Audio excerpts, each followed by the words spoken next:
was all fucked up. We had a blast. We all ate. It was a great time.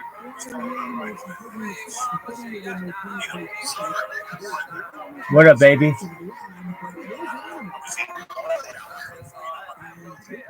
How you living, Pimp? How you living, Pimp? If I drank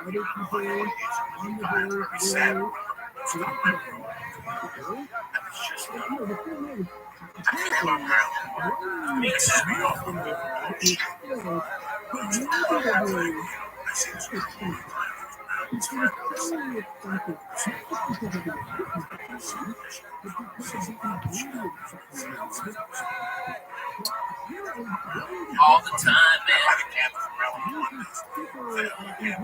She's like H, man.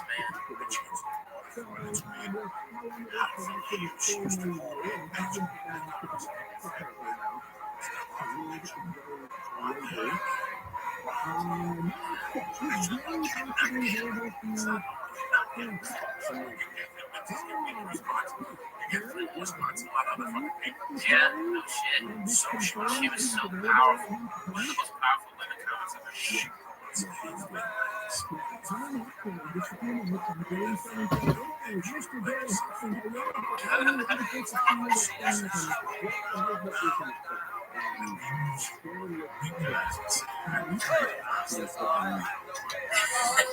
Oh shit, that was just making me laugh. Something you say.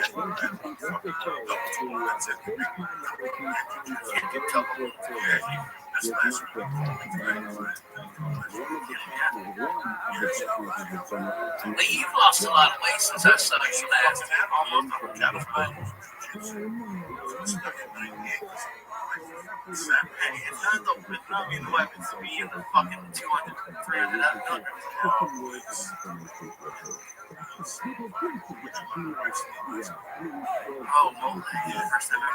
Oh, wow. I know so many people. I know so many motherfuckers that include Lola in their life. She never chocolate in it. No, that's just one part of Mexico's moment. Right, they don't. Her mom and her don't like chocolate. What's in the sauce? Fucking amazing. It's a little bit of Jesus. But yeah, but wasn't spicy. I'm getting used to spicy though. It's not spicy though. I can be depending on I did, but now I do. It's just flavorful. That's what, all these white people are afraid of Mexican spice. If you watch Mexican spice food, they just put a little bit of salsa, like a little bit of dumb white people are used to fucking ketchup on their goddamn tacos. They're retarded. I was in Washington, and my fucking buddy goes, let's go to Taco Time. Okay, it's a shit chain up there.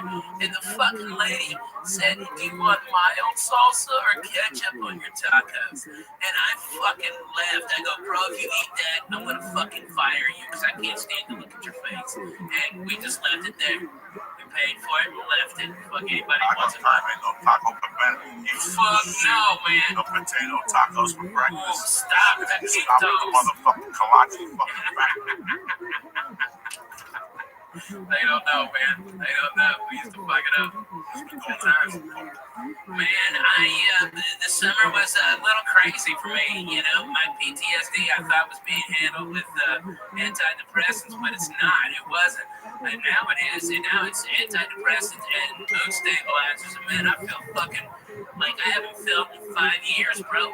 I don't hurt. I am up at 7, throwing sidekicks for Jesus. I'm fucking the wife real good. I'm putting her legs up. I'm hugging my babies. I'm playing with my babies more. I'm more focused on it. And it's like, man, you were absolutely right. I didn't like the fucking truth being told to me, but man, it was the goddamn truth, Coco. When you broke it down, hey, pal, you've been slipping a little bit. You were fucking right. You were goddamn right. And I didn't know how bad it was until I fucking went to the goddamn doctor describing all my shit, and he goes, you're under-medicated for your PTSD. You're way the fuck under-medicated. And now, man, I feel like I haven't felt in years, man. Like the whole world isn't closing in on me. Like LA's not bothering me as much. Traffic doesn't bother me. Fucking nothing bothers me no more, man. I am fucking reign with life. It is fantastic to not be pissed off, except for when deadly needed. You know what I mean? It's nice. It's nice. you're always one of the worst people to hit those two because you, like, in the back of your head, you know he's right. And that's the fucking worst. He's not right about it. Like, I'm not saying you're right about everything. No one's right about everything. But when even a couple of those songs, and during it, you hate him. And it's just brutal. You hate, and I think it's anybody who you hate. And so, like the most, 9 out of 10 men. I'm there. When they're doing that, you hate.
Wow.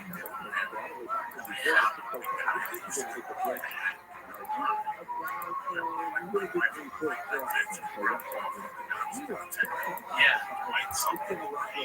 Yeah, Dwight Slade. No, not Slade. Yeah. Dwight something.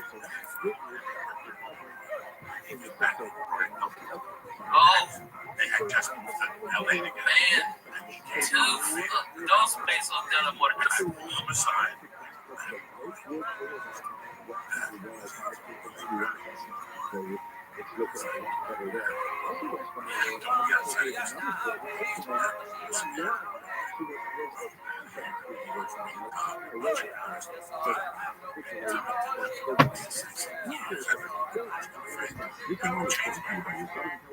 Change who I am today. I'm in LA because of the fucking words. You said, yeah, that's what I'm saying. That night, you know, you are in my eyes like a head. The time guys that the Godfather is alive. That's over here. With my son Freeze. And it's the fucking worst line you could ever say. But I come home, it's true. Women and children see you. Men post it. That's it.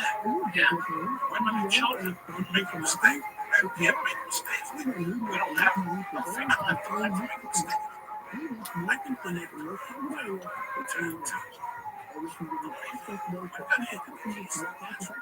Yeah. Without a doubt.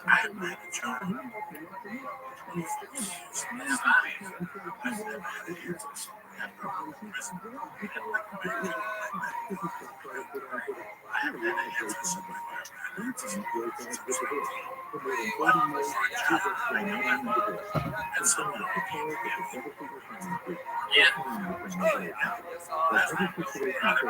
Right every night. You fucking hustle, right? Every day, work every night.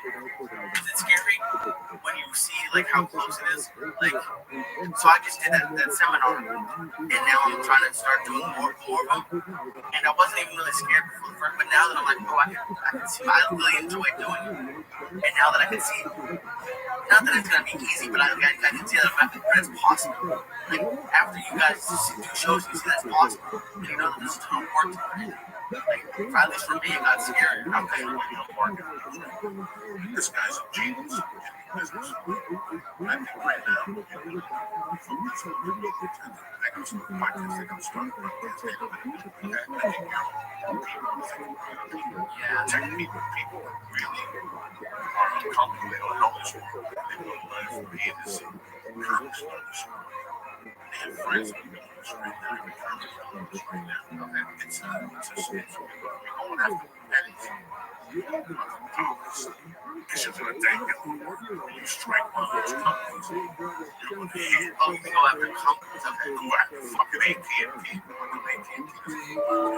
Yeah, that's crazy. Talking about their services. What's going on? Yeah. And like answering people's problems and shit. Yeah. That's where the dope is. That's your that's what's happening right now. There's a board meeting going on. Right. It's a 2027. Yeah, savvy. Yeah. Man, look at fucking Amazon. Amazon today's getting slammed by fucking shit work conditions for people. I mean, they're keeping people working in fucking warehouses over 110 degrees with no breaks. They time everything. They need some fucking counter that shit. I mean, I don't want to buy Amazon now. I mean, but if they would have a podcast that could explain it and tell me, hey, the air conditioning broke, you know, maybe I don't know the full context. Maybe the full context is not being reported. You know, those fucking news agencies is always a fucking by the way. I'd like to hear the other guy's fucking side of this shit. Right? And that's exactly what they need. I mean, you can fucking kill that shit, man.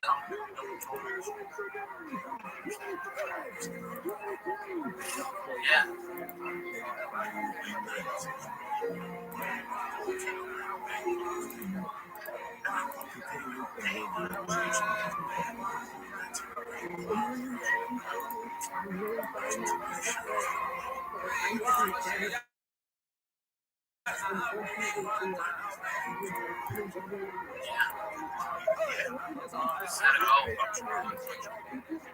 It's expensive. It's fucking the biggest expenses. Yeah, it's expenses for the ratio we try to do. Niggas will rush out. But it's 9 to fucking 5 type thing. I think it's a workshop. I think it's just go down. I think it's workshop. Yeah, we did like almost 2 hours. It wasn't enough time. No, you think it's a workshop. It's just one thing. You think it's going lunch and come back. I think it's just like a rental or hotel for the day.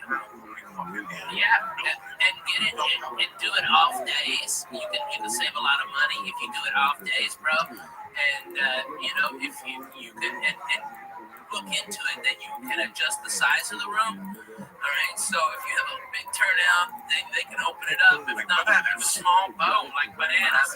Jersey. Yep. That's where guys. So you ever see those commercials? Yeah, but that's a scam. One scam is a scam.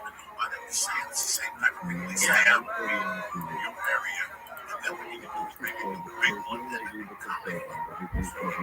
Yeah, I bet Zanies in Nashville do it, bro. There's a ton of comics there that need to be podcasting, and if you had there, I mean, you could do. They put it out to all the comedy clubs in the Southeast, and all these comics that come.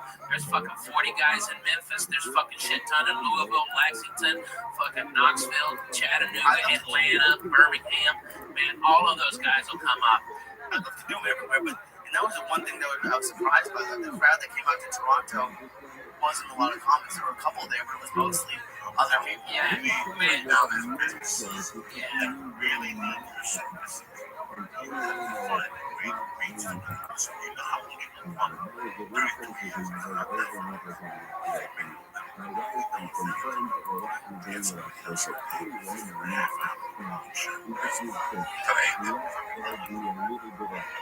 Oh yeah, man. No, there is no difference.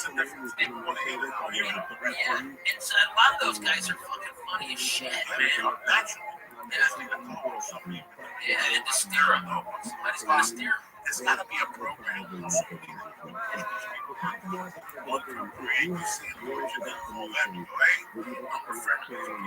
did that.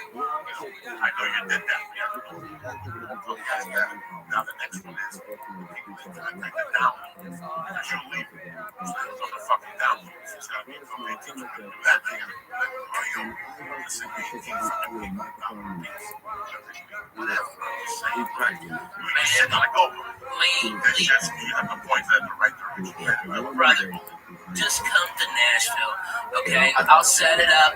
I'll get you a night, okay? I know everybody fucking run out there and support you. Nashville always supports us podcaster comics, okay? And dude, and not only that, you don't even have to get a hotel. You can stay at my house.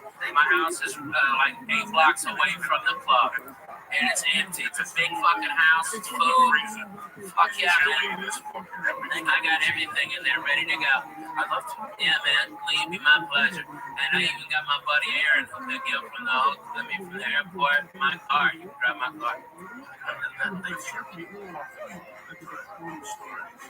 Yeah. Especially on the road.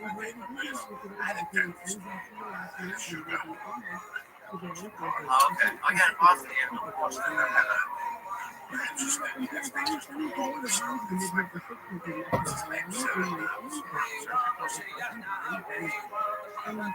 Yeah, right. Well, that's the issue I found when I was building it. It's just we've got there's 8,000 people talking, 20,000 different ways to talk about here. So, like that's what I said at the beginning. This is just the way I do it. So here's the fucking thing. This is me. This is fucking me, okay? Yes. I bought the fucking shitty purple. Right. I read about Carol like every other time.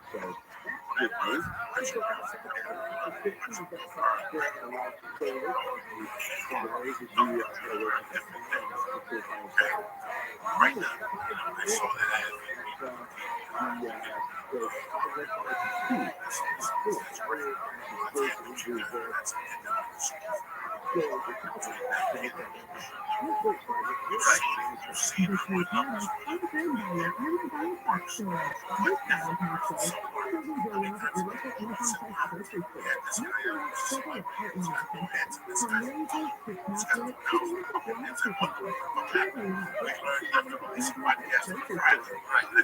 We learned not to edit a fucking podcast. These are things we learned by doing. We used to do a podcast, we used to edit it. We stopped editing it, the numbers went through the fucking roof. You know, and it's fucking fucking trainees. They love that shit. They love that shit. You gotta drop a speck of chicken and eggs. So this is what you have to tell the people. They're gonna sit there and look at you. If I had any type of business, flooring, fucking tiles, if I was a snappy guy and had somebody that would have to push me up, because I want people to say, what the fuck is Ralph and Nick talking about? Right? Because I'm an asshole. And not continue. I'm like, here's it. I'm a great shit. These are the people that push you. These are the people that you own that company. And that's what you're trying to listen to. That's what you're trying to do online. That is the social. Whenever you go on Facebook, look around and show people, there's a fuck. There's a fuck on the screen. Especially because people follow so many people, you really have to stick out. Yeah, man. Especially if you have a business. Let me say, I mean, you get a lot of hits if you like took what you had for lunch and it's like Jiner. You know, if it's a nice pussy meat. All right, that's a lot of hits. All right, but that's the only hit, man. If you're taking a picture of your fucking sandwich, go fuck yourself.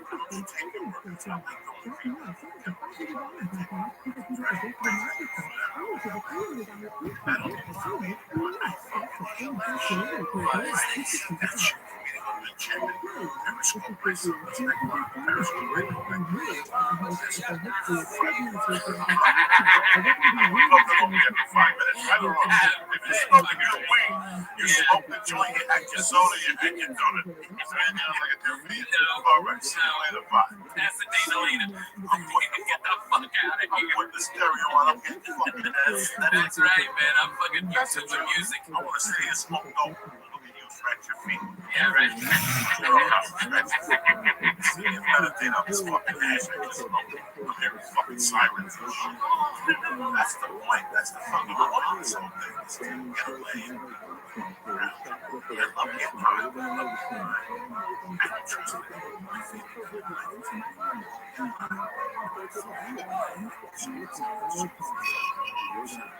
Yeah.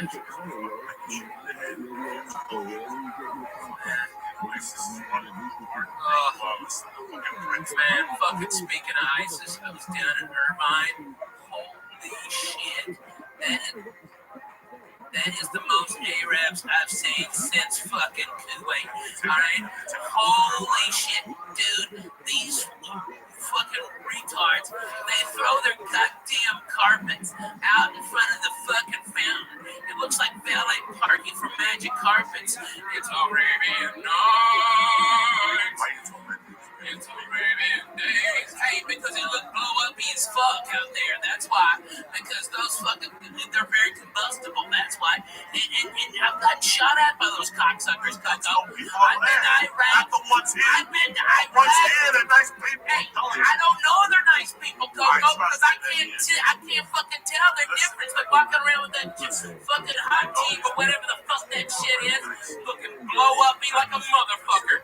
Man, I'll throw a ham sandwich at them, they'll kill themselves. I'll solve this fucking problem.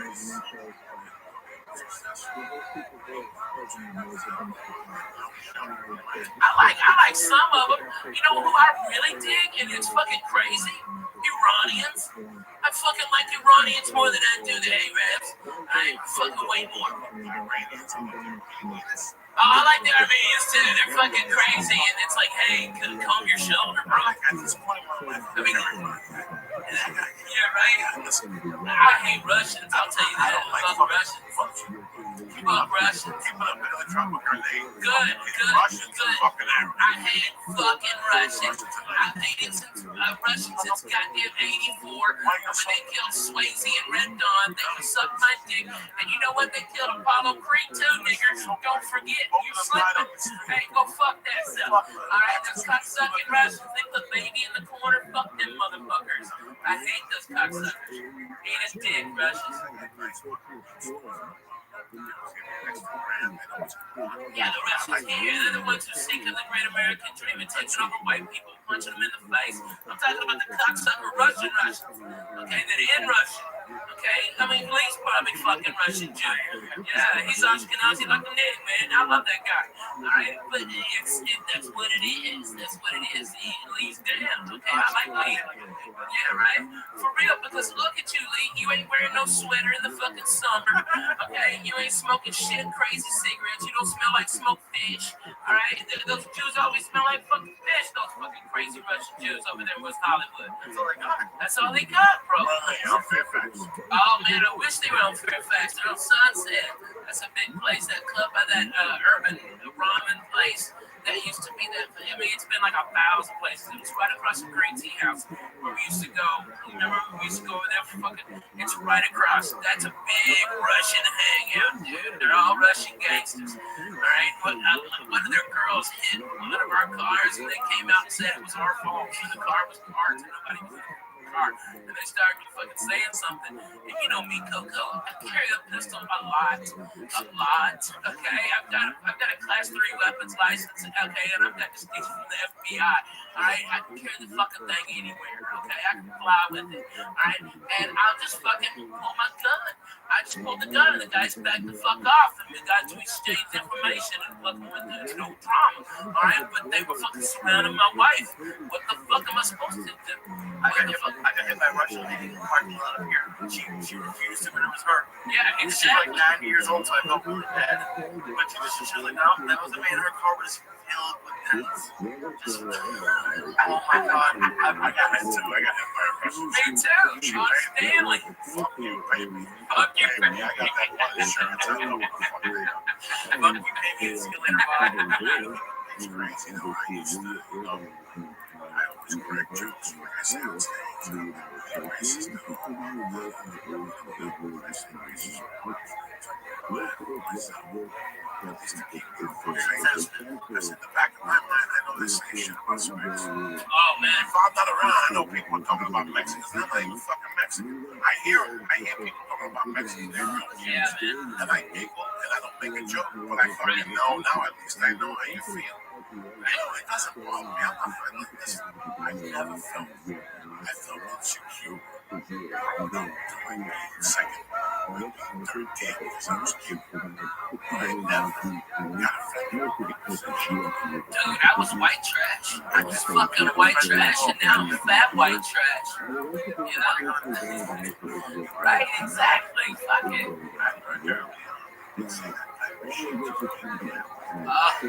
Just the time. One time I had and I had what's up, let me just back Mama waiting for you. Oh shit. What you making over there? What's she making for dinner? I don't know. She's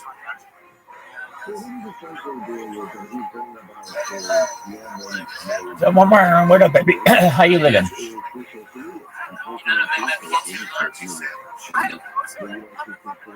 You know, Lee, you gotta come to my house for a turkey sandwich. I get Jewish rye, all right, and I put a little Russian dressing on there. I know I hate the Russian, so it's ironic because I like the dressing. All right, and then good ass turkey right there, a little sauerkraut, make a Reuben right there, man, triangle and cheese. What? You'd love it, Lee. You'd love it. You'd love it. Man, you are the shittiest Jew of all time. You know that all the time. Yeah. so Yeah, how your guideline friends what food of eating. Did you even get bar mitzvah? Yeah. Okay. Portion was Noah. What language? No, you have a portion like everything. Yeah, he read part of the scroll. Yeah, man. No, put all the animals into my time.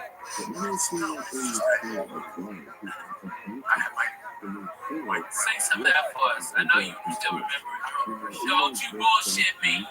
Those Jews drill that shit into you for 6 fucking years. I know. I don't like no one or just any of them. Come on, sing it. Come on. Baruch atah Adonai, Eloheinu melech haolam. I think that's a right? I'm not sure. Yeah. That's all. Sure, why not? What if you're ever in Israel? You gotta listen to it. No shit, man. Hey, and you know what? Fucking #1 in Israel right now. Turn to what's happening now. Fuck yeah. Man, I like Israel. Yeah, it's kind of scary. I went over there, it was fine, but now you see, like, I used to be all pro Israel, but now you gotta look at it. Man, just go to Haifa and everything's chilling. Yeah, everything's chilling.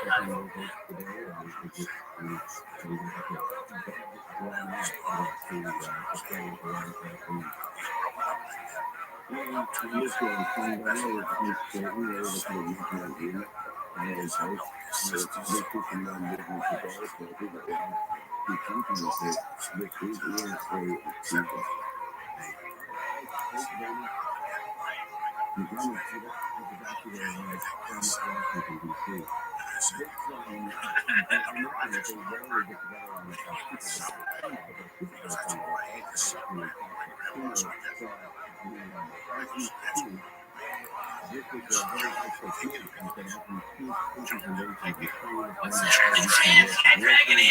You get one of them fucking tiki drinks. Yeah, it's so good, man. Them fucking egg rolls. Oh man, the spare ribs. Oh, that's so weird. Spare ribs. That's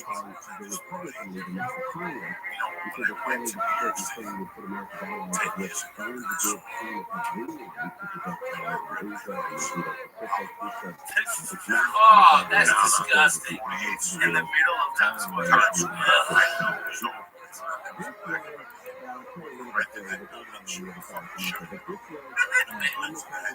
That's the way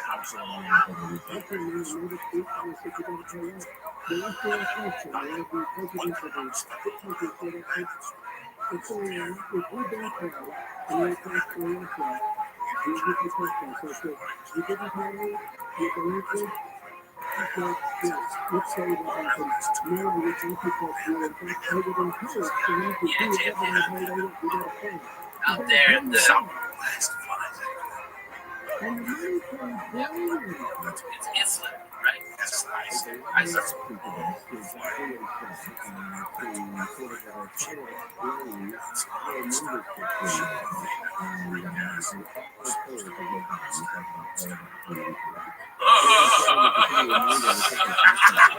something I saw lady taking. And I got a big song and dancing. Sure. about how we didn't sell enough to get pay you. Man, there's always those motherfuckers. Usually it's the black guy. All right, this is okay. Yeah, in Texas. Oh my God, there was an asshole named Vance Bradford that still owes me for a gig in Texas A&M. Okay, fucking 94, Jack. Okay, yeah, that's the manager, and he still owes me $500 for that. He's a fucking dick. All right, and you know I'm rich. I don't even. I think $500 is dinner with us. Okay, all right, but I remember the guys that fucking fucked me when I needed it, man. Around $25 for an MC spot. Male Colorado, no hotel, and a coffee. Late price. That night was so cold. That's the hours on the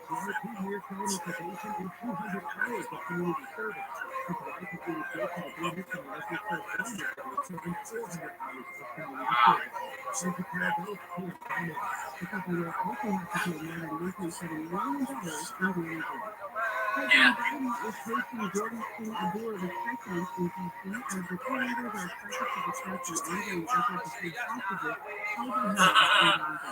Man, tell them about gas station. Okay, in North Jersey.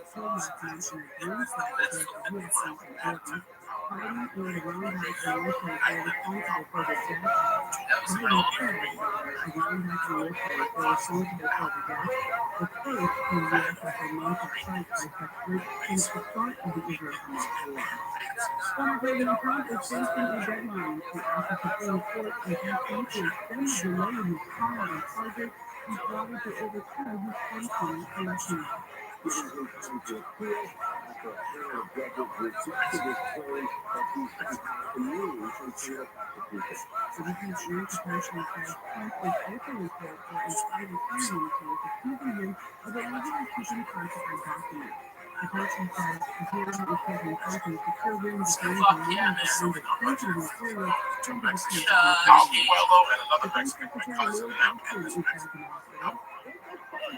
They were killing it. Got out. So Al hired me.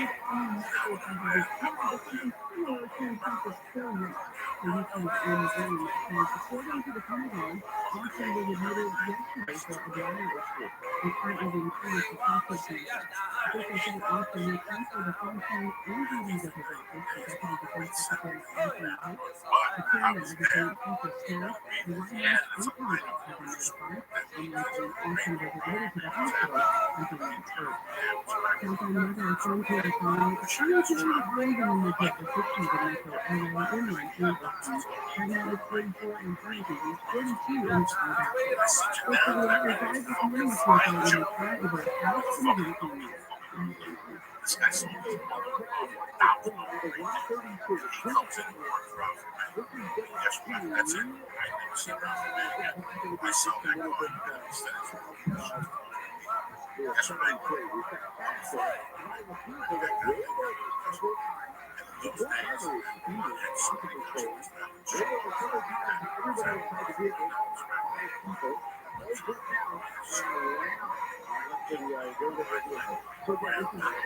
listen. Either Rob or the white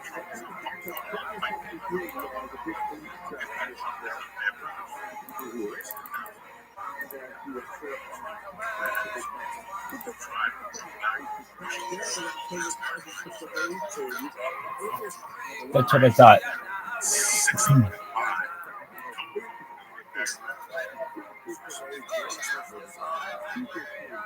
just know, you just gotta talk. You gotta grab it. Right? You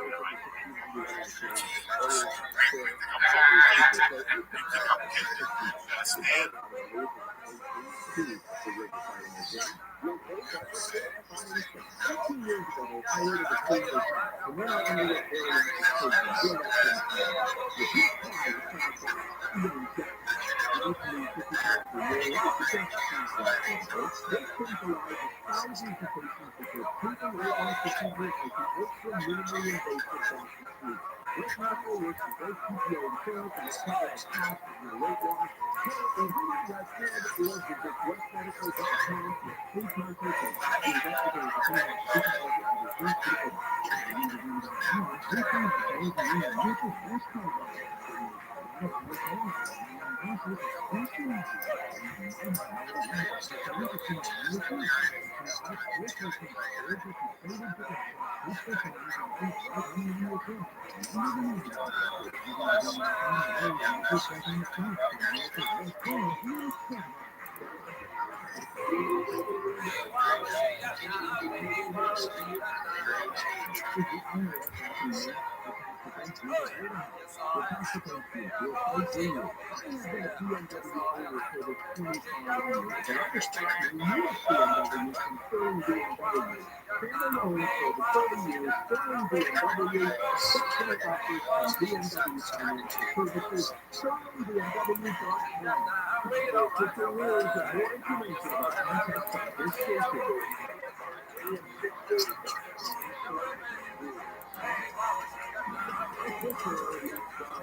By the door, you put your hand up into it. No, it was a shame.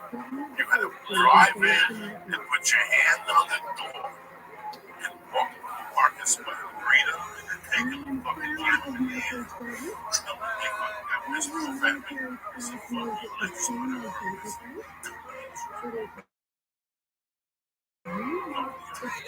Fucking spit yourself. Greet.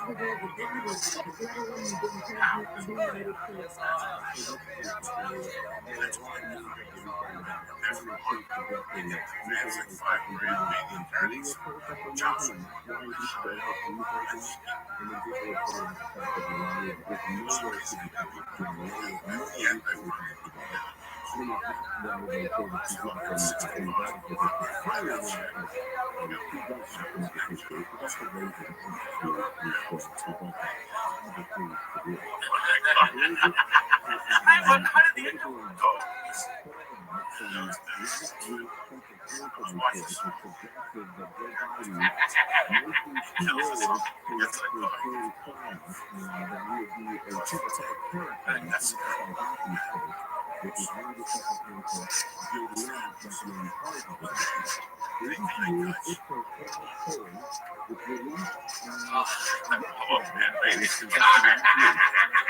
I was just wondering if you were going to talk about that.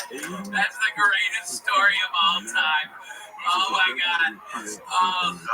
She was a dumb broad who was all in love with Josh Bull. All right, and to get closer to Josh, this big ass girl, she could only get like $500 for a piece of shit car. She got a new car, And so she just gave it to Coco. Oh, she gave it to Josh. Josh gave it to Coco. Okay, so they over like a bag of weed. Okay, he got a car. All right, so Coco lost. He was dating the dude that he fucking got pissed off at her. Oh, I'm going to. Oh, the air conditioning. They have power windows with these sunroofs, but the brakes were low. Yeah. What happened was, he had a month and a half on the tanks. So I used to sleep in this motherfucking thing. Yeah. So I go, and I go over the sun. I go and I turn off the sun. And I go over this thing, it's been a great property on the line. Hey, shower.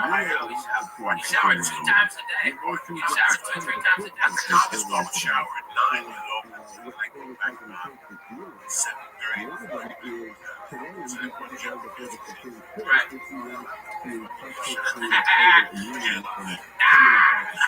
That's a D minor. That's crazy. So,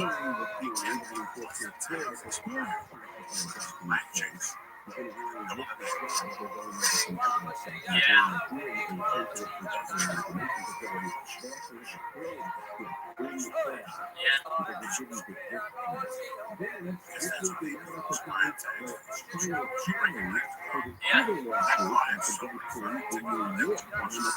Dude, you had red zone tickets, handicap parking tickets.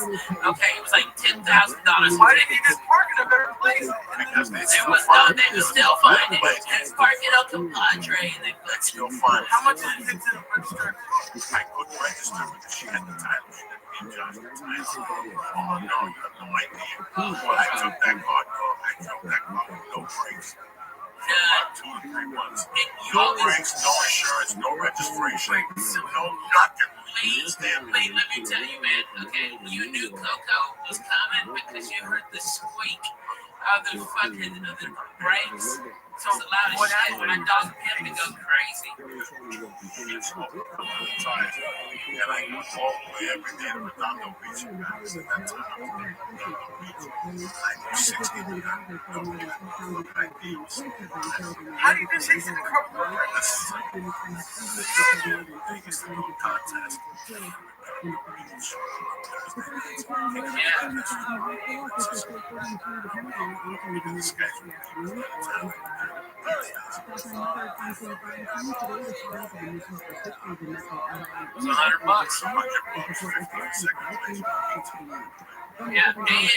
the first place got free food. I just want the 100. No, you got both. No, I didn't eat. Oh man, we always did because we bring it. You ate plenty of time because you fucking eat it at my house as an old Thursday. Yeah.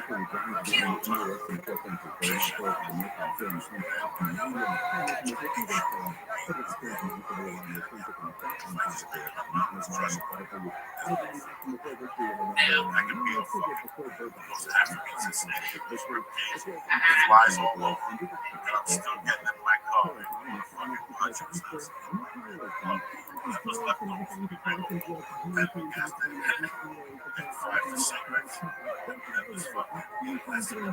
Now, in your defense, I have to say that Coco, when they towed his house, he was living in my place, and then they towed his house. And so I got my car towed so I could go in and get it, okay? And when I went in there, I got all his clothes and everything. And by the way, I checked the glove box, and it was like opening up one of them can of fucking snakes and springs. You know what I'm talking about? And all them tickets fell out, motherfucker. It was like an encyclopedia fell the fuck out. I mean, it was just like he kept on coming. Like, it was like he clear a bunch out, and it was still fucking a shit ton in there. So it was like 1 a day, like 2, 3 or 4 a day. Because the car got towed probably November, and they started with that car in July. And they started taking people in July, and then by 7 weeks, Yeah. oh, we got no fucking idea. Then when Ralphie first went, Yeah. Ralphie moved down, then Joey needed a room, and I went over. She's like, God, listen, off Clinton. So I'm sure it's pretty funny.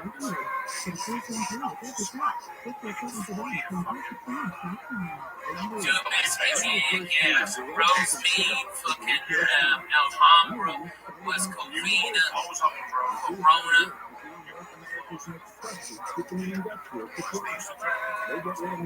That was the Joe Diaz Express. One day night,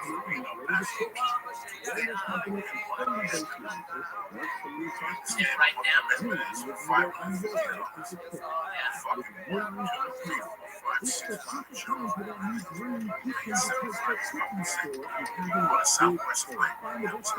there it goes.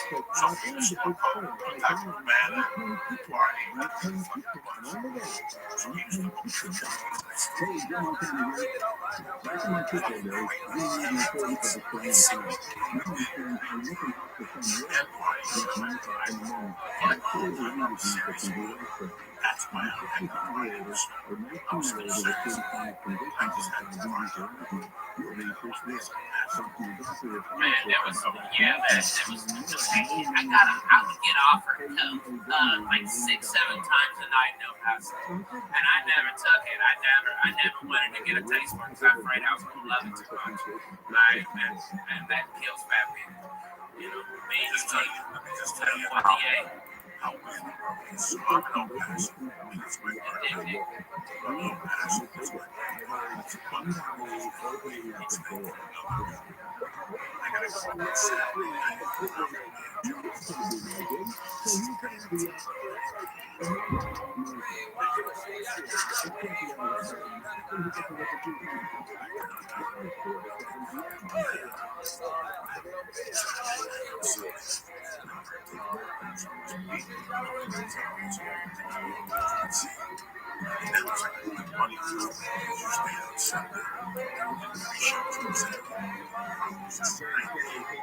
What's his name really? Barbie.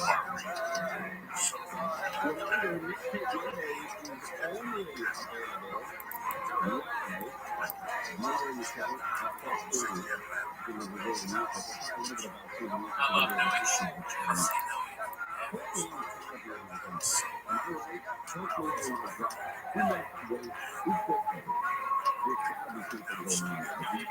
Oh, yeah. Jody had to go find the follow. Yeah. There you go. Oh, man. Bro, She I gotta called find him out my on shit, fucking bro. She called him out on her shit. I'll give it They to were her. playing Nintendo in our room. Yeah. Why is Carlos who's got a flag for the whole town across town? You know, I fucking counting condo playing fucking Nintendo with no. And nobody Hey, smoking Joe, drugs, you're drinking, nothing. on the floor. I'm in the room. I'm on the couch. I gave the bed to Jody. There was 2 bedrooms. Yeah. Sure was. Yes, the one by the school. Yes, sir. And her and Carlos got into it. The next one. That was the fucking greatest. The next one. No, we went to a Mexican place and they make these fucking fried tacos that they do in a bathroom. Oh, no, I met you guys by our. Yeah, I walked down the hill right you by our. yeah, you're fine. Right here, where you. Yep. You guys are moving back to the kids. Oh, man, and Lucy Lou had us all boned up. We were all horny looking at Lucy Lou karate chopping things. It was awesome. I love that shit. This is 1990s, 2000. Damn. Just to show you guys the journey. It's got to be maybe 16.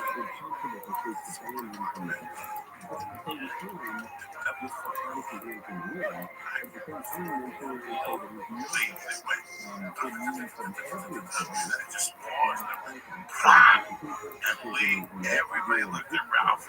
Yeah. And by the way, it was like shooting, explosions. And stop. Boom. Dead fucking silence. It was the greatest fart timing of all time. Okay? Everybody's looking at me. Okay? And then Coco goes, God damn it, Ralphie, mate. Jesus Christ. Jesus The fucking Christ, Ralphie, mate. was yelling it. And everybody's looking at me. You know, I didn't have it. I'm fucking howling. I'm howling inside. Better that good, you know. So funny. And then we went to the grocery store. When I threw the In that ball guy's head. We threw peanut M&Ms at this motherfucker because his head looked like a peanut M&M all oblong. Alright, and we just see the movie, and every now and then you see just the big ass M&M fly the fuck up in the air. Okay, bounced off the light. Alright, and he was like looking back, like, who done it? Oh my god. And we were leaving there, and his head had candy. Okay, had candy like different colors, and he was giving it to the manager. Oh, somebody, this is a scoundrel, these teenagers. So fucking M&M's at me. That's the whole story, guys. We're walking out. We forget all about that. We threw a peanut in this motherfucker. All I know is the peanut off his head. How many times have you thrown M&M's? Oh, like 15. It was a whole package. Like they would give 2 M&Ms. It was a promotion, so it was 2 of those bags of M&Ms. And even though we were high, fat fucks, we're like, we don't need a fucking whole nother bag of M&Ms. And Coco goes, yeah, give me those fucking M&Ms. Boom, whipping them during the shit parts of the movie. How old are you at this point? This is 10 years ago. 10 years ago. I'm 33. Okay. I'm just high. But here's the whole thing. We hit him with the thing. He's looking around now. He had the weirdest fucking looking Oh head, my man. god. He had a man because the light was bumped shiny off his head. Yeah, it was a Now fucking we hit him clown. and that's it. Yeah. 2 hours later.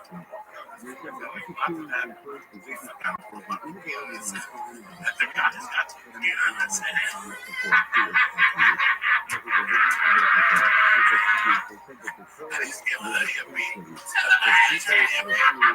All these guys that do that were fucking howling. I'm fucking howling right there in the guy's face. He had to know it was his thing. Oh my god, we were fucking crying. What up? Yeah, well done. I mean, it's hysterical, but I can't imagine you two just like whipping M&M's in this. Oh yeah, man, we hit him good too. He was like, oh, and we were having a contest like how far could we bounce the fucking M&M off his head. Off his head straight up right there. That's what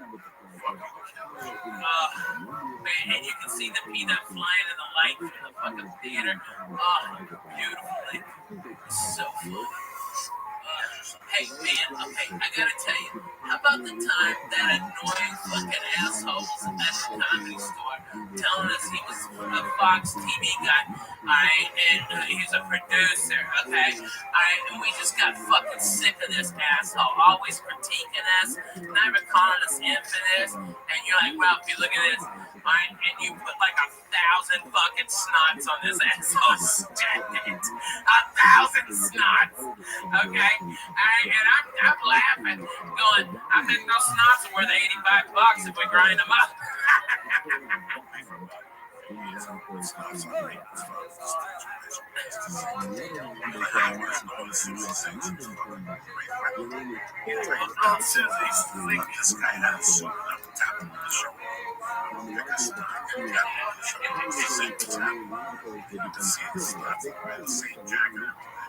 That's the first guy.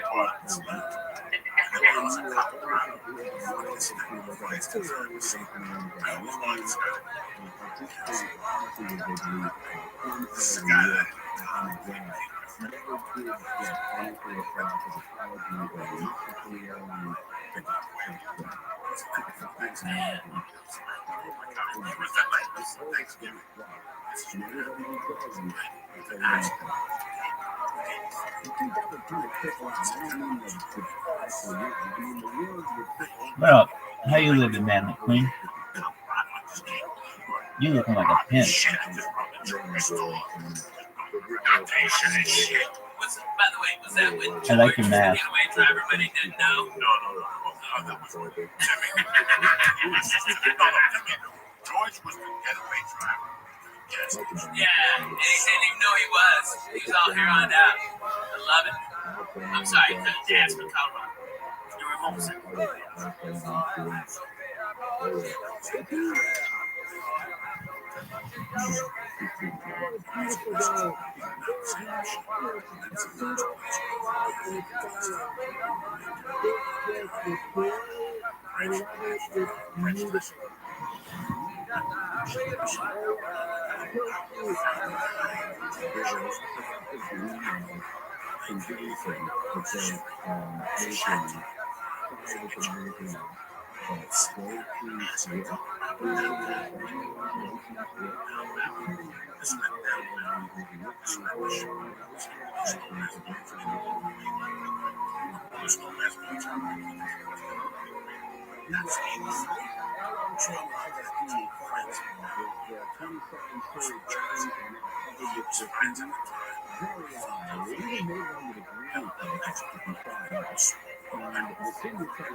No, I want to hear about Quaaludes, man.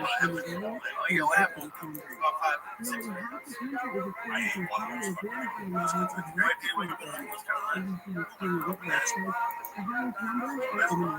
5 6 Man, was it good? Was it a good ride those nights? What up, Pimp? How are you? Oh my God. Quaaludes hit.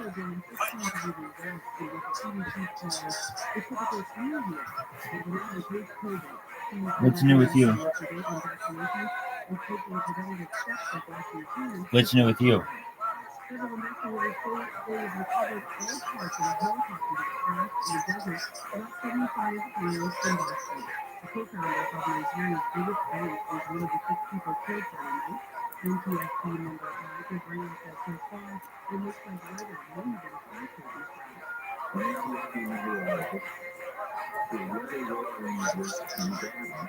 Pardon me? We watched the Super Bowl yesterday.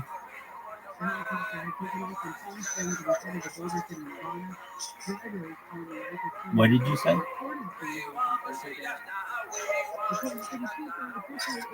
I don't know what you're saying.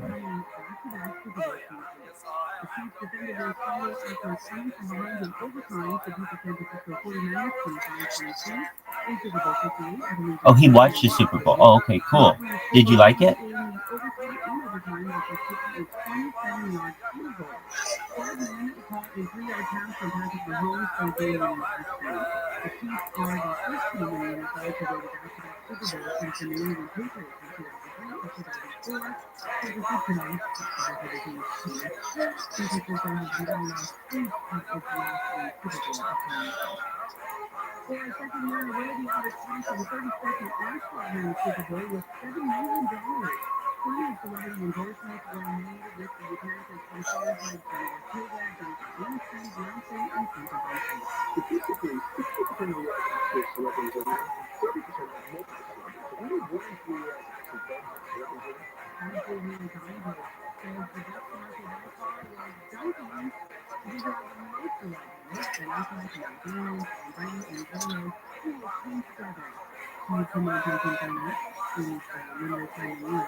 Squirrely Crypto, how you living? That's what I like to hear. Good for you. How's Tucson today? Good. Good to hear. Good to hear. All right, back to the podcast.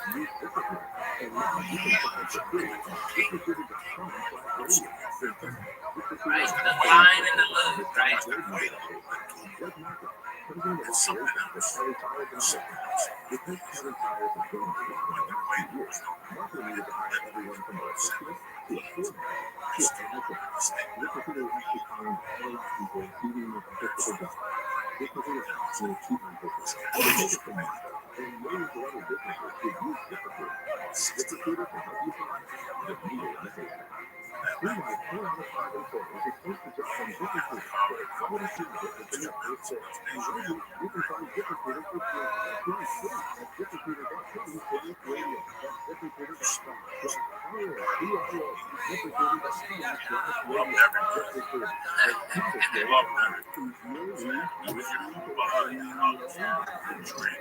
You ever get Cosby?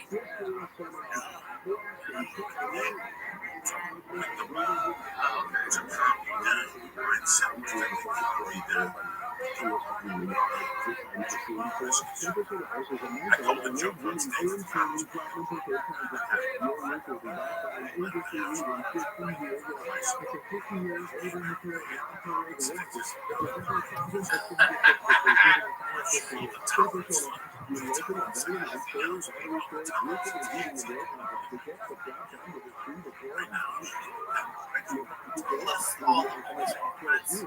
And the hash, because it's Hash Monday.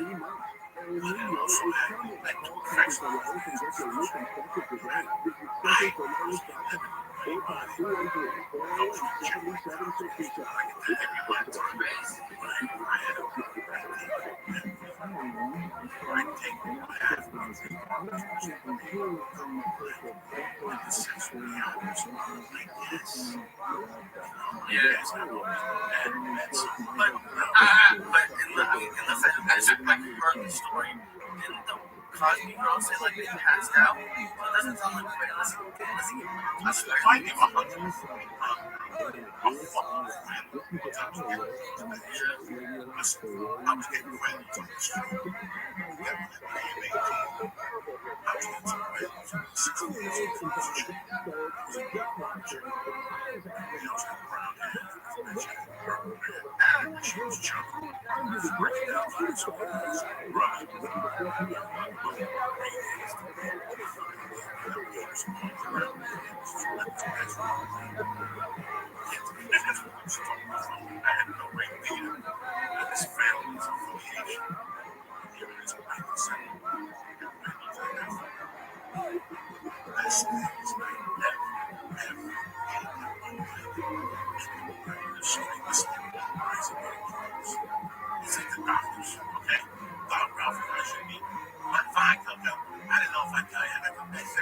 Everybody got the best sir.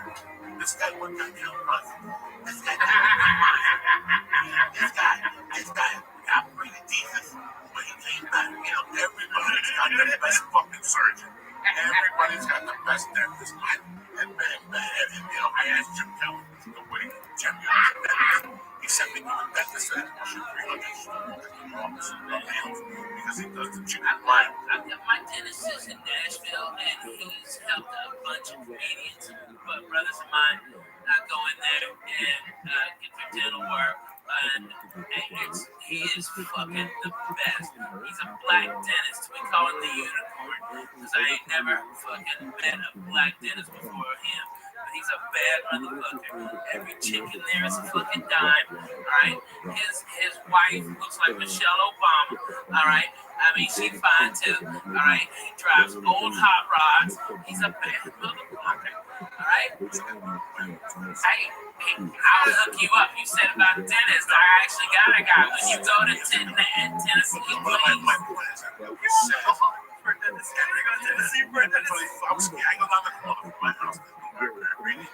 Okay, Raping guy that motherfucker beats and shoots and lost the man was pick up and change this message. That's what they do. It's just, yeah, right. You're supposed to. But something's cool. These things are bullshit. Like I said, that meal was worth $1,000. Six. But I mean, they gave you rap like Steve. She did it. She spends time on my eyes and veins and muscle. Half an hour. Thanks. Half a friend. First time I ate one of those, I still remember it. And I stayed out for 6 feet. And I was dead. Those days, the family had money back so Hey, is it wrong with the pop?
This time, 12 hours I'll be faking. I got a physical and the finger up the ass, the chest x-ray, and everything. I gotta clean my ears.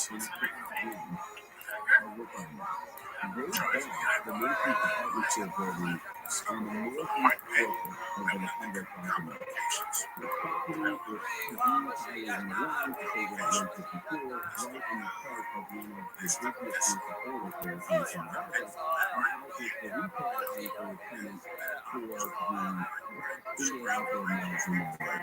And what they want to do is, they want to build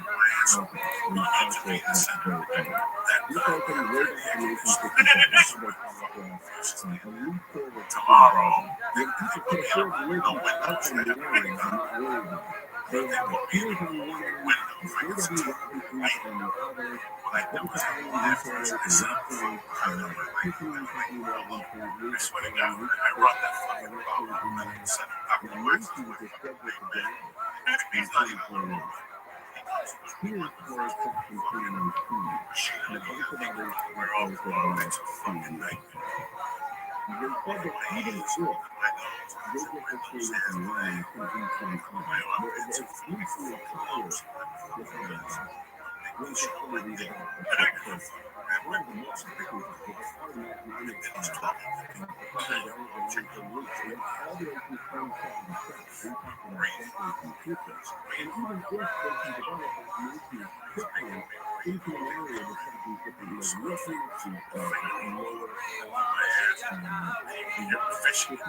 it's gonna be a fucking minute. Am I okay? You just fucking destroyed my hopes and mine.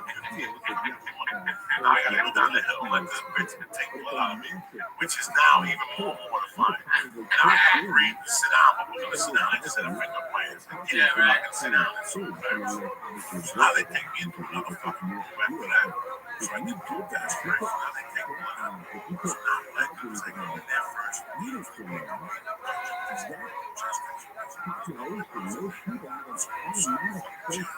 Last time I did that was first, and like, I go in the back, and this is fucking cotton, and they fucking fix it the right way. This like shit. It's a second examination. It's right at Jason. You know, that fucking crap.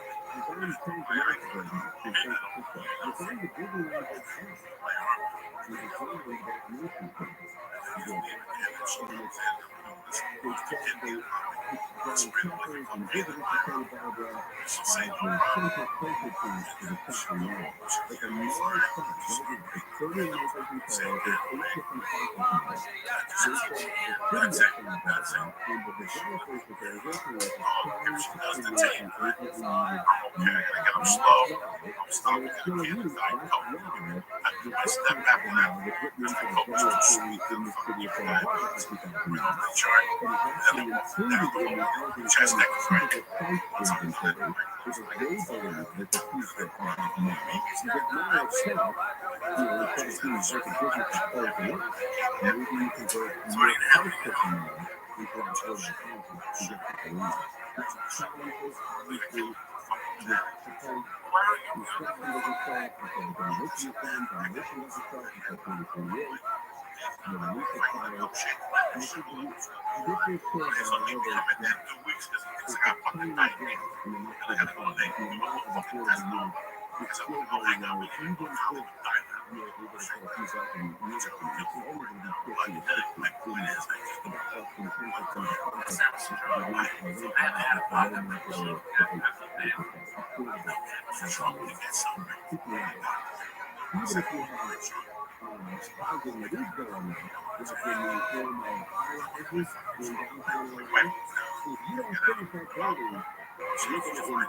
how much of a fucking wall I am without even I can't have a milkshake.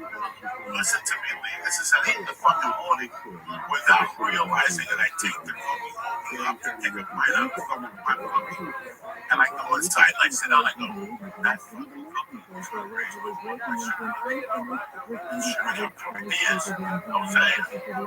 I go to the fucking thing they think about it. 2 days later, it's all the fucking wall. Listen.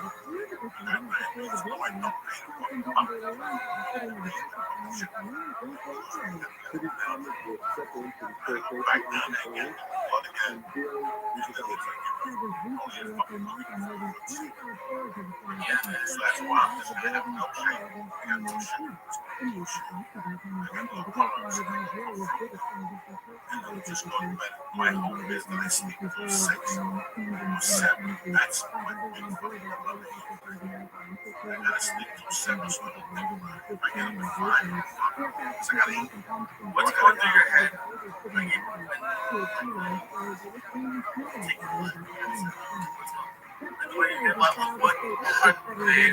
Can I just kind of answer that? Because I don't know what's going through his head, but when we were at UFC and I had to hold him the fuck up, okay, I know what the fuck was going through my head. Could go come back, all right, and then he was all right, but he got lightened. Oh my god. The top.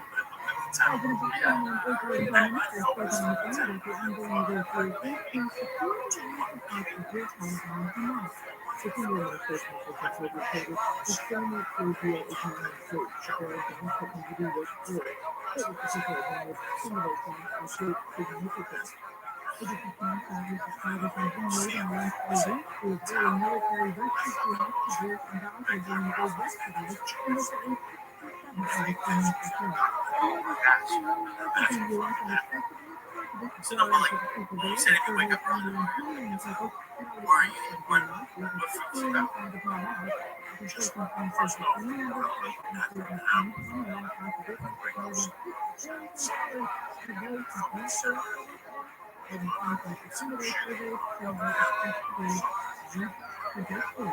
Just break out the habit.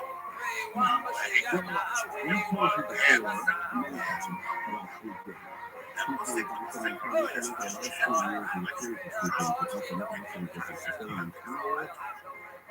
Like, say it to people. You might change. Especially that's like I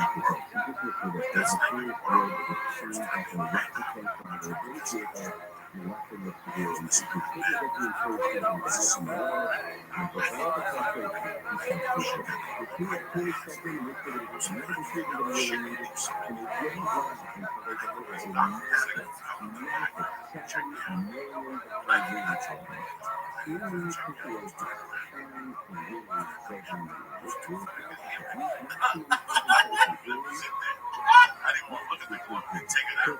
That's not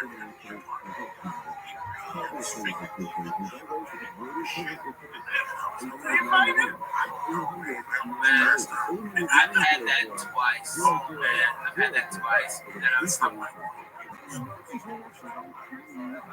never had a clone do that to you?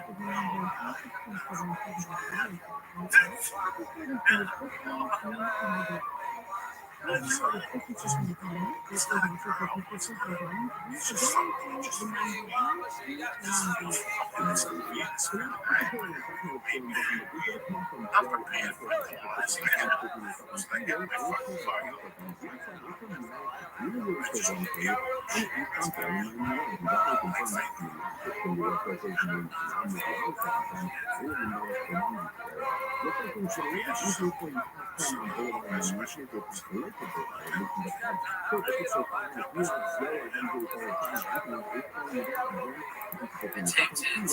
it's part of the deal with the production company. I recorded it at South Point Casino, and that's why it's a fantastic place. And I put it out, and Netflix, they saw me, and I had it for free. I had it all done as part of the deal. I'd host one of their shows, and they would give me this, and I was like, sure, no problem. And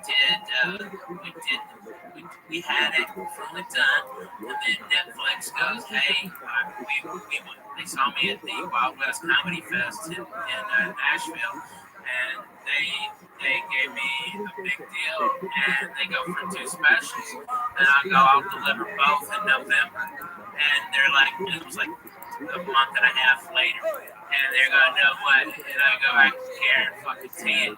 And I gave them 2 by the 15th of December. And they put the Unruly out first, and then they did a soft on Perfectly Yours because they thought it was a smaller venue, but they liked the material. So, I'm just very fortunate. Netflix is sponsoring my fall tour. I've got 80 theaters I'm doing across North America, and I'm coming to a place near you. Coco starts in, it's warming up now with a couple of club dates. Like I'm getting the new show down. Okay, is what I'm working on right now up in San Jose this week. It's kind of a mini theater, and so it'll start giving me the feel. And then Utah, I'm there warming up because I want fucking a tough audience, and there's a lot of Mormons, and Jack Mormons come out, and I'm controversial, and they don't like that shit. All right, and then I want to work on my Mexican stuff from Phoenix, and then they all start all over the country. I think I've got Mondays off, and then there's like a week in October. Yeah.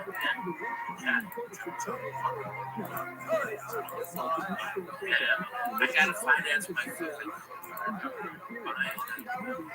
bought the car, but I'm redoing the 67 GTO convertible, right? And it's gonna be a rocket ship.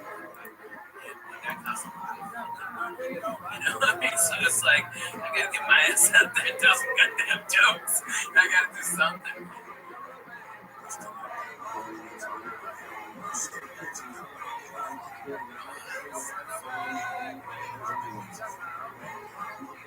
He always had a heart. How? You said it 1,000 times before, but it must be crazy looking. Have friends like you and Maz, and all you guys think you're maybe 1 out of 20. Yes, all of you. How can you not?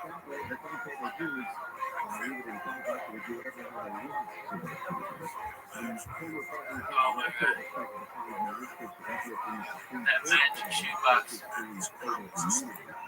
If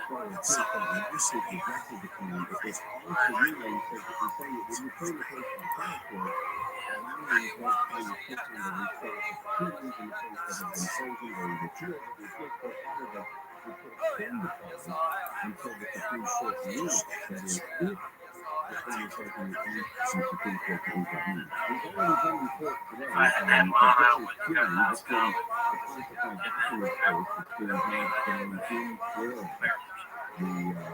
That's all. That's the truth. You know, I mean, that's why there's no free number.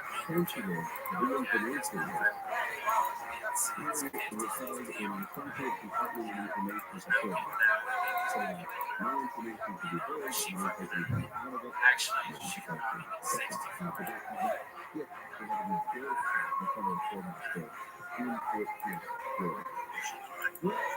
That's true. That's true. But when you're that honest with them, you're honest with them.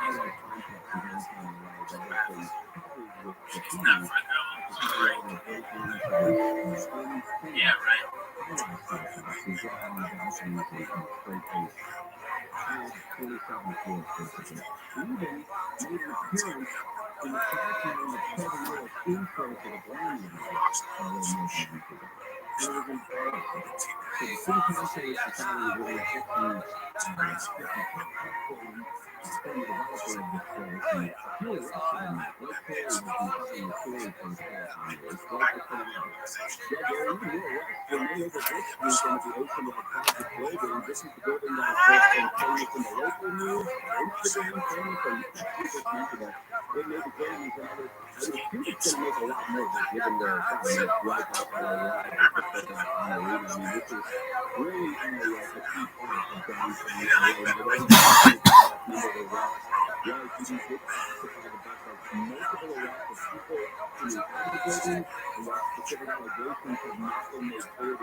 Howlers.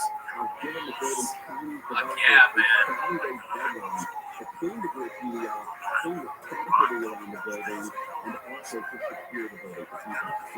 Stay as expressed.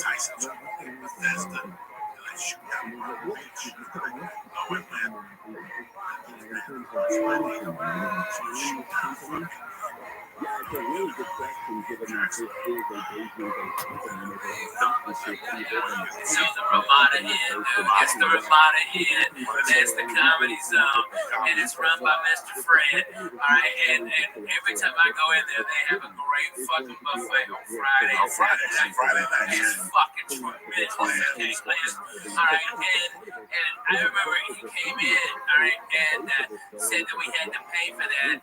And it's like, and I've had fucking 8 sold out shows in 2 days. Okay, and I'm like, hey, go fuck yourself. We're gonna murder this goddamn place. When they brought me the tab, I just said, give this to free.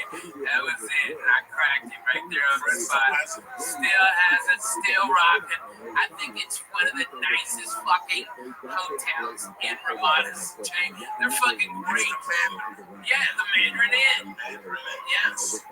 Yeah, and it is fucking tremendous. They have a place around the corner.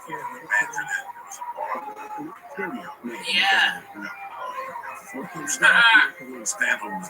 Oh, king of that bar, man. They still have his picture up long hair when he had hope for life. Alright? Then when he had a lust for life and wanted to do something inspired to greater things.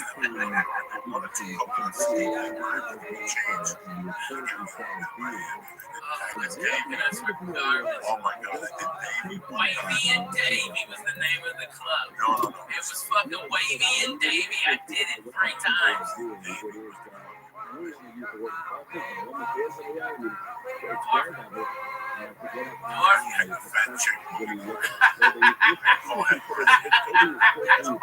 Yeah. Yeah, the comic corner.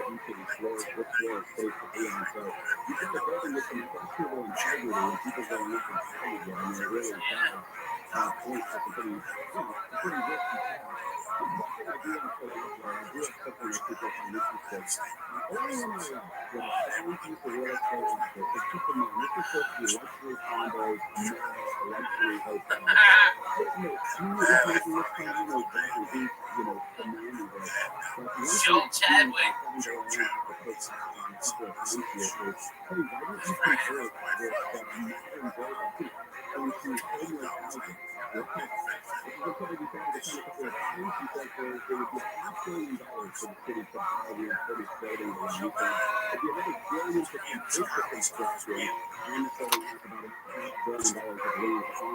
Right. Like whatever happened to Mark Babin.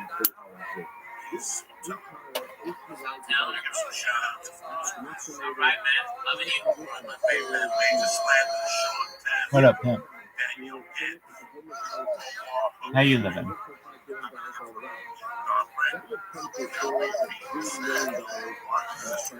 No, not at all. Your book stopped halfway through last night, dog.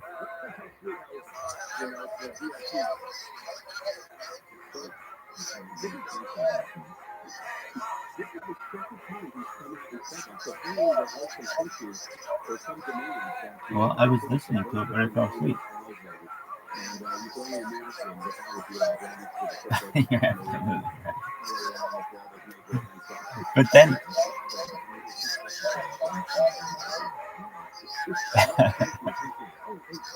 but then I awoke and it was like you were there, but there was no sound, and I was like, "Oh, his phone must have stopped."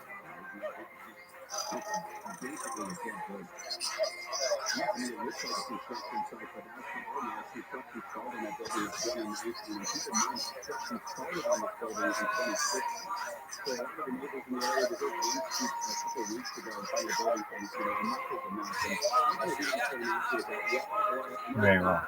It was written in 1988 or something like that.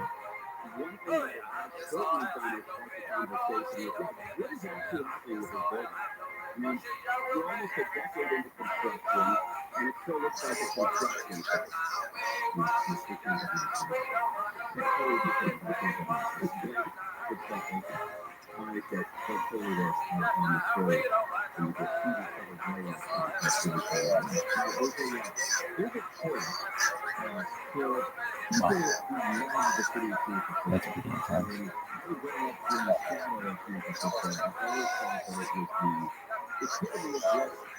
You know that could be a bot.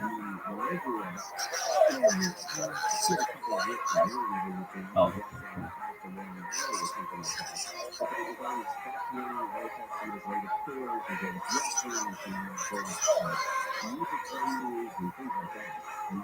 cool. Cool. Back to podcasting.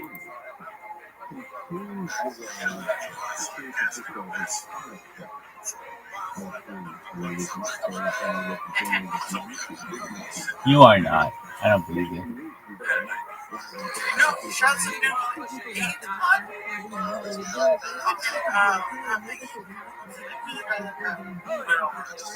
Whatever, sure. What the fuck?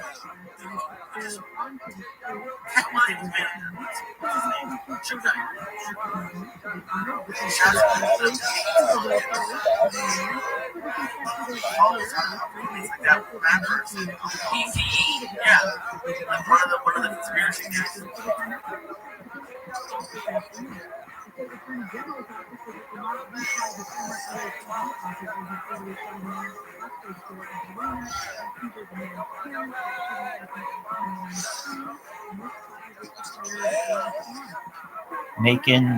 Making copies, making accounts. So I've now created more than 100 accounts since the 939 went down. How's Julia? Yeah.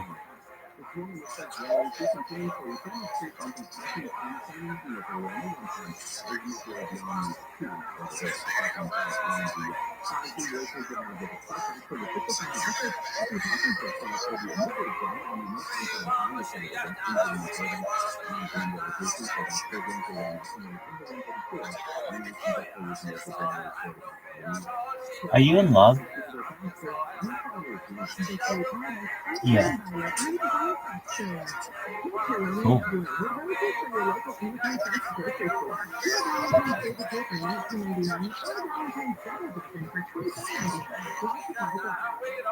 That's good.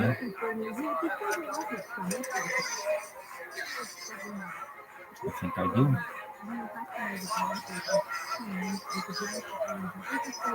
I'm a heartbreaker, baby. I'm a woman's fantasy, and fantasy all wrapped up into one fantasy.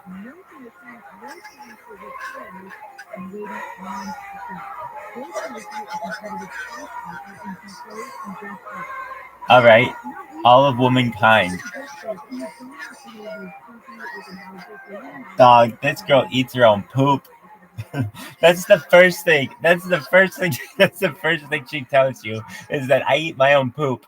And it's like, oh, okay. Well, she's gonna be like, actually, I just want you to know I've done so in the past. And you'd be like, okay. That's literally the first thing. But you want to know something? Everyone has tried poop. Everyone on Earth. When they were a little kid, everyone tried poop. If not, you'd be eating it all the time. Everyone's tried it. You just don't want. You've tried poop. Everyone has. You just don't want to admit it. No, not what I'm saying. Not what I'm saying. I'm saying when you were like 3 years old, one day you were potty trained and you took a shit and you were like, dude, I'm going to try to eat this. And you did. And you realized, oh, this isn't very good. I don't want it. And that was the end of you eating poop. Everyone's tried it though. Dog, do you know who Joey Diaz is?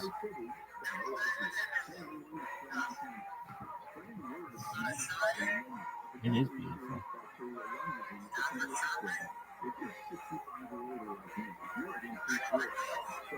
Dog, I just looked at a bus ticket to the Midwest and they want me to go through Dallas. So you might have to say hi to my boss.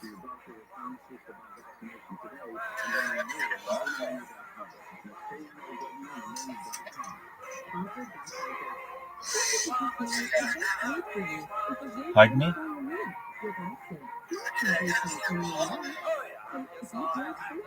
I don't have a boss.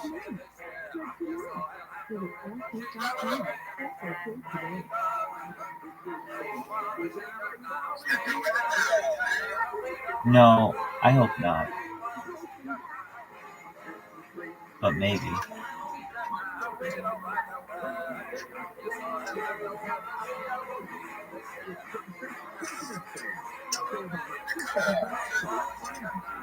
I hope not. Where are you off to? Where are you off?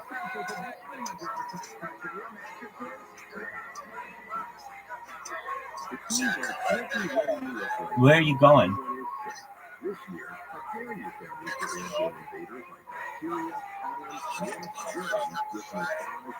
Have you ever been to a strip club at lunchtime?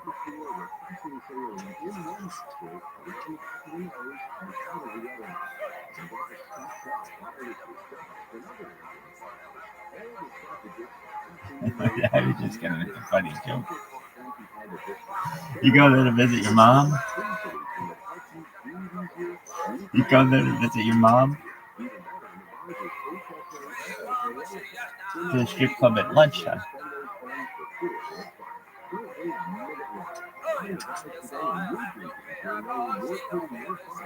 Do your parents live in Dallas? Oh, okay. So just close enough to like say hi, but far enough away to bounce, right?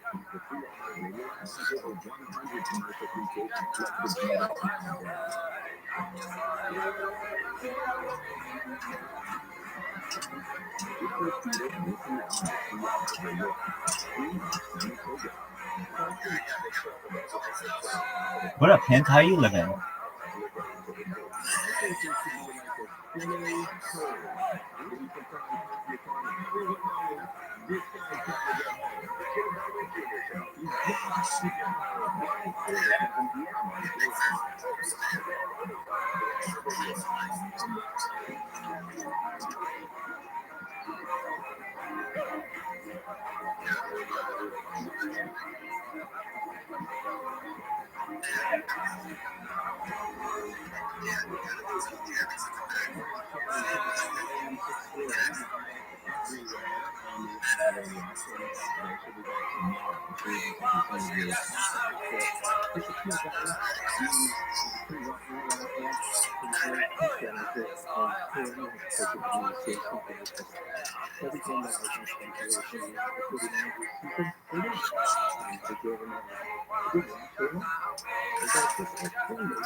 You're basically a vigilante, is that correct? Do you have your own motorcycle gang? Are they known as are you guys known as the Pansies? Is that correct?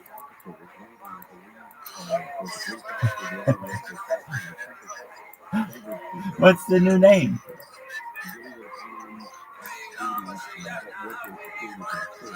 Okay. What was that again? Snake pansies. Okay, I like it. I like it. It's like little flowers that will tell on you. That's cool.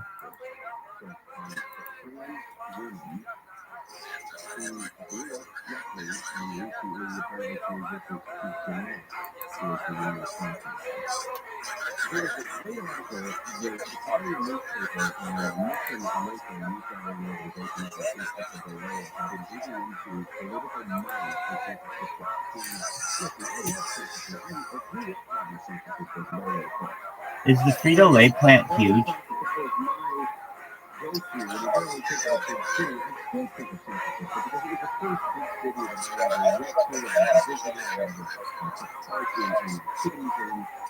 That's amazing.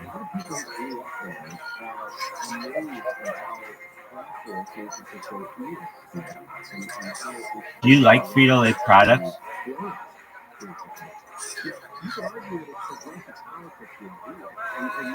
Are they everywhere there? What's your favorite Frito-Lay product?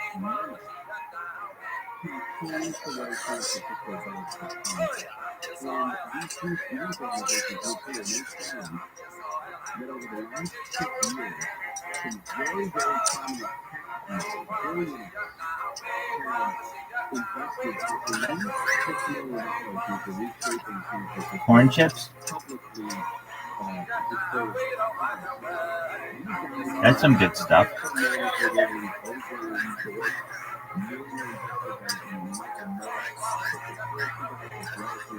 Yeah, it reminds me of like super old people from the Middle East and toes.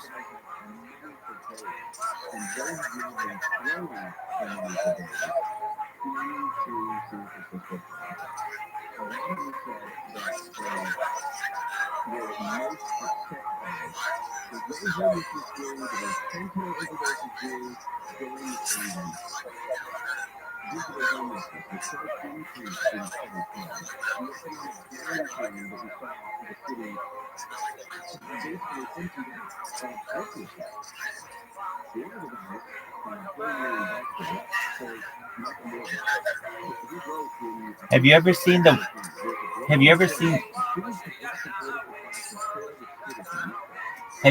the guy with the world's longest fingernails? You know how they like curl?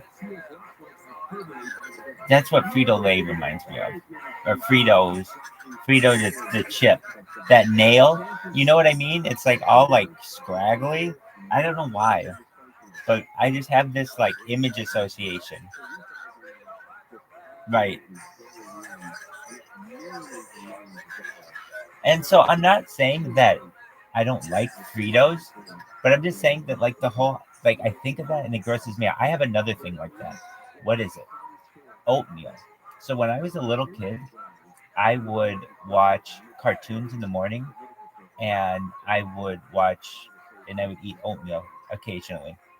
And when I would eat oatmeal, I would watch those commercials of the people who are in Africa who are starving and they're eating this like muck that has like flies going in it and going up their nose and stuff. And the people on the commercials are like, please help these starving children. And I remember just associating that fly in the muck with oatmeal. And so I have this image association with it. Now that I don't eat, I can still eat Fritos.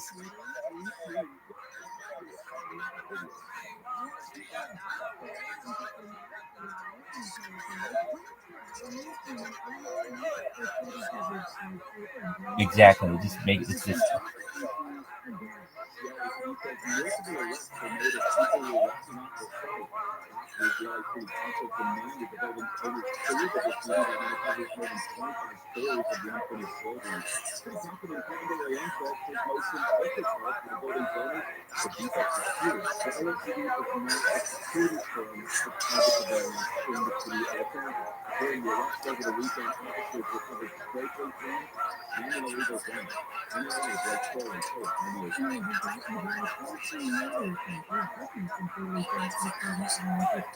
Shut up.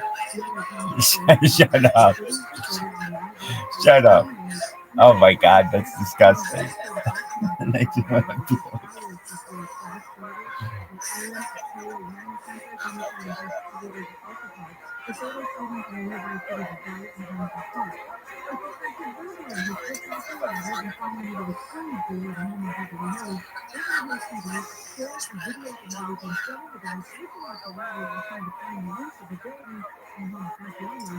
We have GB in the house. GB, how you living?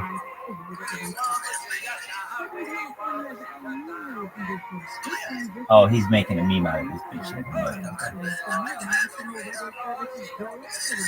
Yeah.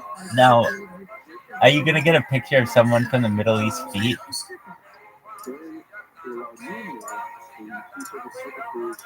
Because that makes me want to vomit.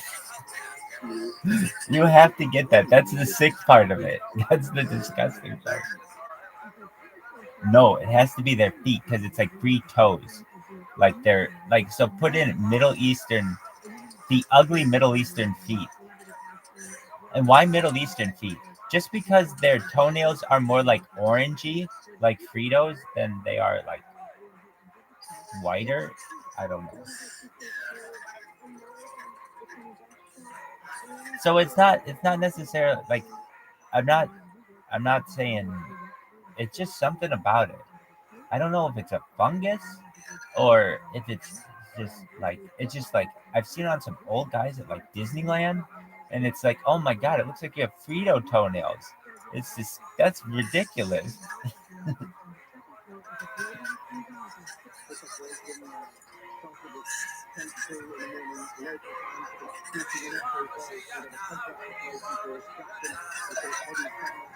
There you go. There you go. That'll work.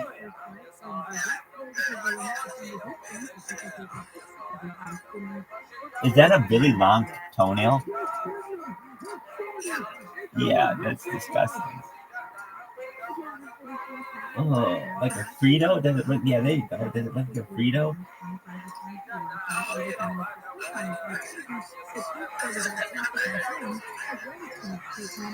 Did you see Flamin' Hot? Did you see the movie Flamin' Hot? There's a movie called Flamin' Hot. It's the story of the Flamin' Hot flavor of Cheetos. It was produced by Eva Longoria. So you know Flamin' Hot, like the flavor? Okay, so here's the lowdown on this movie. Ready?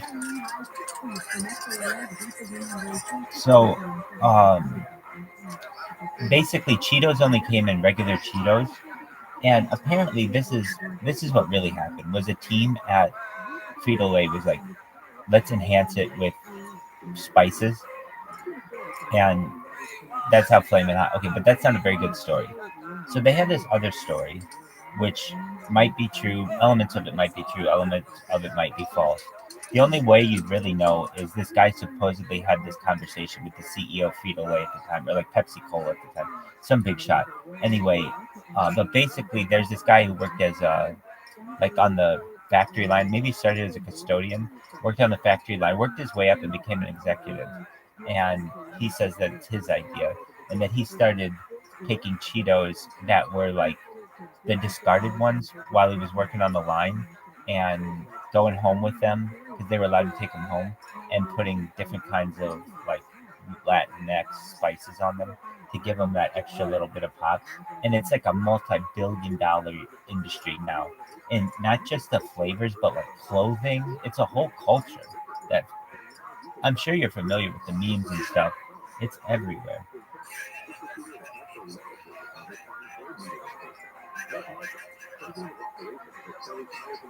It's ridiculous.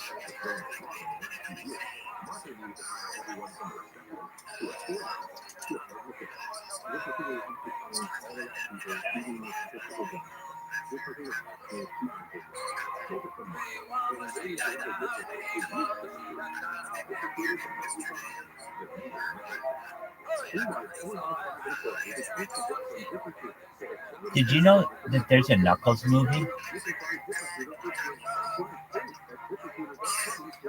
I saw that on the Super Bowl yesterday as well. So yeah, Takis is taking up too much of the market share. So Doritos is fighting back. I have never had Takis, as they're not. I can't find a kosher version of them, but there is another kind of chip that is. So they make kosher Doritos, but they're not like massively available. You can get them, but they have to be like imported from Israel. You can get them at your local kosher store. But they do make I think a very similar equivalent called Paqui chips, Paqui, or like Paqui, and they taste just like Doritos, and they're kosher and they're amazing. So if I ever have any, that's my go-to Paqui chips, and it's like Taki chips. Well, Takis are a little different. Takis are like shaped like Cheetos, right?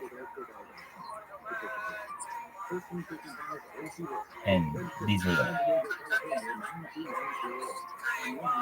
Oh, okay. There you go. Like world. Oh, okay.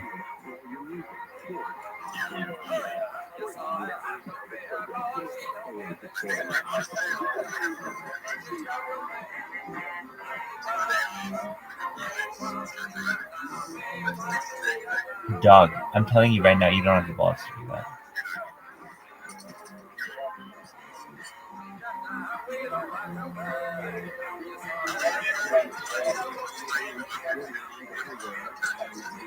Oh, I think you get as many as like 12 people in here, which is pretty good. And here's why. It's not like we had time to promote it. You know, it would just kind of be like a spur of the moment. Hey, if you're available on a Tuesday night, check this out. Which I'm sure some people would come and see. You might get like 30 people at maximum. I can't imagine getting any bigger than that. Simply from the fact that there aren't that many people in this Telegram who would know about it. If you wanted a ton of people, or perhaps more, you would go on TikTok or Instagram or something.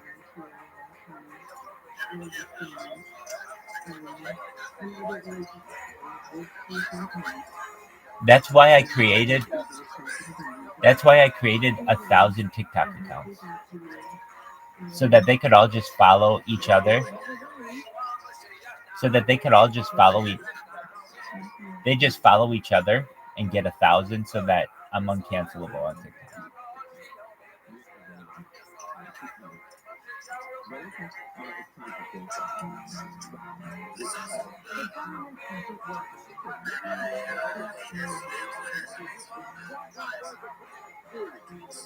That's baller. I appreciate it.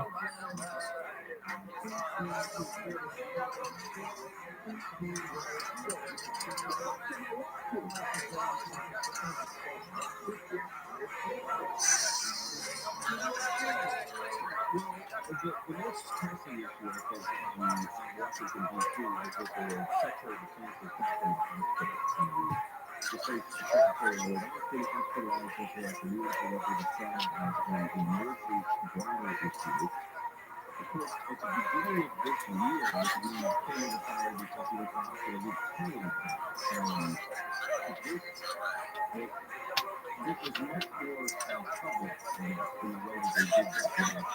2 o'clock yesterday, these people on my Facebook, thousands of people in Utah, the Deputy National Medical Center, they said that symptoms suggesting an emergency bladder issue. And she has a different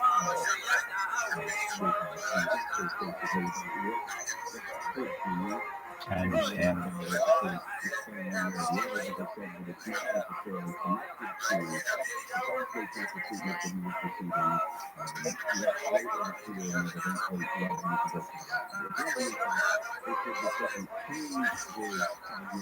Sex crimes as well.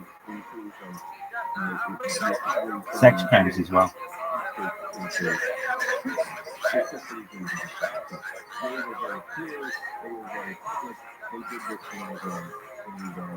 That's your modus operandi, dude.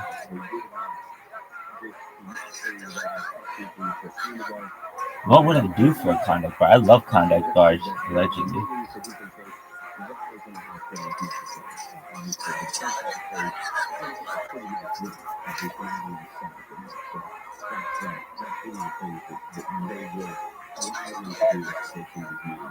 Klondike bar?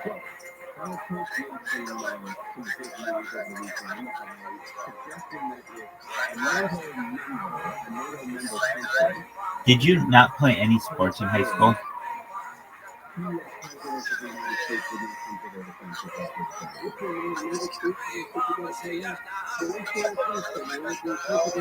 Did you?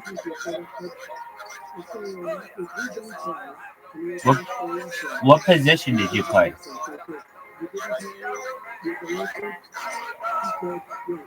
And you just can't catch. And you just can't catch for shit.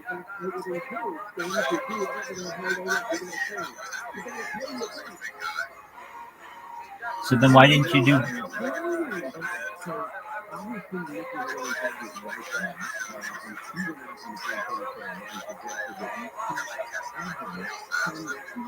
So you know something about football. Okay. So you know something about football.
Beverly Hills and just to hang out and call people over for doing nothing.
Do you know who sang that originally?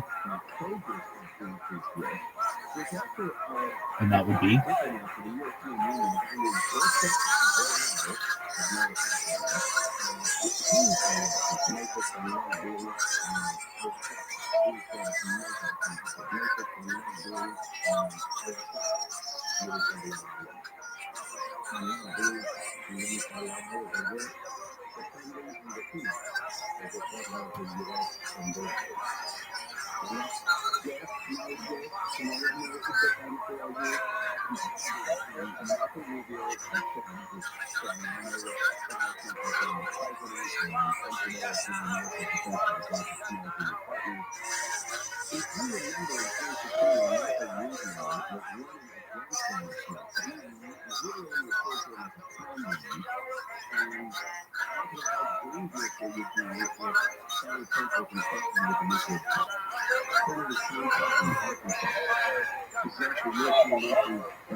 No, it's disgusting.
In and around, perhaps.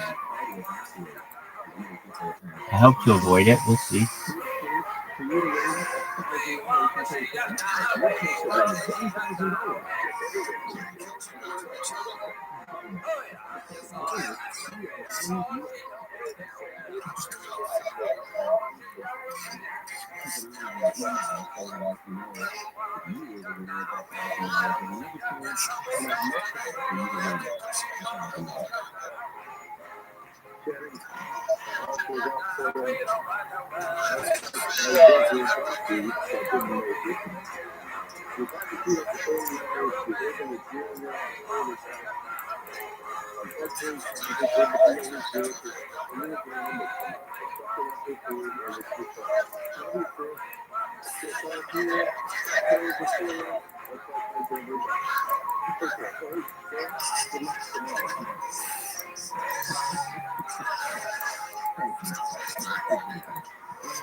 I would. I can only do it for someone in the state of California.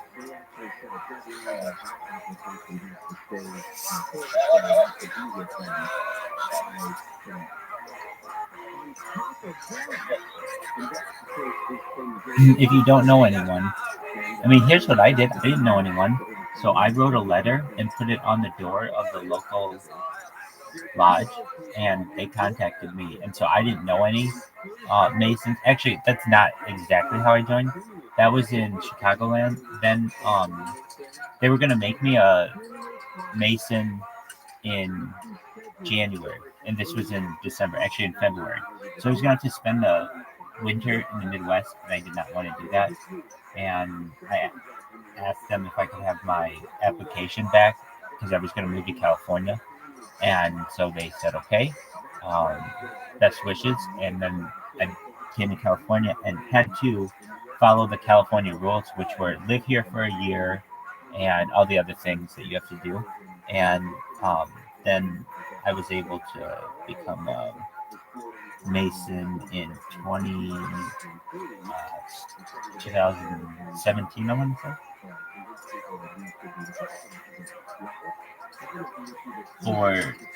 Or early 2018.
Yeah, no, he's right.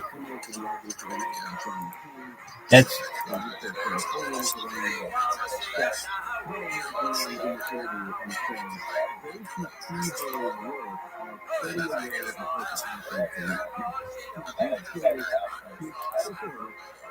that's what you do. I should have said that as well. So I did write a letter, and they called me and told me to come to a dinner, and I did. And then I met some of the guys at Starbucks, and then that was in the Midwest. Now in California, I had to wait a year, and they didn't make me wait I did wait a full year. Technically, I think I waited 13 months. However, like I had been coming to their dinners, and it was kind of awkward because at a lot of the dinners, like I wouldn't eat anything, or I would bring my own food because I wanted to keep kosher, but they were really inviting. They were really nice. They were really understanding. Just like anyone with any kind of like dietary restrictions, they understood. So after honestly, I wasn't even going to like ask to be one, but I had already had an application from another state, so that was a good thing. That was like, okay, well, at least another state thought he was good enough to be one. He just didn't because of the fact of the timing. And the other aspect is he's been coming to these dinners now for I've been coming for 2 months or something straight every single week. And so one day they're just like, all right, here you go. And they gave me an application, and I'm like, what's this? And they're like, an application. And I'm like, yeah, but aren't you supposed to ask? And they're like, you did ask. And I'm like, no, I didn't. And they're like, yeah, you did. You wrote us an email when you first joined and when you first petitioned. And I was like, yeah, but I didn't ask to become a Mason. You read the email. It doesn't say that. And my friend reread, he would become my really close friend, and he reread the email, and he's like, "Oh my God, you didn't ask."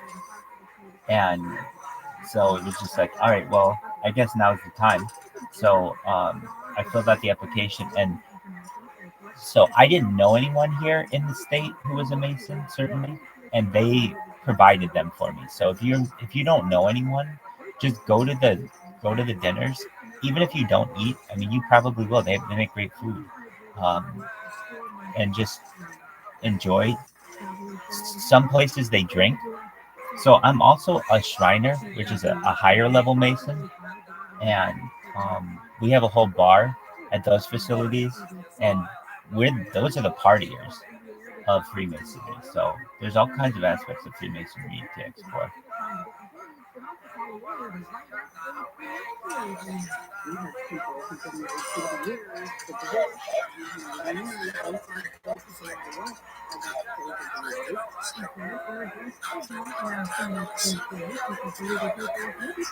Well, there are a lot of people who don't drink. Honestly, the average age of a Shriner, average age is 82 years old. It's so old that like most of them are on all kinds of medications that mean they can't drink anymore.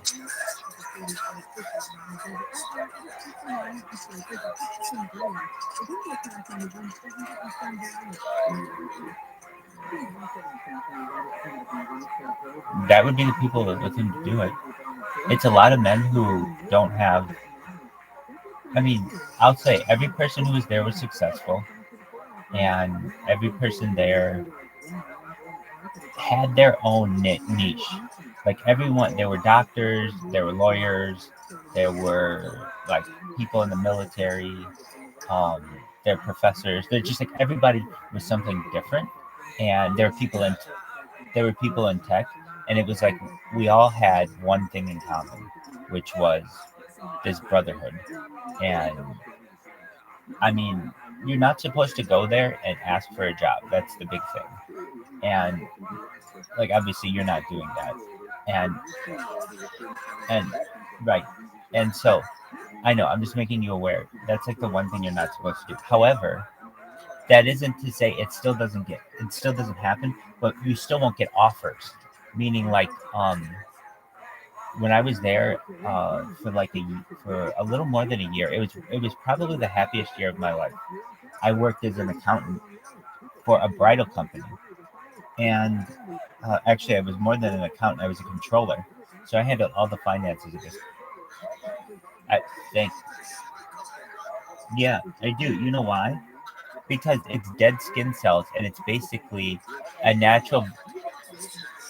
It it's a natural immunity.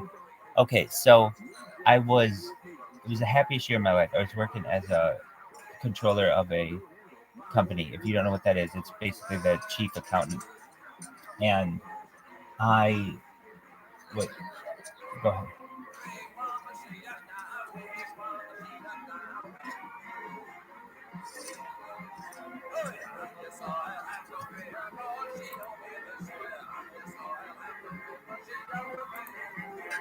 What up, baby? How are you?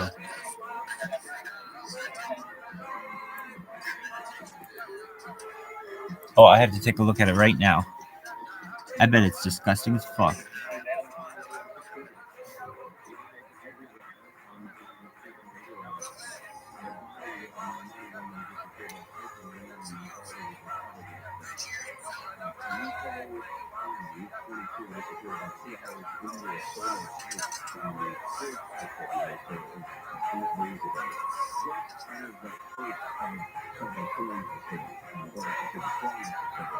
How long ago did you send it?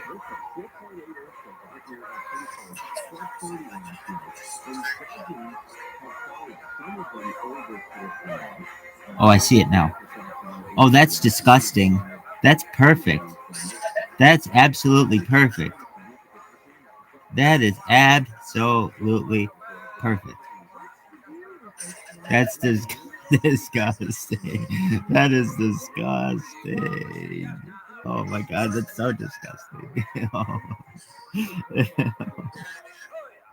That is fire, dog. Oh my god, that's disgusting. This is fire. Dog. This is fire.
Yeah, you blow my mind.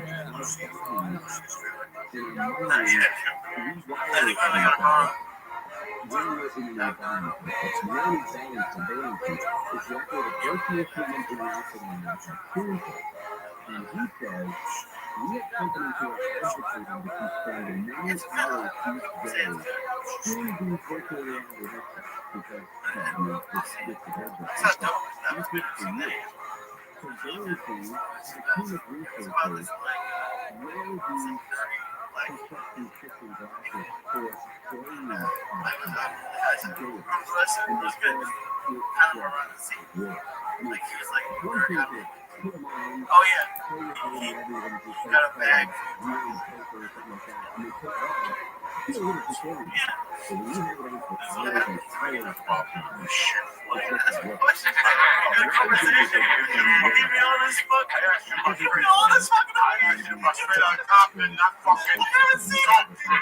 All you gotta say is I haven't seen it. I don't know about that comment right now, but the movie though. I saw that. It's about a kid who bought a bag of dough. Well, everybody buys a bag of dough. That's all you got. You watch the whole fucking movie. That's why your eye is fucking crazy. What up, Pim?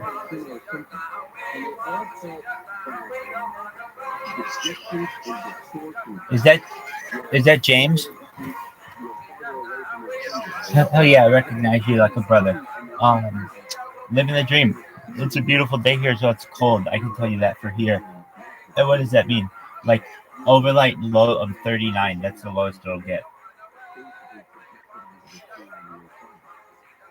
What's the temperature there?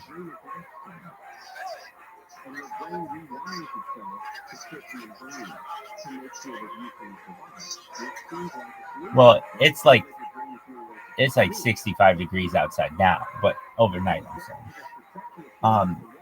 That's nice. The sun is out. You're just enjoying life. Okay. Oh, I appreciate it. Thank you.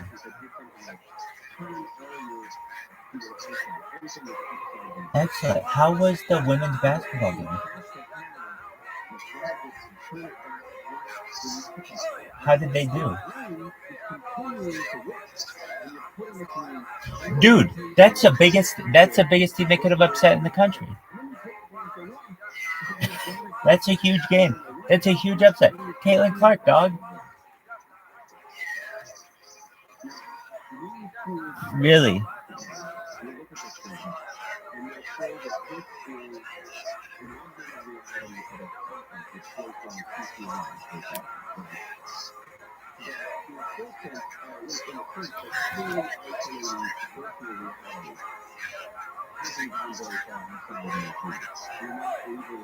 Isn't that something that we're not past that yet? Poor signal quality at sporting events in public places.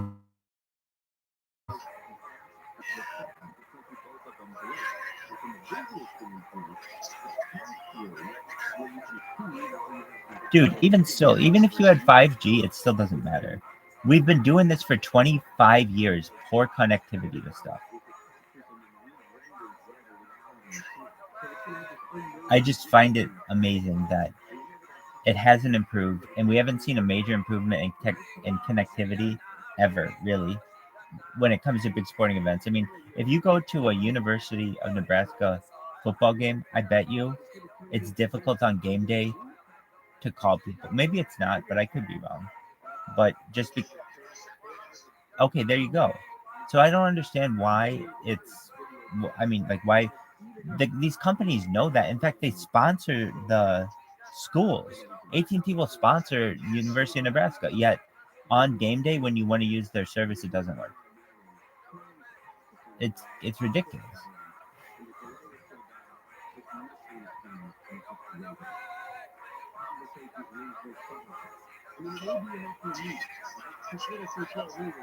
Oh yeah, definitely purposefully, and it's really not too complicated. Why? They don't want people to be able to communicate massive amounts of information quickly.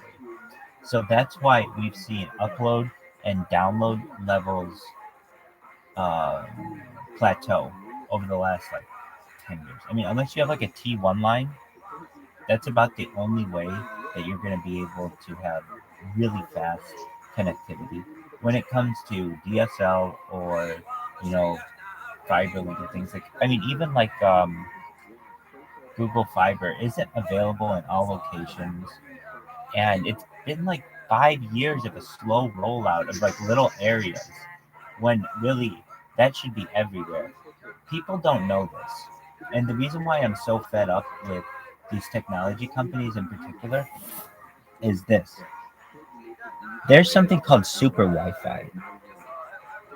James, have you ever heard of super Wi-Fi? Okay, so this was something that was granted by the FCC, the Federal Communications Commission, in 2010, in and around. And Sunjat Pichai, their stupid CEO, hasn't done anything with it. I'm not saying that Eric Schmidt, the previous CEO, didn't do anything with it, or that Sergey Brin, and Larry Page didn't do anything with it before them. But essentially, they're sitting on a grant from the government that will allow them to provide nationwide Wi-Fi for free, and they don't do it. And the reason why they don't do it is because other people have lobbied, like other communications companies, basically the people you have to pay every month for some kind of subscription, for them not to do this. But essentially, it was already approved in the late 2000s, the early 2010s, to provide Americans with what's called super Wi-Fi. Additionally, and people don't know this, James, do you remember in 2008 or so when everything went from analog to digital? Okay, well, there's a whole like wave, a spectrum of wavelengths that are not currently being used, those analog wavelengths, and people don't know for what they are. Like what are they being used? There is a way, and people don't know this. But this, I want to say this is old technology. I mean, it's like 20 years old at this point. But you can make, you could have, but there's still a way to do it where you can make any analog television or any digital television, I should say, any digital television with some kind of box. You can make it into a Wi-Fi transmitter. So basically, anytime you turn on it would be like all you have to do is turn on channel 3 and you're going to have Wi-Fi in your house. There's a way to do that using the wavelengths of television, of the analog system. But these things aren't utilized. Why aren't they utilized? Because the system continually wants you to pay a monthly fee. And so long as you're on that subscription-based system, the system's happy. Because then they own you. Then they can raise the rate at whatever they wish, and you have to pay it. And think of like Netflix and Hulu and Disney Plus and all of that. That all started at like $3.99 a month or $5.99 a month. Now they're $20 a month, and $20 is going to look cheap in a couple years when Netflix is $99.99 a month. That's exactly what they're hoping. Their goal is. It'll sit at that for a little bit, and then it'll go to $149.99. And look at YouTube Premium. YouTube, the thing that's free, that has always been free, will not perhaps be free in the future. Now, yes, people get around it with pop-up blockers and stuff, but YouTube's getting more serious about it and realize that their server costs and their shareholders are demanding that they turn out profits, and in order to do so, they need to suck the consumer dry. And the way that they do that is through essentially taking donated product videos and hosting them at cost to subscribers. So do I think that it's a scam? It's definitely, I think, a scam. And what's going to happen, at least from what I understand, and I could be wrong, because honestly I thought it would be viral by now, but you never know. Here is the big thing. The communication companies will all battle out for who is going to be the one true communication company, basically. And as I understand it, Comcast is going to win this. And the reason why is because they're going to basically have the best relationship with Hulu, Netflix, Disney Plus, all that stuff. And they're going to be the ones who are going to be essentially able to throttle the American public and what they stream. And so that'll be the big thing. In the future, it's really fucked up. It's very 1984. You're going to have to pay per text message in the future. You won't have unlimited calls. You won't have unlimited text messages. And you're like, James, you're going to be like, Rabbi, that doesn't make any sense. We went from we're on an unlimited system now. Everybody likes it. Right. But you have to understand the corporatocracy is going to reverse some of these freedom-like opportunities in favor of profits. They don't care if you don't text. If you're paying like $5 a month for texting, or it's included in your plan, they don't care whether you text or not. But if you're paying per text message, then they really care. Then it's really interesting to them. And they're able to send you spam messages, and you're having to pay for them, and all the other little nuances that they would do if you remember back in the day. And then also, then you're going to have anytime minutes. You know what anytime minutes are? These were like things that you could use, like, and you had like family and friends plans, and you had like 3 nights and weekends. All that shit is coming back eventually from communications companies. Now you can say, Rabbi, I just don't believe that. Maybe not in the next 5 years, but it will eventually be the thing. Once we have more of a divide between the haves and the have-nots, and it's actually it's happening more and more, as you see, then you'll have that world where the people who are the haves wouldn't care to pay. Who cares if it's 10 cents a text message? They have all the money that they need. when the have-nots do not, and then they no longer have a way to communicate. That's the world in which we're moving. Now, here's the thing. There's an alternative to this, and it's known as socialism. And so there will be a big push towards socialism. People will say the capitalist corporatocracy is nickel and diming me on every little fee, and services that used to be free are no longer free, etc., etc. And then you'll be able to get, if you want to be a fan of socialism and communism, there'll be some kind of voucher you can get that allows you to have like free text messages or like a free cell phone or something like that. And then people will be more in favor of socialism. And little by little, that kind of plan happens until the majority of people want socialism. And truthfully, all your rights go away at that point if they're not already gone now. And that's the future.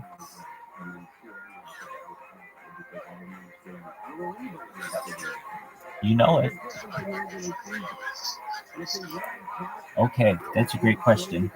In my opinion, truthfully, you're either one of two things on this planet. You're either a creator or you're a consumer. Now, you can say, like, well, I do a lot for society and all these things. Okay, great. Are you creating anything? If you are, then you're a creator. Are you just a consumer? Then, and in my opinion, one of the things that you could do if you're like, look, I'm just a regular person, is to start creating as much content as possible. Why? Because the more content you have, the better perhaps in the future you would be. Everybody says, man, I wish I would have started a YouTube channel yesterday. And I don't know what your interest is. It doesn't have to be anything. It can be your entire life. But when you have a huge amount of data that is stored, it's powerful. I can come in here and basically have as much confidence in front of anyone on camera. We have multimillionaires who come in and, I feel at home with them in any way because I know that this data is valuable. And we're still in the wild, wild west part of the internet where you can create data whenever you want. You can create a YouTube account. You can create 10 YouTube accounts. Now, that is one way that you can diversify yourself because the plan of the one world government, the new world order, the corporatocracy, whatever you want to define it, is to replace you and replace your job. So then there are other opportunities as well. Ensure you have a job in IT so you can work remotely wherever you need to. That's a really good way to do it. So you can pay for these things so that you can create content and all of the other things. And then finally, make sure you're diversified in cryptocurrencies, which James you are. And you never know when one of the NFTs that you have in your bag or one of the cryptocurrencies you have in your wallet can blow up and just absolutely make you a multimillionaire overnight. You have no idea. And that's very exciting. And you're so early into this. And you should just know that it's about data. Like, think about in the future. Well, just think about now. If we think about art of the past, we don't think of someone like if I say to you, think of the 1930s. We don't think of someone who's like necessarily like we think of the Depression in the United States, perhaps, but we don't. We think of like images in our head of that time. We don't, because that's art that has been captured and that it's a meme or it's a memory that can be communicated to us. Or we think of video, perhaps, or like maybe even radio or audio of some sort. But you have to understand that all of that is very valuable. And the more and more content of that you can create, the more and more influential perhaps you'll be in society. And thus, I think content is at least my way out of poverty and my family's way out of like my family's hopes. I mean, the longer that you do this, the longer that you're able to do this, the more content you generate, and it all builds on itself. So here's the interesting thing. If I have a like even a business too, I mean, things can happen. They can take away your accounts. But basically, if I made an impact on somebody yesterday, that builds on it until today and the next day and the next day and the next day. And so basically you continue to have a certain amount of influence over people and you're able to essentially diversify yourself from the rest of the pack because you have at least some kind of impact on someone that made some kind of impression on someone, and that will grow over the course of time. The more and more content that you have, and whatever it may be, if it's interesting content, great. What's interesting now in content won't be interesting in 10 years. And what's interesting in 10 years in content won't be interesting in 20 years. It will change. People's tastes will change. But the fact that someone out there, and perhaps other people, if it's of interest to you, are capturing life live and capturing the ebbs and flows of life and the history of society is very exciting in any of those decades. That you could go back like a time capsule or a time machine and watch what someone's life was like. That's very exciting. So I think it's just a matter of time, at least in my case, that this blows up. And then really, James, you're going to be a famous person on it. And you're going to be able to write your own check. So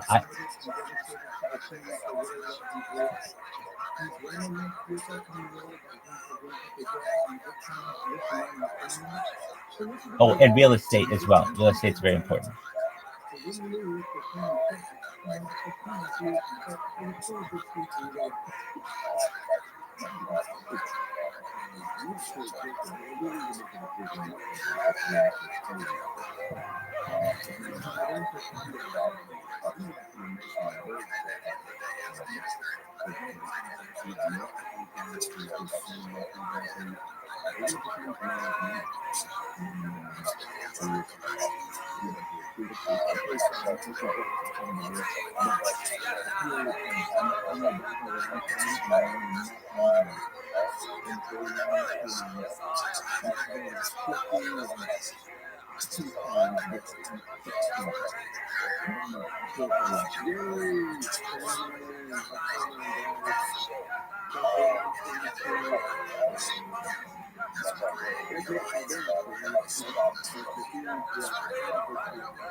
Generation X.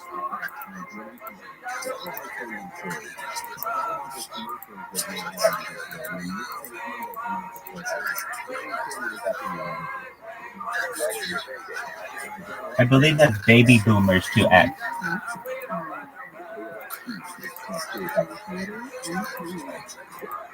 Correct.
Dog, I have a sun right here. It's literally right here shining in on me. It's right on my face. Dude, the sun is shining on me right now. Yeah. The bathroom's right there. I appreciate that.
Oh, hell yeah, baby.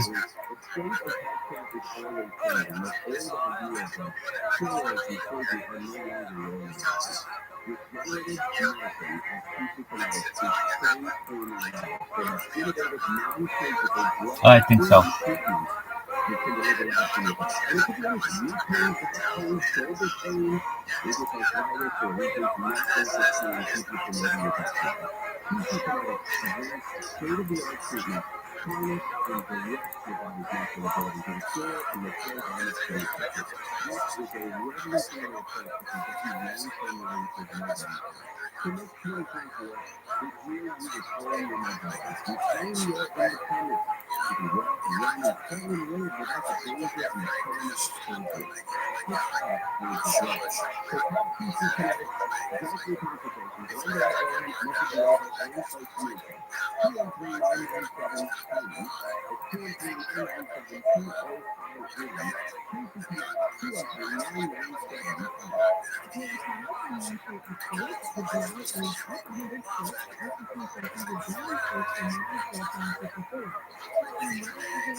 And totally, you're absolutely right, and I'm glad you recognize that. I'm like all day, all I do is this. All night, all I do is this.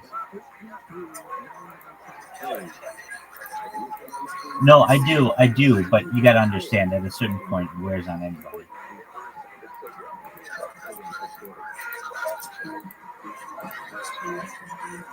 Just yeah, exactly. That's exactly right.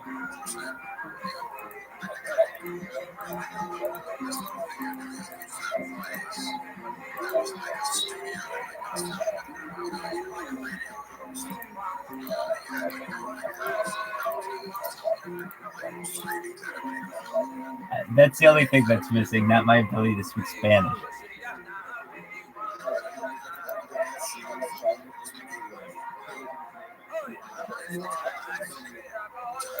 Dude, wait. No. No.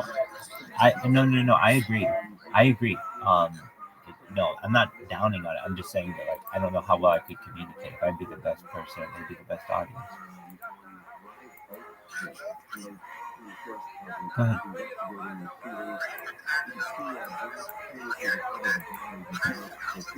Tens of thousands.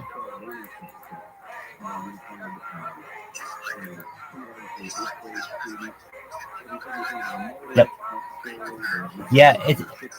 Yeah, one time it happened. So I got featured on YouTube's like I don't know if it was their front page or something like that, but I saw like there was one time where I saw it go from like 0 to hundreds of people on YouTube in a given time, and I've also gotten that on TikTok a couple times. I had like 70,000 people watching me on TikTok once, and it's honestly the biggest thing that's going through your head when that's happening is how do I keep it going? Because I've seen it like get squashed. And if you're like, dude, what happened to the 70,000? I had built this thing on TikTok. I built something. It was a phone that would spin in 360 degrees. It was actually 4 tablets that would spin in 360 degrees. So that you would, and they were all on YouTube. So it was like a YouTube carousel.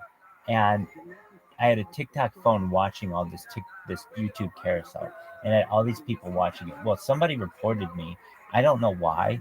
You can get reported for honestly anything on TikTok, and lose your privilege to stream for like 24 hours or something. And then that happened. I got a whole bunch of followers from it, and then ever since then, it was like my account never had any kind of. They call it like social media juice, but it was never featured in the algorithm again. So long story short, long answer to your short question, James, yes, I am ready. And when it happens, I know that it's going to be a global phenomenon. They're going to have to close down my neighborhood. They're going to have to close down the freeway. And I'm ready for that. It's exciting to me.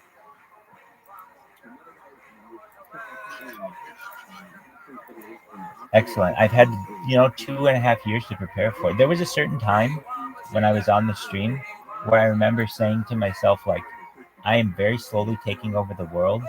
And at a certain point, I took it over and I didn't even realize that I took it over. And no one else on earth realized that I took it over. But this was like a year into the stream. But I was like, I now have like an entire year of my life captured. And no one has done that. Where you can go back and watch it. And basically, just nobody knows about it. Once people know about it, it's going to be perhaps very famous. And if it is, it's about this time where I would have exceeded the most amount of data that any person really has of themselves uploaded to the internet. I can tell you this, I compare myself to famous people on television and in movies because I want to know how much time they have had on screen just to give me some kind of idea. And to give you an idea, Regis Philbin has the most amount of time on camera at 20,000 hours. I have over 400,000 hours, which is, 20 times what he has. Just to give you some kind of idea in comparison to how much data I have. So I know I have this incredible amount, almost like a giant glacier full of data that just needs to melt. Once it gets hot, it's going to flood and it's going to be everywhere because I have so much media to digest. So sure, you have my daily live streams, right? But then you have my Instagrams. What's interesting on Instagrams? I've sang every major song ever, period. If it's a major song, whether it's a rap song or an oldie song, I've even just played instrumentals. So I have on Instagram tens of thousands of videos that people can delve through. That is going to take humanity a long time to just check it out. As I understand, what will happen probably say, wow, this is a project. So you watch one video, I'll watch another video, and we'll have like a standardized way that we say what the video is about. Because not even I know what every video is about because they're all so diverse. And it's just basically a timeline. And so everybody takes a little bit of a chunk and says, oh, this is where Rabbi was singing karaoke, or oh, this is where Rabbi watches the Super Bowl, or this is where Rabbi watches this movie or this television show, or listens to this podcast, or this is where they're talking about cryptocurrency here, or this is where he, whatever it is, it's going to be broken down basically. And there are enough people out there without enough to do where this will be very exciting. Basically, it's more content than they ever will have in their life. So a lot of times people get burnt out on things because there's just not enough variety. This is the opposite. I have so much variety that you will literally spend your entire life going through it and still never get to all of it because literally I got a head start on you. My content started being created before you started viewing it, and I make it faster than you can view it because I'm on so many different streams at once and I'm doing so many different things that, and like, why would you want to watch me on two different things? Things are different on different devices. So what do I mean? Go ahead. Go ahead, James. Yeah, I am. And people keep telling me this. And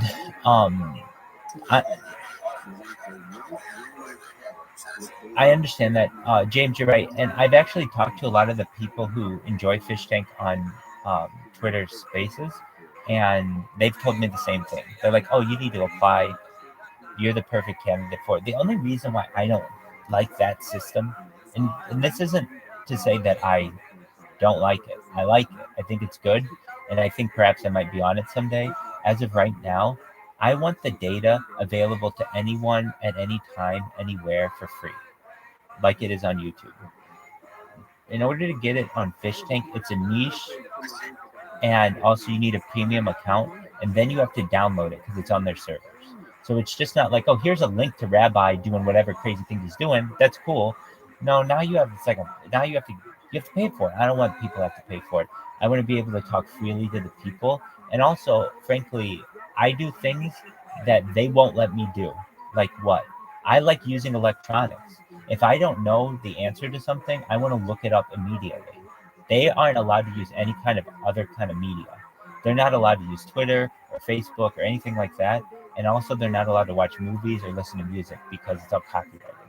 So, they're just interacting with each other. I'm not saying that that's not cool and that's not interesting to people, but in my opinion, if I'm interested in something, if we want to watch the Super Bowl, let's watch the Super Bowl.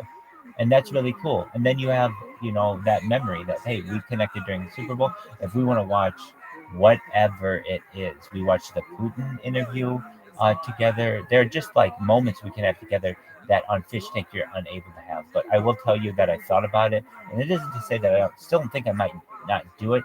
They're just, in my opinion, at this point, some disadvantages to me doing it.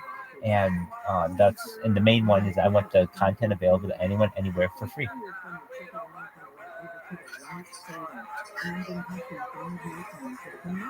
It's just a matter of time, and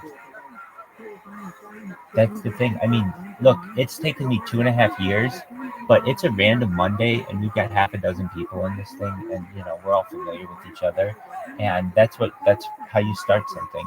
And the second that I say to someone, "Oh, I've got 10 people on this stream," I don't know why, you're all going to jump to it and be like, "What's going on this stream?" And then that'll be 20 people, and then it can grow from there. You never know, and that's why I keep shaking. Right. Right, especially during, I would say as well, when we have periods of time where people are just whatever it could be.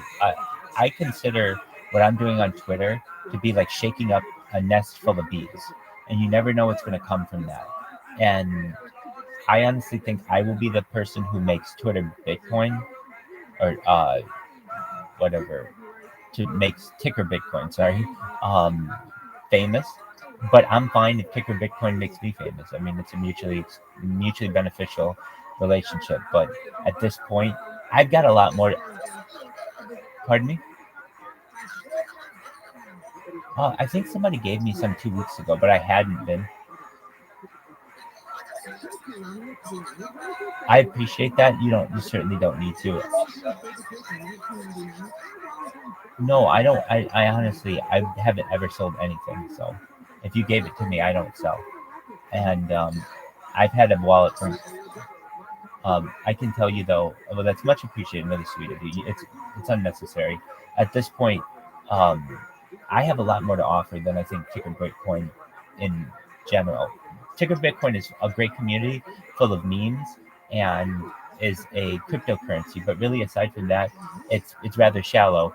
It doesn't have all of history going back to the pandemic recorded, but in combination, it's very exciting because it can teach the mainstream about cryptocurrency from the bottom up. We can see essentially the formation of the community, all of what on a daily basis of what goes on within a cryptocurrency community, within the inner workings of a cryptocurrency community. That's all very exciting to people, and will be especially when cryptocurrency is much more famous in the future. I mean, right now, like, and Anatoly says often, and is absolutely right, only 4% of the global population uses cryptocurrency. Imagine when it's 40%.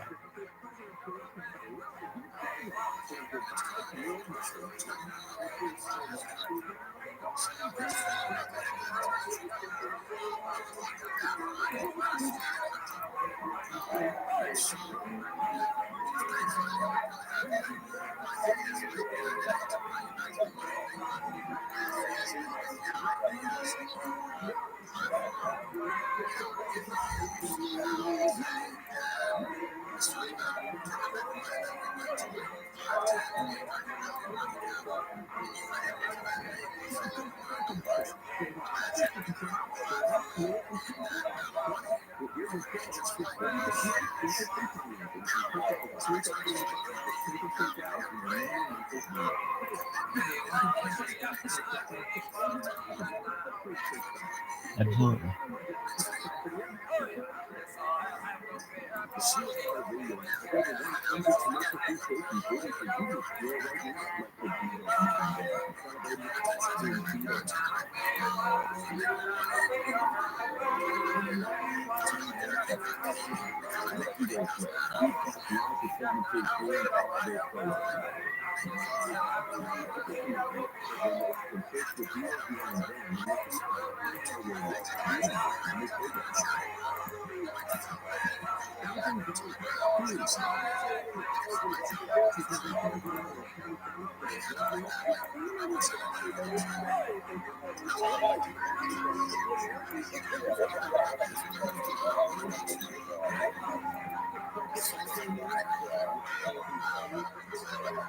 Right. Do you want me to say it again?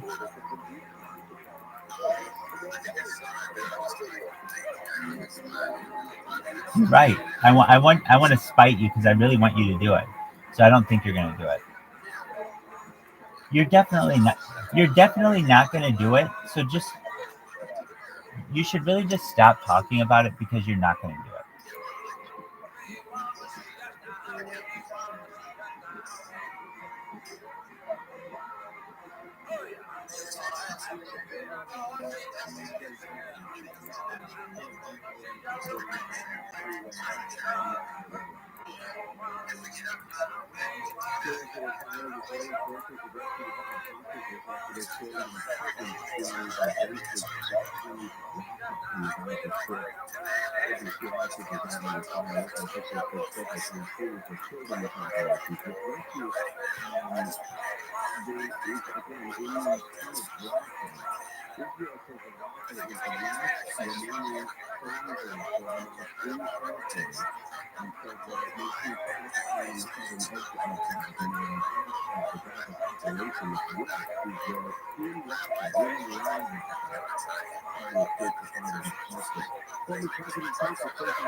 Dog, you're not gonna do it. Why even talk about it?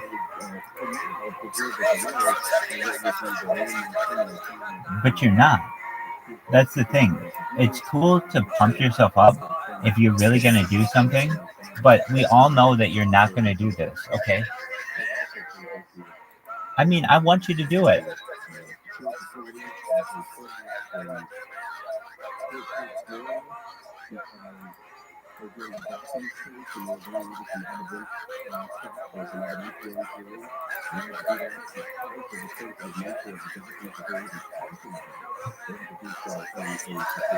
That's right.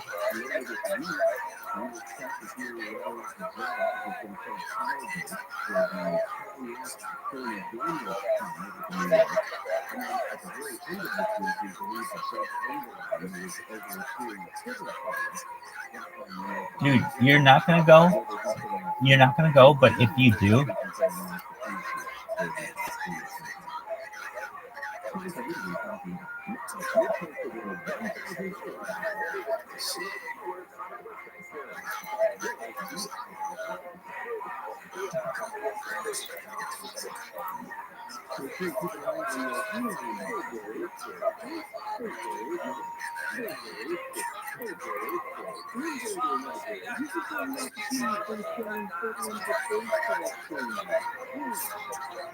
no. I understand. No. You're not being a bitch. It's actually really important to do.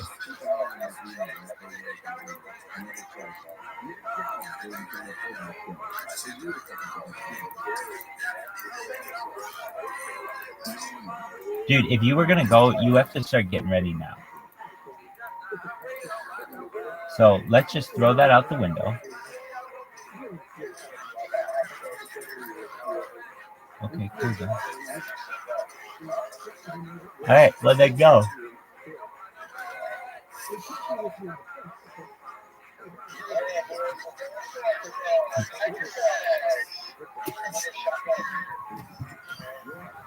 James, do you think he's going?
Peace, baby.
Julia. Julia.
And when you tell a 7-year-old boy that if he breaks my say, well, then it's his son. Now, look, the most father display biologically the parent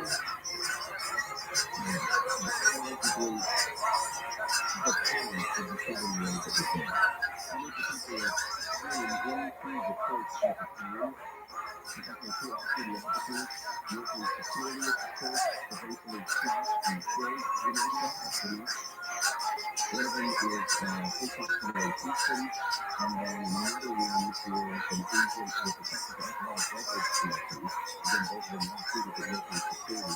They said that the boy was currently fighting for his life to save his uncle when Stephen had just over passed away in the Delaware condition. And we'd asked today whether or not the child was shot by an officer.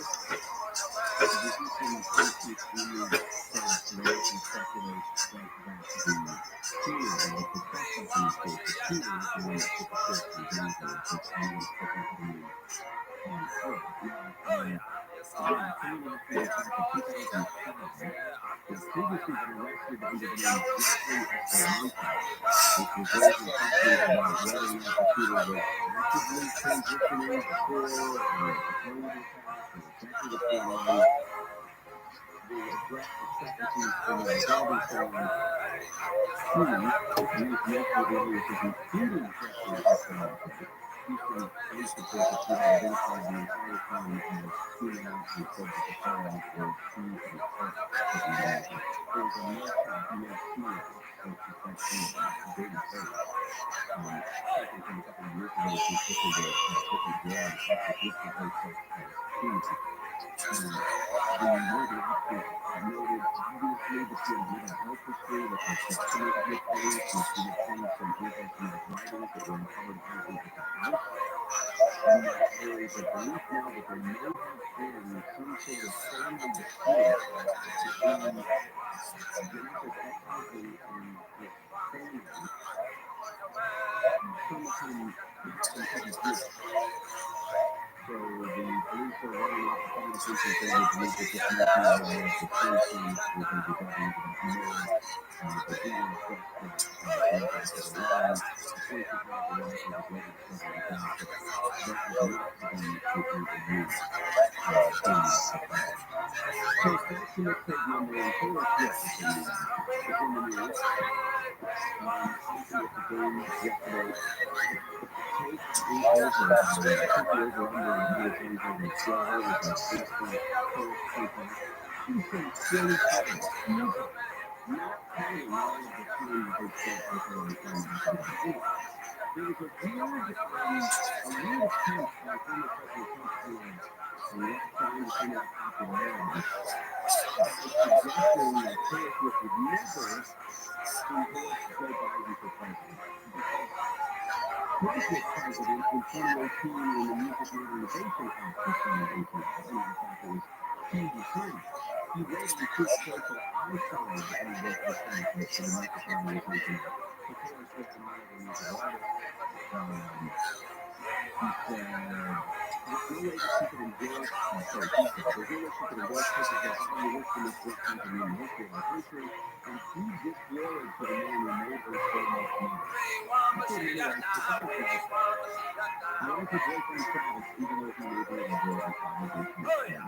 Now, the Music Modernization Act, I should not say, it did something in terms of changing the way songwriters and publishers were paid the statutory mechanical royalties that commission to reproduce, to distribute illustrated and things like that, when the work is streamed on intellectual services like Apple Music or Spotify, etc. Yes, Taylor Swift has made a big metric a ton of money, but not necessarily because of anything that President Trump had anything to do. Yeah, it's not even a law, but it's not to suggest that he even knew much about what the Music Modernization Act was all about. Mark Knopfler is stepping back into the charity music world. This is a plan that Mark Knopfler put together to boost a charity single to boost its youth with cancer. He said they've already raised hundreds of thousands of dollars and they want to put a couple more zeros behind that. So This pack is going to feature an unprecedented lineup of absolute legends in urban cycling. For the German-oriented with Slash, Eric Clapton, Trill, Bruce Springsteen, Pete and James Ryan May, all of them. They all stepped up and put their fingertips on it. So the song actually comes out on March 16th. And the credit is update of the TRILLIONAIRE times already done. From the story that the Pacific Calculation Journal that started Oakland after was released 41 years ago. And then finally, just before we get to the Mickey Mouse story, probably good sense. Officials have announced 2024 nominees for induction into the Rock and Roll Hall of Fame. Usher, and this is going to be on the Rock and Roll Hall of Fame. Rising Ball, Mariah Carey, Cher, Dave Matthews Band, Eric Queen, Carolina, Peter Frampton, James Addiction, Queen of the Ray Cyrus, Oasis, Sinead O'Connor, obviously Ozzy Osbourne, Sade, and the Cavs started the top 10 of the 15 nominees, all in the ballot for the first time. They have not released their first commercial recording in 25 years of having a local before, and that's true, and the ceremony will take place in Disney this fall. Now, there was one more thing about the Super Bowl, and then we're done, I think, but I know the story is not going to talk about it tonight. There was one commercial from ROTHSCHILD with a makeup lady. It showed the dark face lip gloss. And when you look at it, it's not what it looks like. So let me just say that. One of my buddies laughed because he thought that was actually, it didn't say dark. They thought it said something else. It turns out the NFL did not allow the entire commercial to air on the broadcast because it was deemed not safe for work. So, the commercial shows Tiger introducing the Duck Hunt Extra, which promises the most exhilarating football. But a few men misread the rule and put the product to work in another unexpected way. So, the original cut, after you get, the first part of it, the first 3 seconds or so, you cut from her to this breaking news report. And then you come back to professional makeup brands so the female-led brand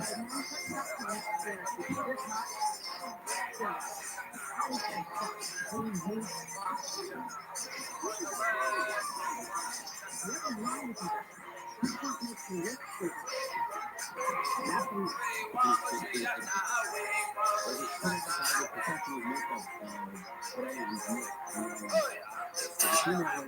female flavors around the world with all creative ideas, flips the script on male stereotypes with white Argentina. You could honestly, if you're interested, you can find out exactly what the uncut version looks like on YouTube. It's really pretty story.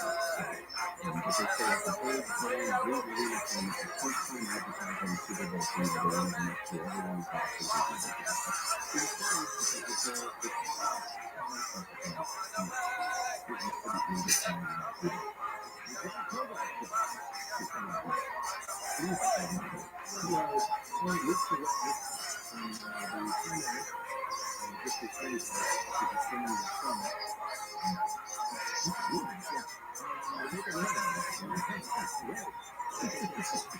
We're going to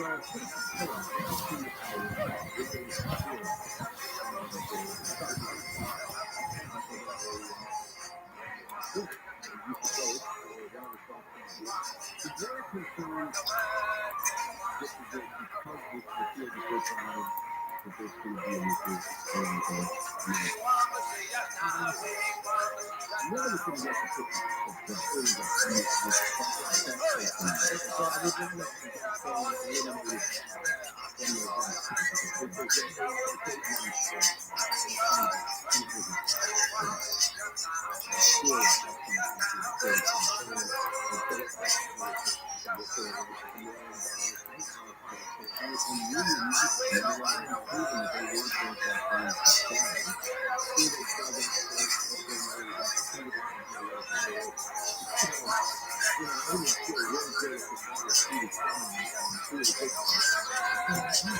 get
What up, Tim? How you living?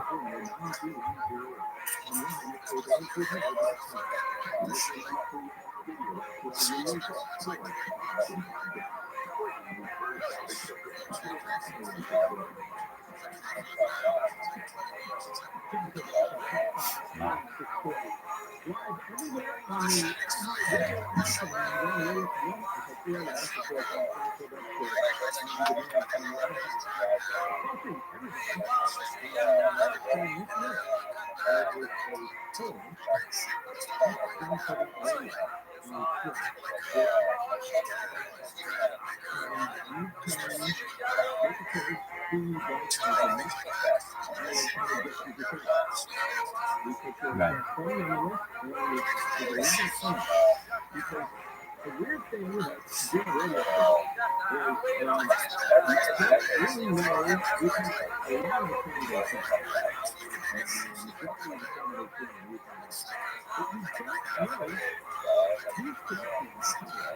That's a thought.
So it's difficult to tell who's taking who. It seems like everybody I run into in life wants things so much.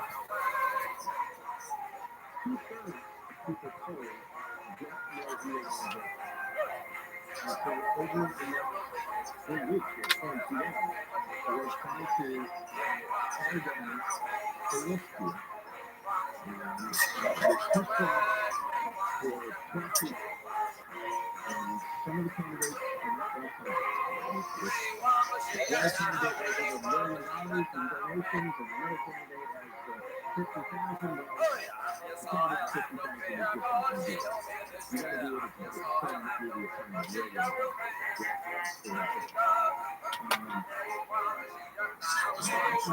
the ones we interviewed on the air, every one of them said it. So when you get down to saying, okay, here's the top 5 list, it's not spread against anybody else. It's simple. There's only 2 slots here. I was like, it's only 2 slots.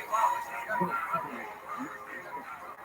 was the idea. So then we could have 2 good candidates between now and then. To be honest, if it's just one good guy, a good woman against just game, makes a lot of people nervous. Because I'm convinced there's enough signatures for all this stuff. I'm sorry, I just don't believe. I just don't believe that with signatures everywhere, and it's done.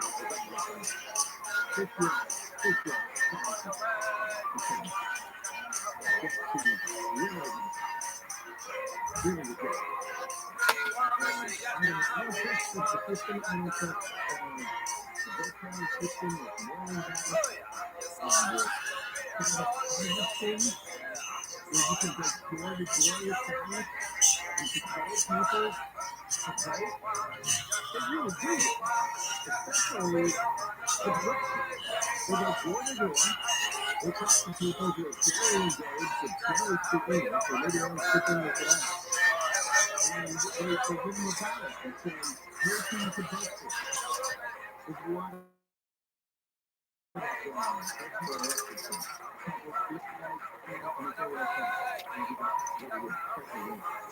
So it's a real thing. And if that thing gets through, it's going to take a very, very long time. I think they're going to get things up and back to kind of clear. And I like it. The next one is the trouble line. I'm sure I think you'll have to pay for the campaign on the trouble line.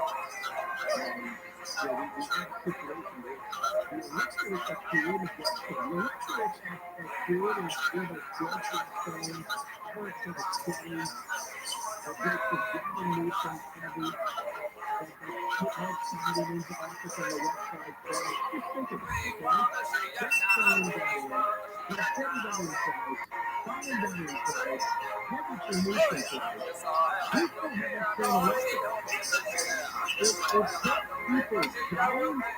It's kept people being terrified of going out shopping and going to dinner. You have a smash and grab robbery featured on the news most nights now. You needed tens of thousands of drug addicts, mental patients, beggars, all that kind of stuff. Before people would even consider maybe the deal is unemployment. Very cool. I mean, we've got the original sin hanging on the death row, and we don't popcorn stuff, which is the root of Doug, you're not going down there, so I don't even know why you're asking us.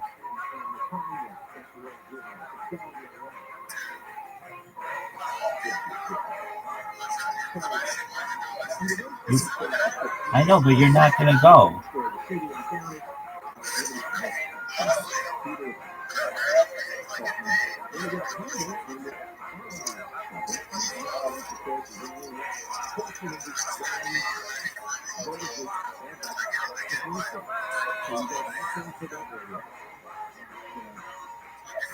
You kind of make me want to move. You're packing, I want to pack. You make me want to move. You're packing, I want to pack.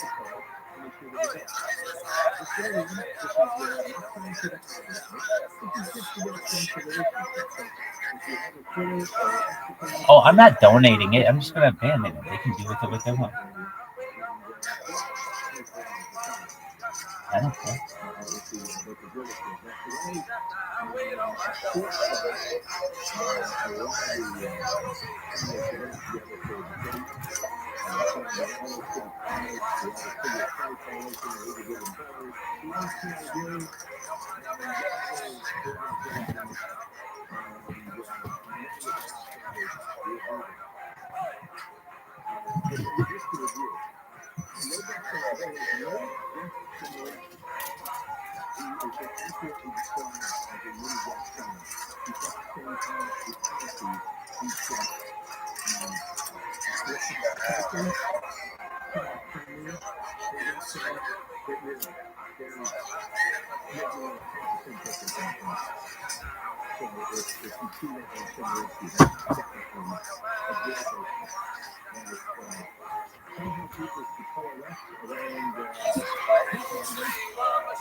everybody in politics, the media, all the apologists, all the bootlickers, butt kissers, mouth swallowers, all the people who specialize in media giving comebacks to your politicians, they don't even know what to do. And where a lot of everybody wanted to go, and then Biden, Junior Fields, goes out and proves special counsel gives a ridiculous press conference, yells at everybody, mistakes the name of the president of Egypt or the president of Mexico, and also forgets where he got his somebody's weapon. So he's denying that he's forgotten what year he said that. He doesn't remember what year he was. And if the White House wants to release videotape or audio tape to prove otherwise, you know they have a recording. If it wasn't completely senile, they would have released it. But they never will. Why would somebody would leak that? You know what? Hopefully the people today will listen to America doesn't cover the political people think, whether it's politicians or Trump members, there's other liars and frauds on television and who writes the news sites. Because according to ABC News, it's an asshole, 86% of Americans think Biden is too old to serve another term as president. 86%. That is an astonishing number to get most people to agree on a political issue like that. 86%. And by the way, too old is being used as a catchphrase. What's the age about the phone? I did this on television and radio. People in their 80s who are constantly it's not that he's 81, it's that he's got the nation as the West from month to month. Also, 59% think both he and Trump are too old. And in fact, if you take Trump on himself, 62% think Trump's too old. So you have 80% who think Biden's too old, 62% who think Trump is too old, and 59% who think they're both too old. 73% of Democrats think Biden is too old. And yet, 73% of young voters, actually 3/4 of young voters saying, we don't want to vote for this guy. And I'm actually going to put him up on it, put him up around November, I think something good is going to happen. For Biden, what a sorry, stupid system. You have a candidate that the whole world was senile. It's a lot of them trying to roll out a little bit congressional primary guidelines. He's fairly sick. You think he's making a change when he's 86 like this? 86 and still in politics? You think he's going to be alive in 2029? And then you have another one with extra brains and vice president? That is just so 86% of Americans think he's too old.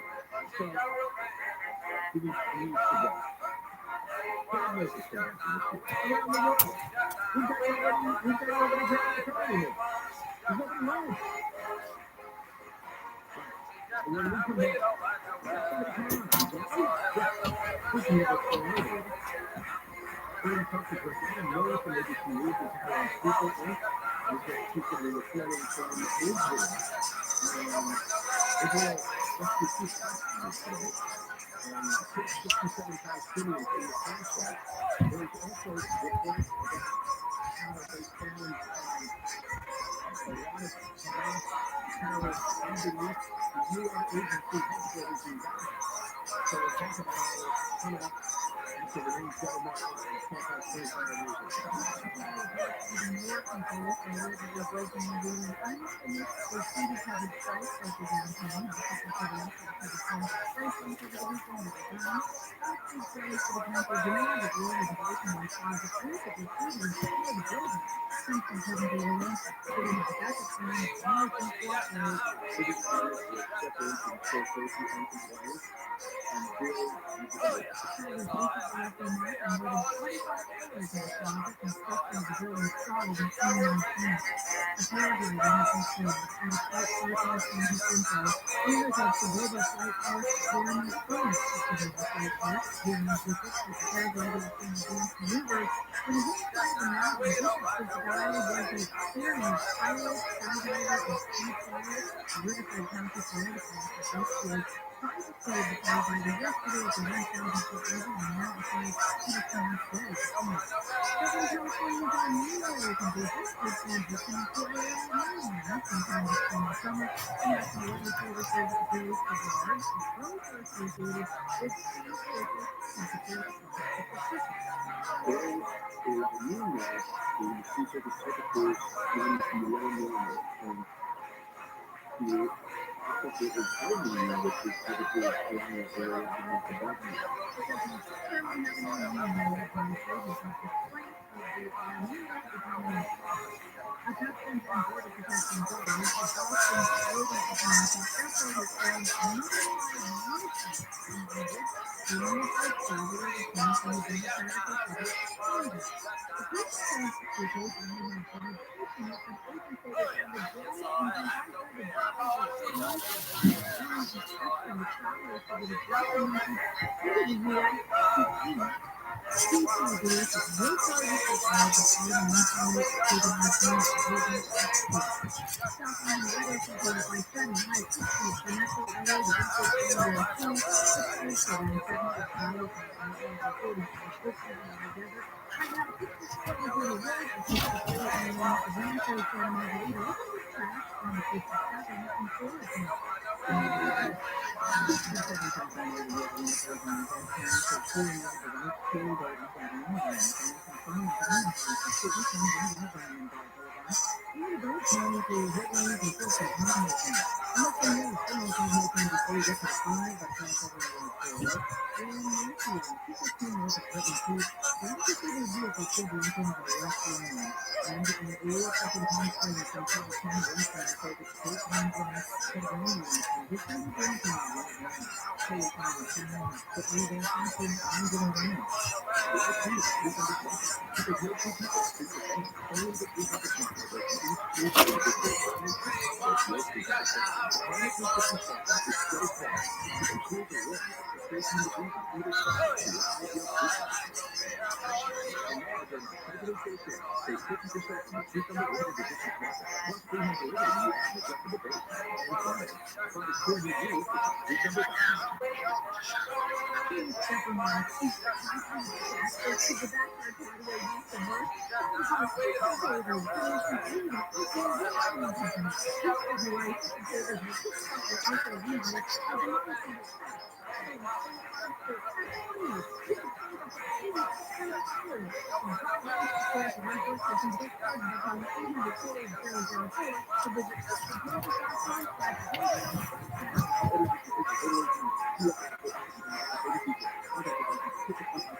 This is Jacob Armani with Roofing and Maintenance. Call 844-24-JACOB. Termite batteries?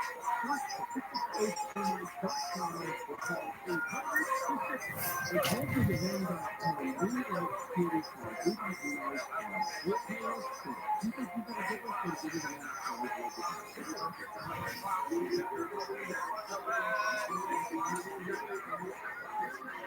Still suffering with the pain and embarrassment of growth and making teeth? Here's your answer to the new canal from Charlie Dennis.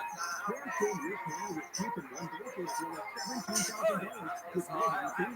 Extra low $27. Call 888-640 Smile for children with the exam. See if you can an extra at $2,500 only. See if you can get the options available. Transform your smile today with Cunning Dental. Call 888-640 Smile or visit cunningdental.com. Restrictions apply. Association of Japan, and you are the host of the History of Pregnancy Class. And we're going to be rewatching and talking about every single episode What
up, Botan? How you doing, baby?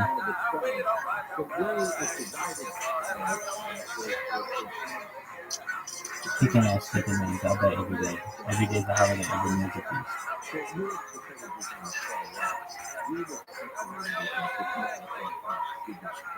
I appreciate it. I like you too, Botan. Have I seen the Space Latina? Help me.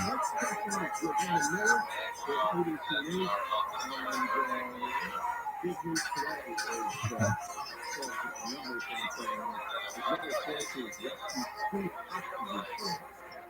Sounds good, man.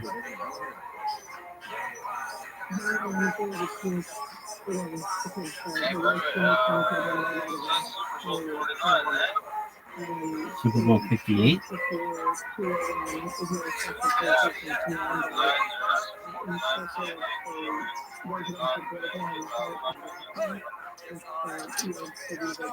But the 49ers lost. The Chiefs won. And it was Super Bowl 58.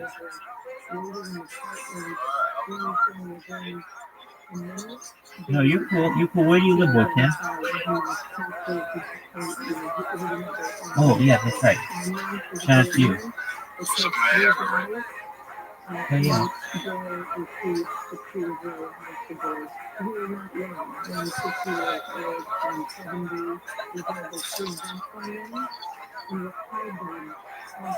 Marcus Wentz in the house.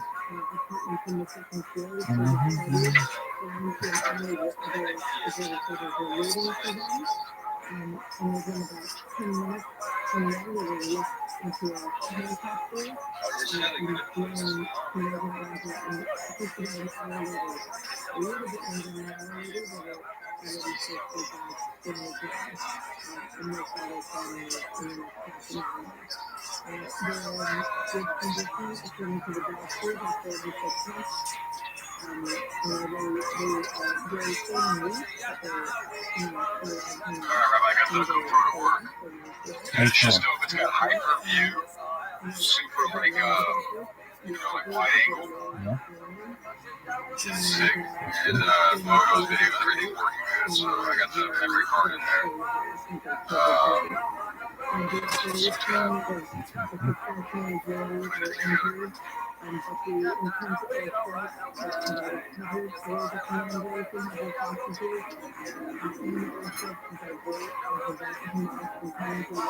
What I can do is I'm just gonna make a bunch of footage, and then I can like give it to somebody within take a pick one, like edit. I'm sure everyone out there is gonna get drunk as fuck, acting crazy. I hope so. Yeah, Bitcoin shorts are great. Bitcoin. Why? 50,000 is fucking soon. 48.3.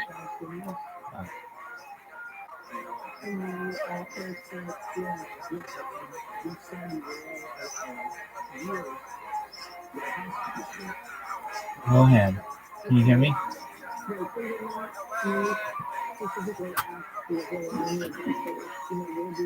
Rohan, can you hear me? Okay. I'm going to show you something. This will blow your mind. Oh, okay. So that's like, excellent. I have created a robot here that I'm going to show you. That's going to start in a second. That will automatically follow people. Let's put it. I had 939 people, 939 accounts banned on Twitter 2 days ago.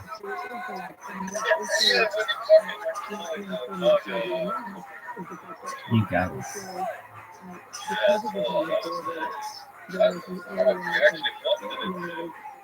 Can you see it? It's like a little pink hand. And it just follows people.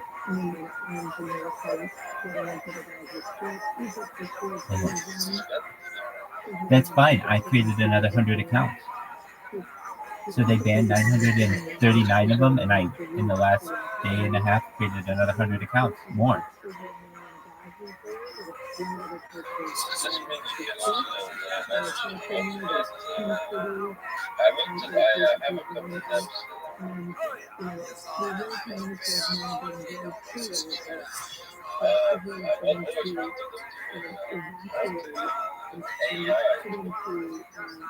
Well, that's what we have here, my friend.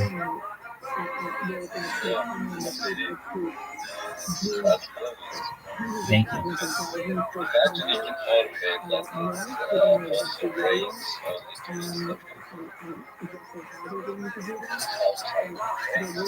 It can do basically whatever you need it to do within reason. If it's something that your mouse can do, it can do it. And the keyboard, and what makes it a game changer is it can recognize pictures.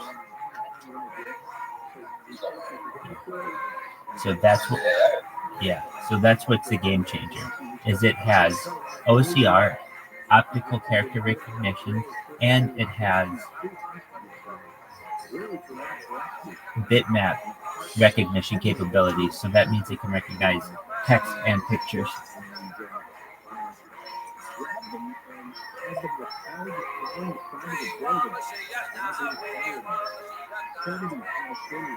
It's a game changer.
Yes, sir.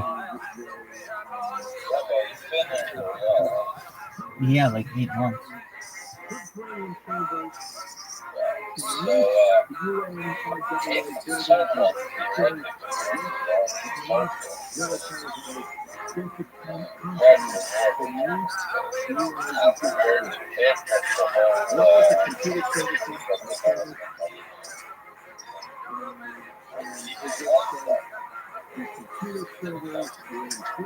The market is so saturated now that what would it be? What's its secret sauce?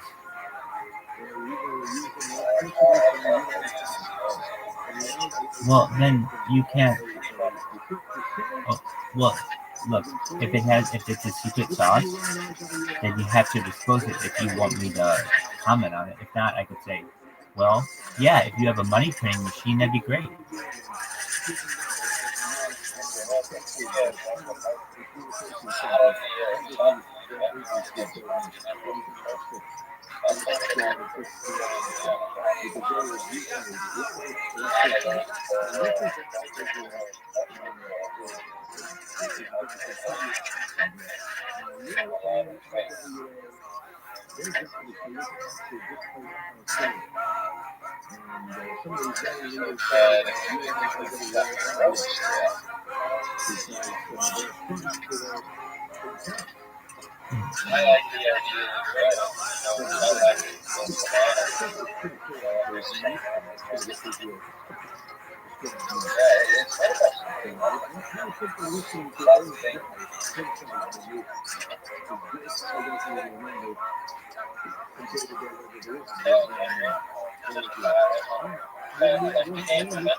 What'd you say?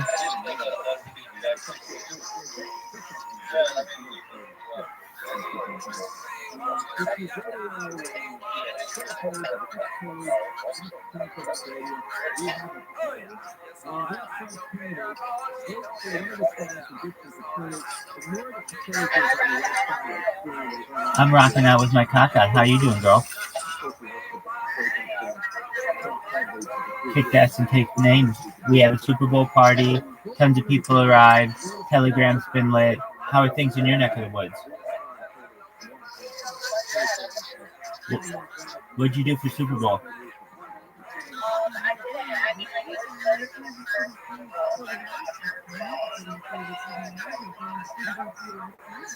That's right. Good for you. Do you have a rookie card? Absolutely. I'm sure it's really a hot commodity among Swifties. So, did they not get engaged? What the fuck? What the fuck? She's gonna write a whole album about this. It's gonna be amazing. The album's gonna be amazing.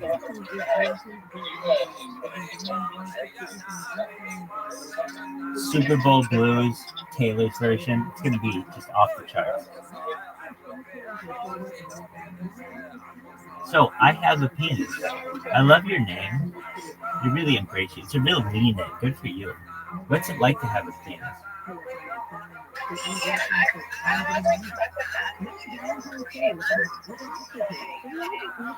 Lord Mockingbird, you're preaching to the choir here. So you didn't watch the Super Bowl?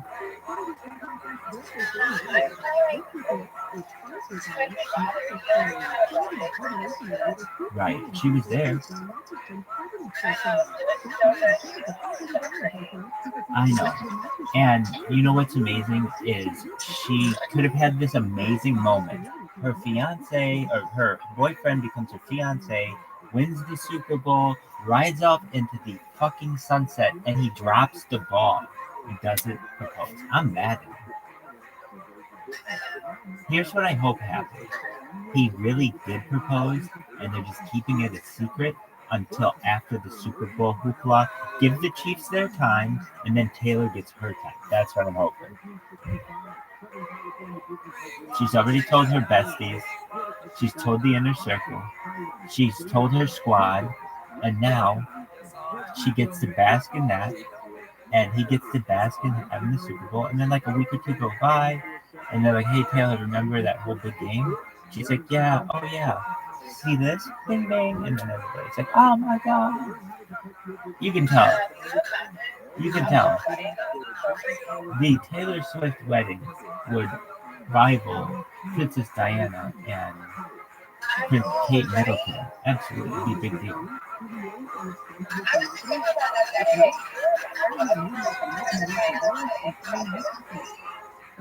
How old is it?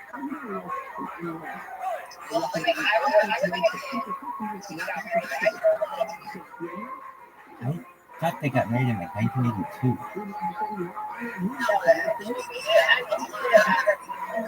There you go. There you go. Yeah, that I can believe. That I can believe. Yeah, because it happened before I was born, but they did play it a lot, and so you know it is like that fairy tale wedding that everybody wants. So, what would if you were Taylor Swift? I have penis. What would your perfect dream wedding be?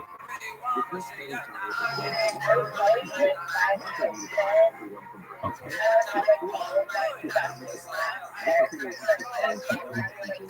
The squad. You'd have the squad.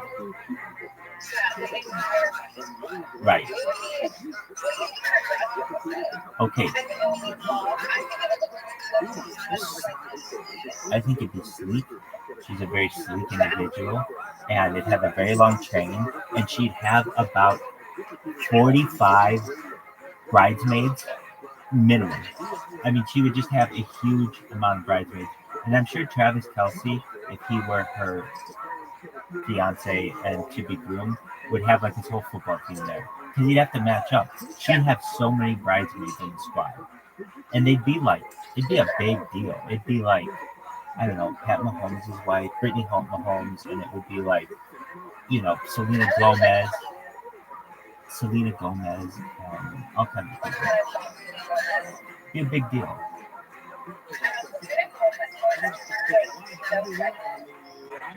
She's a cutie patootie, I can tell you that.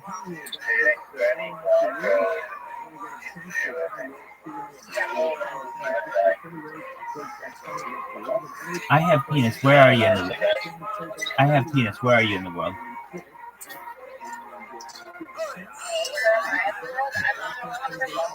Oh, very nice. Are you a Red Sox, Celtics, Patriots fan? Bruins?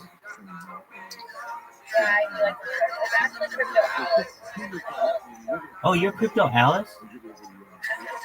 Oh, you always used to throw me out of here. How you doing? That's cool. Wow, Crypto Alice. So you're like you're a legend in this community.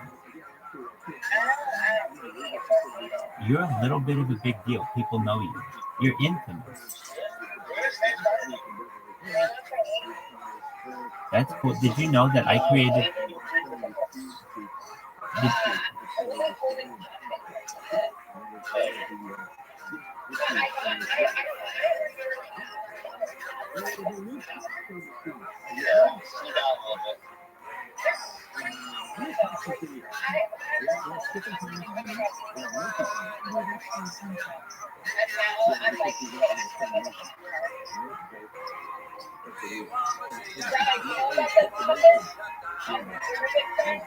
I do not. Please enlighten me.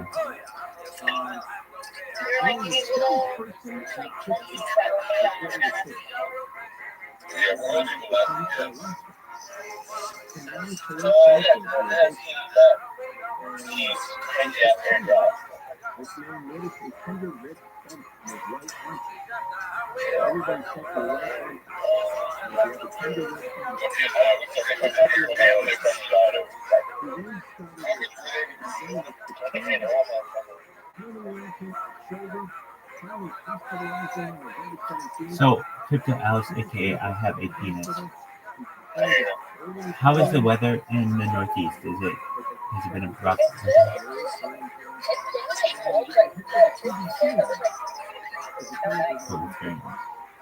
All right, so you like the Bruins, but you like the Bruins. What about the Patriots, Celtics, and Bo Sox?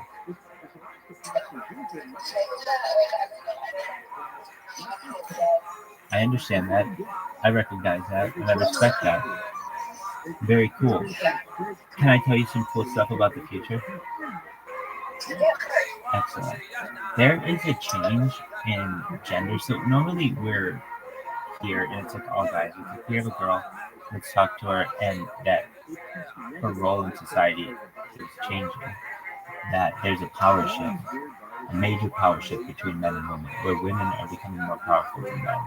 Particularly with the embracing of technology, women will become more powerful than men in the generation. Why is that? Previously, women had a time, I hate to say it, but they had a time frame of fertility, but no longer is that necessarily the case with cryogenics and the ability to freeze one's embryos, where a woman can have a career and live a very successful life, establish herself if she chooses, she can do whatever she wants, but potentially have children into her 50s, 60s, 70s, or even 80s or older.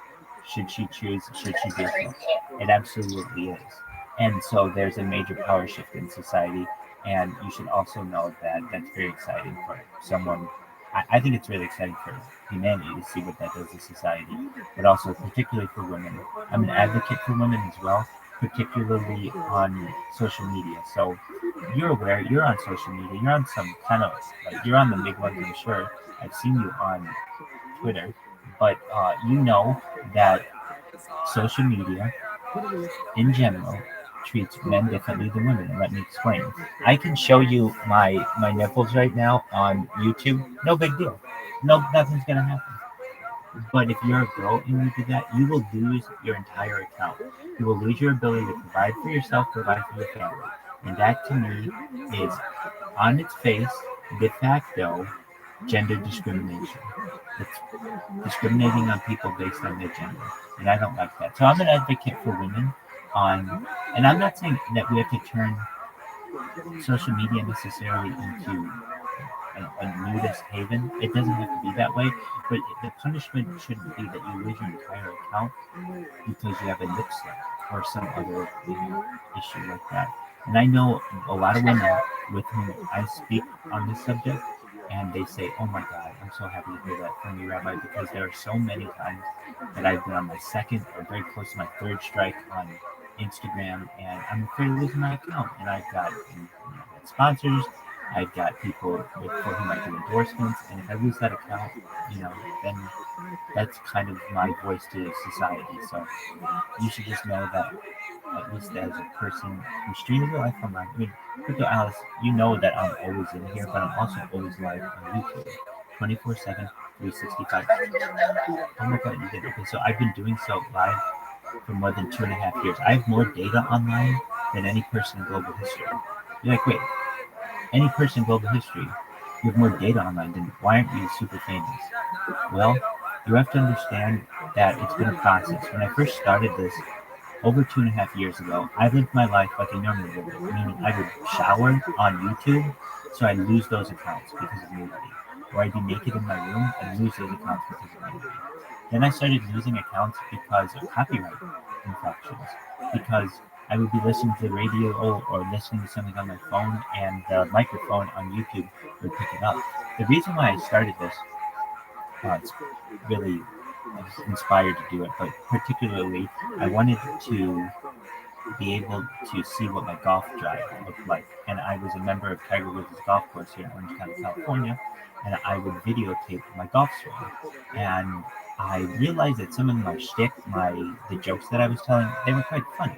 And I thought in the future my family might want this. If I have children or a wife or family someday, they might wonder what their father looks like. And I realized as well that I didn't mind being on camera, and perhaps maybe one day I should just continue the live stream. So I did, and I then began live streaming on YouTube that night. And I realized if I was going to do this, I have a penis, aka Crypto Alice, that I want to do it better than any person in global history. Because I don't just do anything half-assed, I do it better than anyone. So I bought 6 Chromebooks that are all around my room, and throughout the time you've been able to watch my life from the front, from the back, from the sides, from my computer screen, and from the ceiling.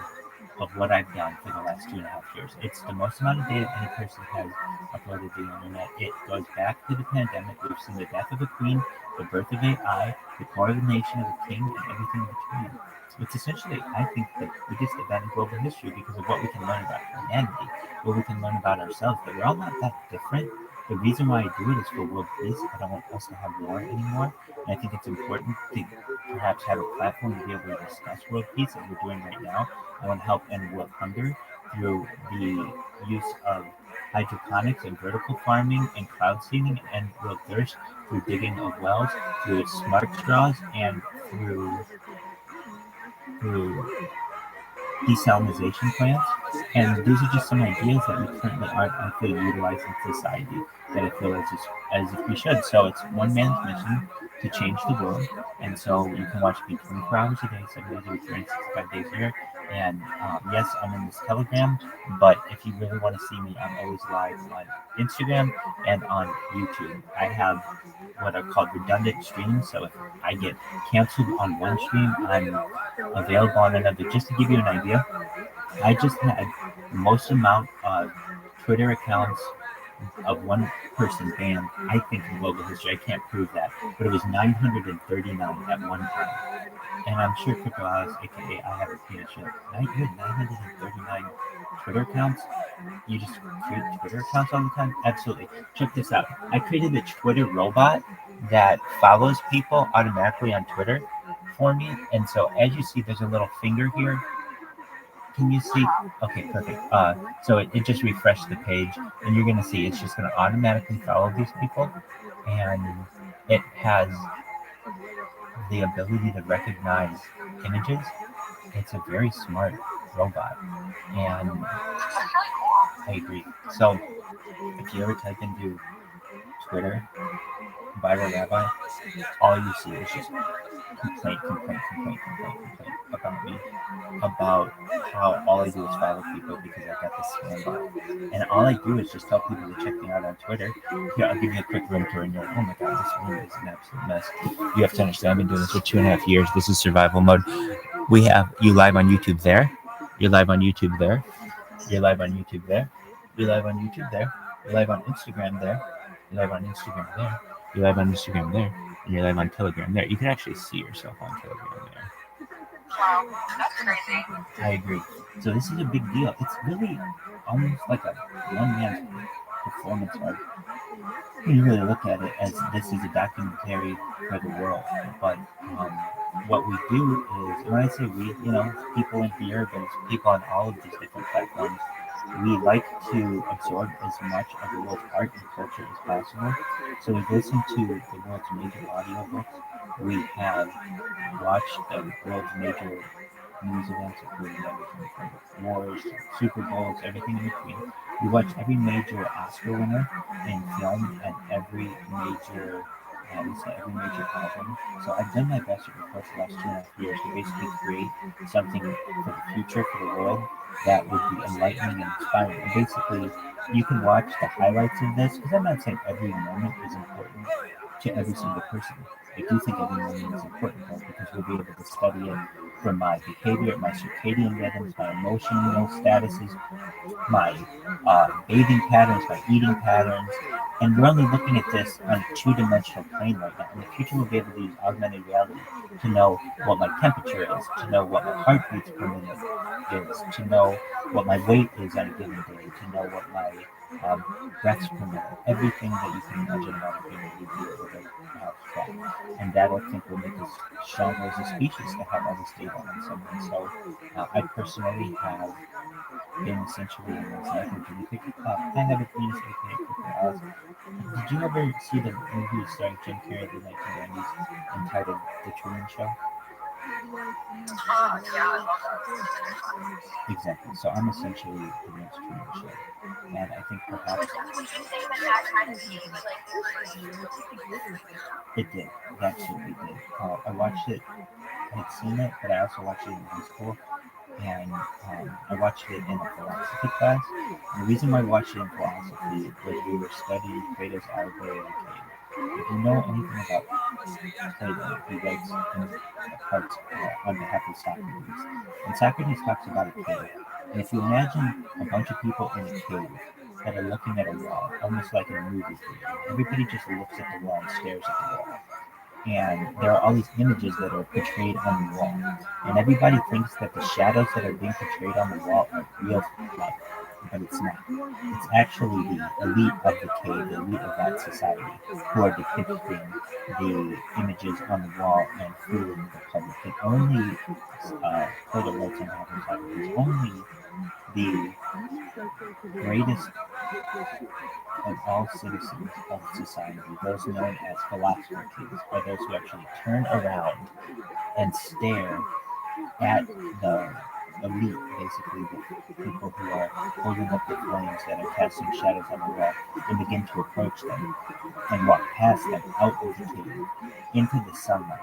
And that pursuit is known as knowledge of the good. So when we were in high school, I remember this one part of Plato's The Republic, where he talks about Socrates describing the allegory of the cave. And then we watched the Truman Show as a class at the end, once we were done reading the Plato's Republic, and this made an impact on me that basically we all live our life subjectively, and that maybe this really could be a reality in life, that this could happen. And I also would say when I was a child as well, my parents had a lot of video footage of me just when I was, I would say, just we were like my parents built a house, and so for like a whole year, every day of the year, I was on camera for some amount.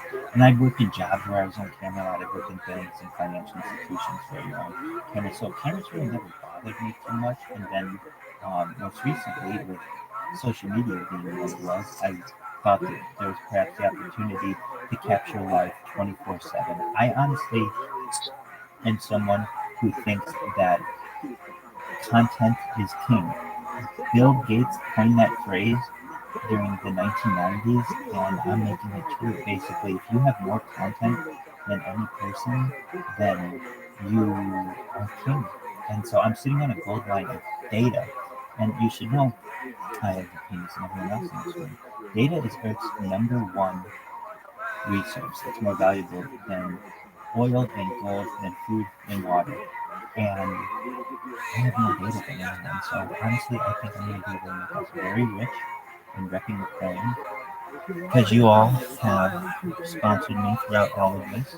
And so wherever I'm seen, people are going to know about this. And we're going to make Harry Potter Obama Sonic 10 the new reserve currency of the world. God willing, someday.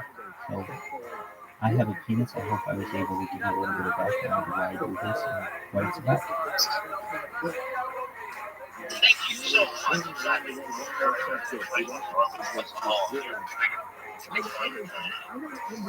Absolutely not a thing. You're welcome. Thank you for Yeah, coming. but it's good stories. Like, we got a lot of big play. Streaming from a new, better place. You're going to go try by Chicago or? We'll work it out. We'll work it out. We'll figure it out. No, heading to Chicago. No, that's worse. And Tully, are you going to New Orleans? You're not going. Yeah, you're gonna eat that and you're gonna fall asleep and you're not gonna go. Okay, first of all, I'm not fucking crap. Dog. I can't sleep that much. Dog. I was up before you were. Yeah, but I'm not Oh, okay.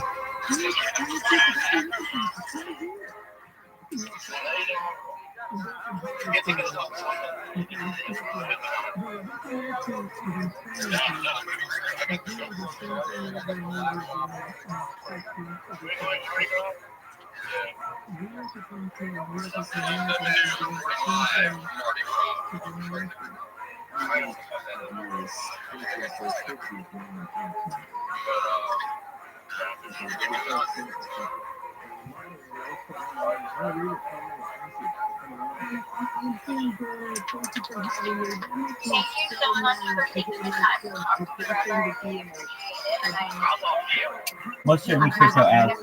Anytime, I'm here for you. If you ever need anything, excellent. Sounds good. Take care. Have a good night, guys. You as well. Yeah, man, but what? I know, it's just, you're like a woman's voice. You're like a fucking. Yes. Yeah,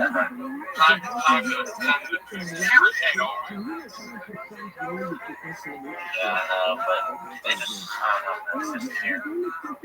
That's all we did. Did you see me? Twice I did the other one. No. It's busy, huh? You're busy nowadays, that's me. I was just gonna figure out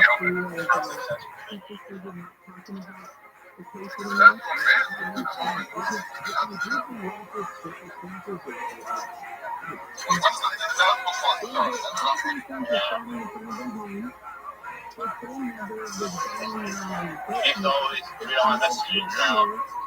This is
I'm not even going to details, but this together, I really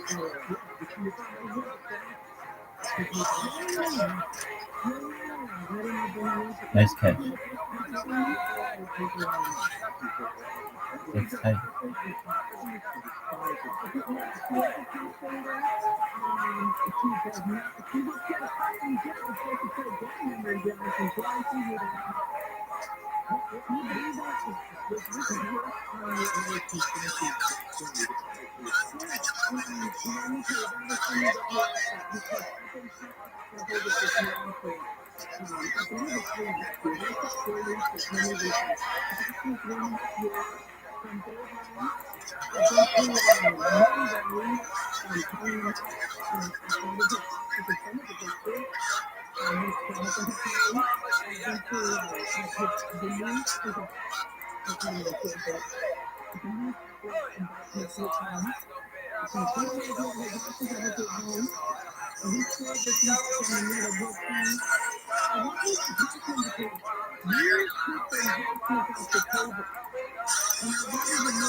What a big dog.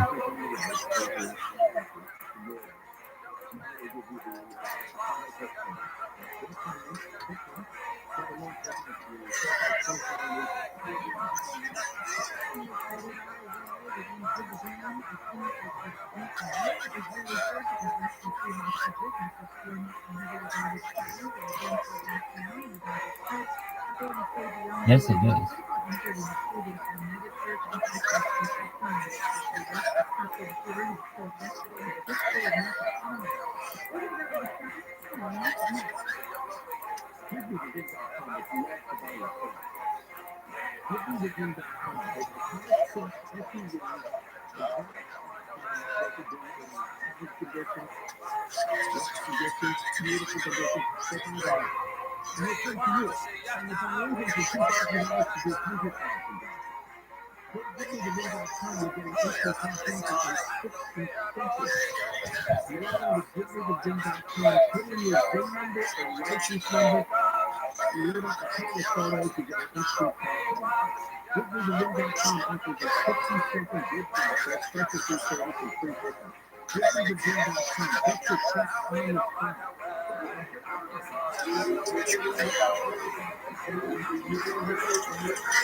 What do you need?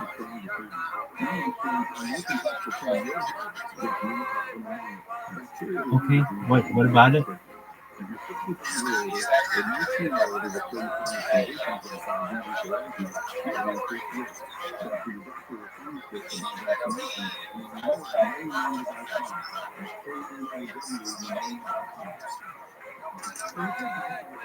That's cool that you're a fashion designer. I'm not the person to ask the questions to directly about the coin. If you want to contact the people, the best advice I can give you is put any question that you have in the chat, any kind of offers, any kind of opportunities that you have in the depths of get back to. You can even at admin. Do it. Go for it. If you feel comfortable, I don't speak on behalf of the coin.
Crypto Alice. Yeah, I mean, I've seen her. If I've seen you on multiple social media platforms, I think you're, at least I don't know what her following is or anything, but she's on Twitter and she's on here. And she might be an admin in here, which means that she's been around for some time.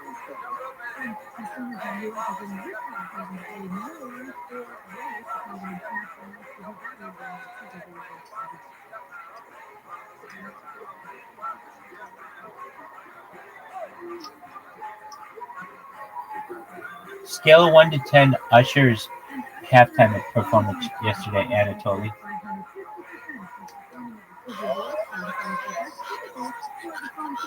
You know what? That's true. Bieber did not come out. I'm very disappointed. I would have come out. I would have come out if I were Bieber or if Usher had asked me. I think I would have. I think. Maybe. But then again, that's a lot. We're going to go to 99.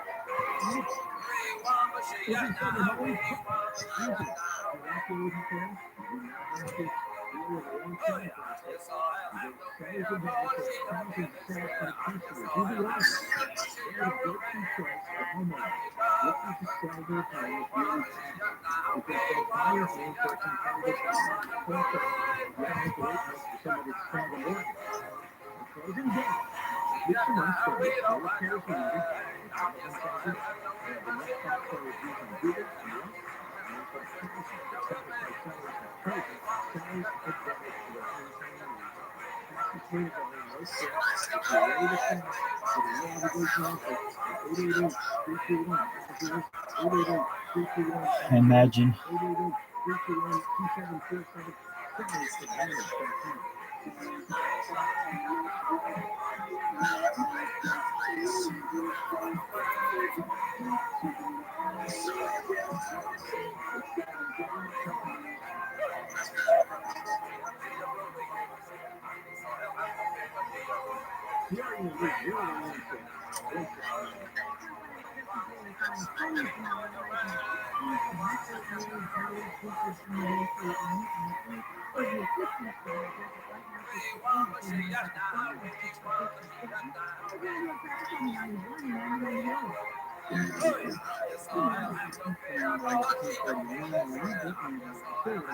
That's right. What was it? I think his exact quote to the comment. Didn't they give you like $100,000 in Bitcoin and you just ran off with it? Because that's life.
and you get the laser light license exam for free. There's 14 cars to sell them. Pennsylvania. Pa, pa, pa, pa. 551 866 559 4444 866 559 4444. Covering weather today from 25 degrees and 60 just before Black Friday purchase in Eastern Oregon, Galveston, and Island. In the Southern California area, dealers have the Fire, First, Better California Fire, and more. From Fire Station, California Fire, Mexican Fire, registered to pay fairly to the creator, and later somebody announced an Eastern California one step of the others in the action. Then also, earnings at times can get registered and flip side, University for University of Minnesota from the California. Hallelujah. It's the North Carolina Equal Accident Over Ambulance Program. Telephone 5 for banking money.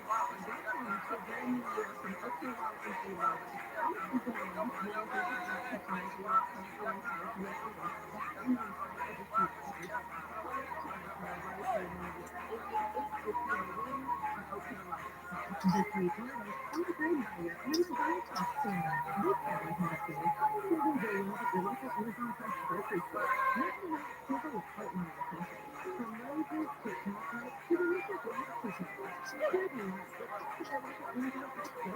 infrared. Infrared, Is your backyard downright boring? It's time to call Pisco Pavers, the nation's leading outdoor remodeling company. This February, Pisco Pavers will kickstart the outdoor remodel of your dreams by demolishing your old hardscape for free. It's a limited time offer that can save you up to $8,600. For more than 30 years, Pisco Pavers has delivered award-winning service for a stress-free experience from design and project management to installation and beyond. From driveways and walkways to patios, pergolas, terrace, outdoor kitchens, and more. Pisco Pavers does it all. And you can totally peace of mind knowing all projects are backed by the best warranties in the industry. Start your remodel by calling 800-K-004 or visit PistonPavers.com/radio. That's 800-K-004 or PistonPavers.com/radio to book your free consultation today. All orders must be placed by February 29th. More information on our website. See website for terms and conditions and full employment policies of each user. This is electric life. Think of your life. It's the TRILLIONAIRE trying to sustain your life. Need only 10 days to stop it. That's not fair. Call 1-800-GO-PET. What you don't know can and will happen. Call 1-800-GO-PET. Did you know that we're listening to your theory? Training fires consists from sitting on harsh and cutting dust to help minimize failure to not first. Think about it. What if you had been sitting on a log for 6 months without powering on? How much this machinery is consuming needs to be turned on. The cost saves counting. So finish your furnace to get total fires and guarantee the results. We guarantee that the timber furnace will save you 80 hours and time to work. We guarantee that the timber furnace won't break down during season. We are immediately relief from the money. No questions asked. Build your own.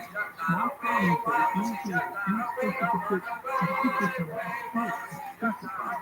Call Furnace Campus right now to schedule your furnace cleanup at 823-777-7777 to find us online at furnacecampus.com. Our sellers are unwilling to cooperate with IRB despite the conflicts with building disease. IRB is called to buy low, but if you have it, you need to know now. The sooner you know, the sooner you and your family can face IRB together, because you cannot have people alone.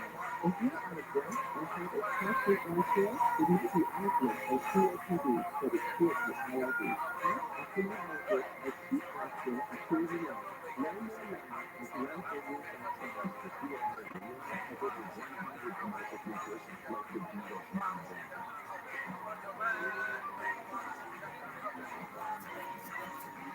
If those features make you angry, you have a real take your questions to the guidance under Missouri Code. There are no better questions than yesterday. To 6 a.m.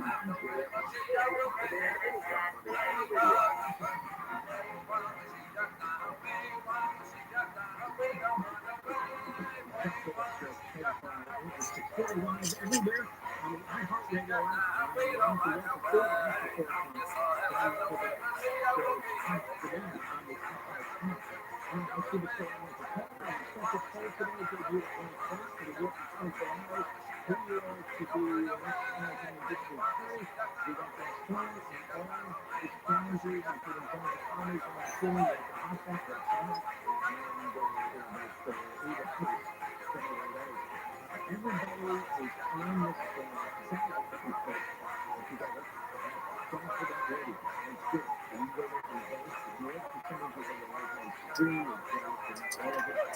We have a great production to repeat things. So you just pick what's your favorite, and can't wait to look for your emails tomorrow. Try to get a beat on what what's this stuff.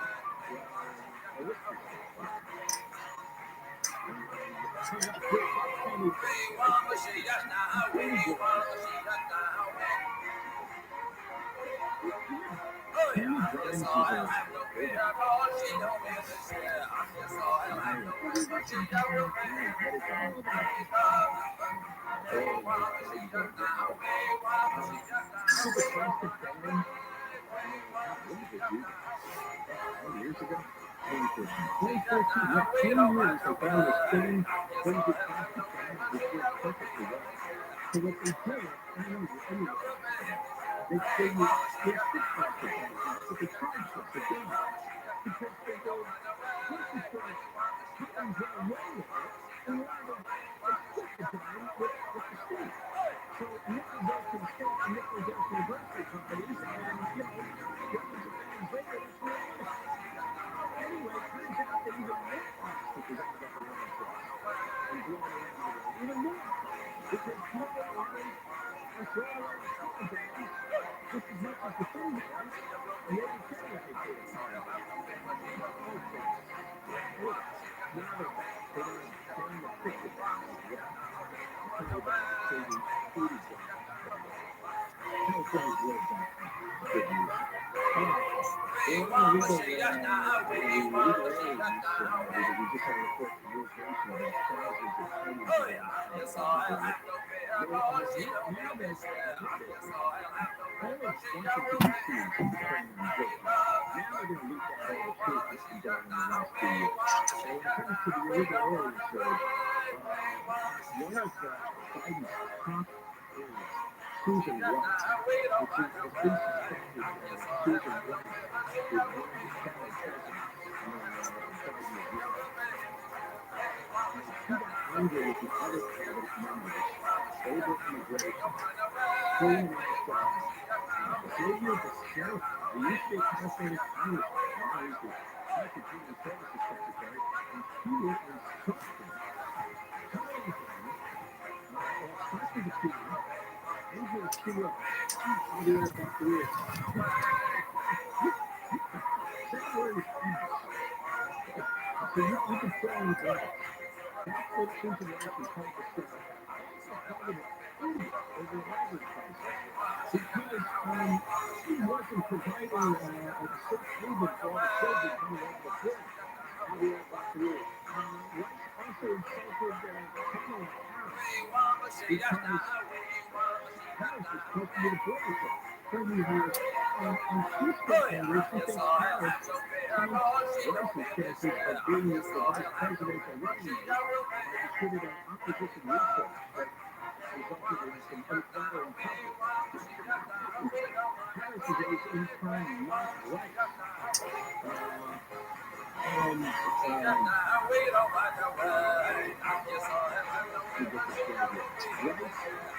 told the Homeland Security Secretary Alejandro Mayorkas not to say that, to say from Biden's arrest. There's a story out that Biden had a huge temper tantrum one day last year because there was all bad news about the border. Of course, he should take responsibility, and he doesn't because he was sitting president of Donald Trump's executive orders not to open the border. They decided to do the opposite of everything that Donald Trump was doing. Donald Trump was right or not, and Trump was right on the border. So they moved their own nest and they followed around screaming at his cabinet secretary over the nest.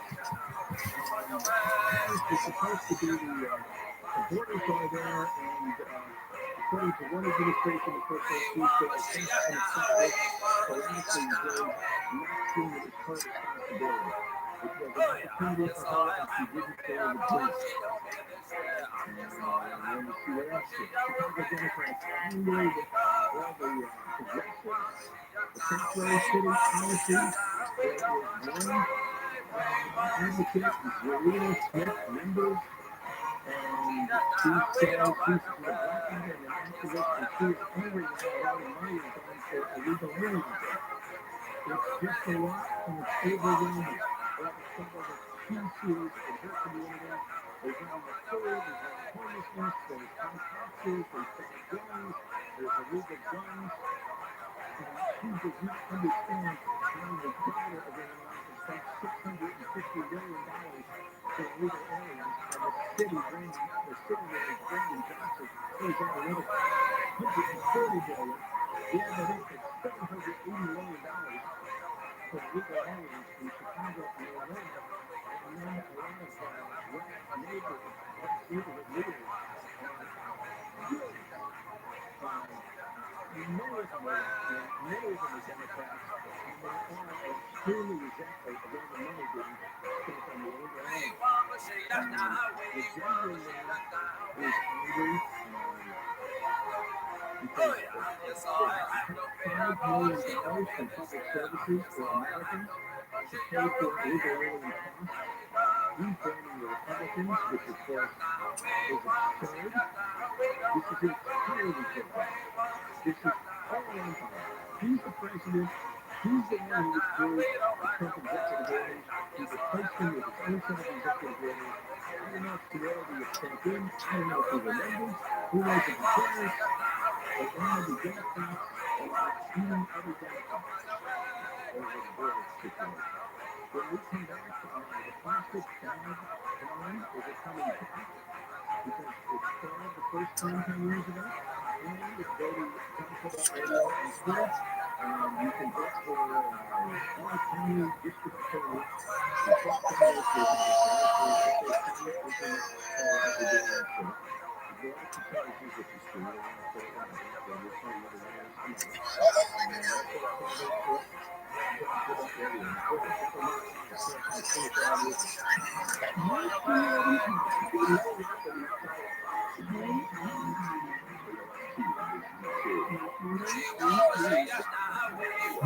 Watching my little robot go.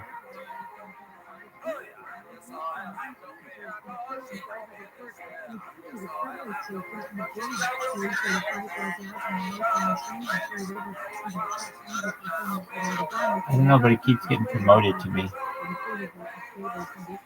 The person is completely shot outside an elementary school in Idaho, where it's on the first time reported a large extra snow and had scared at the time. Video showed a black man who had no body just hours before fire started. The island of Carolina Center, 25 investigators were also called to further shooting in nearby cities of Seattle and Winnipeg, Iowa. Two people have been hurt in South Carolina for Greenland Airport and Orange County police.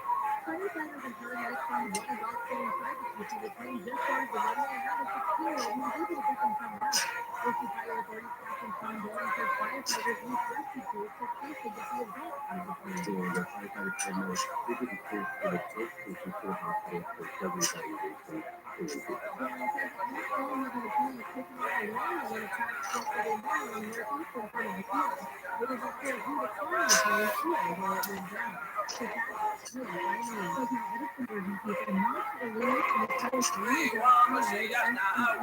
released in the public range of highway SEE's bridge between Knoxville and Valentine and graduation and Valentine's Day as a major power outage.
You're right. That was the next rendition.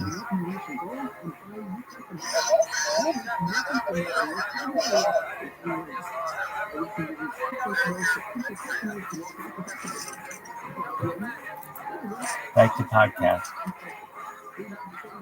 All I asked you is just really like website. Oh no. She was just reading stuff about that. I don't know.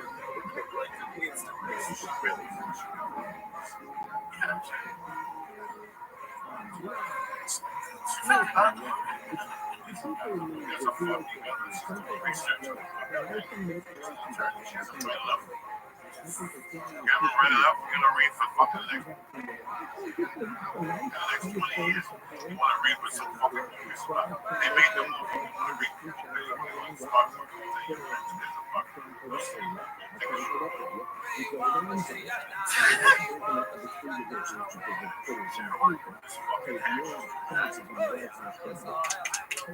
Where did you get that from? Oh, that shit is fucking.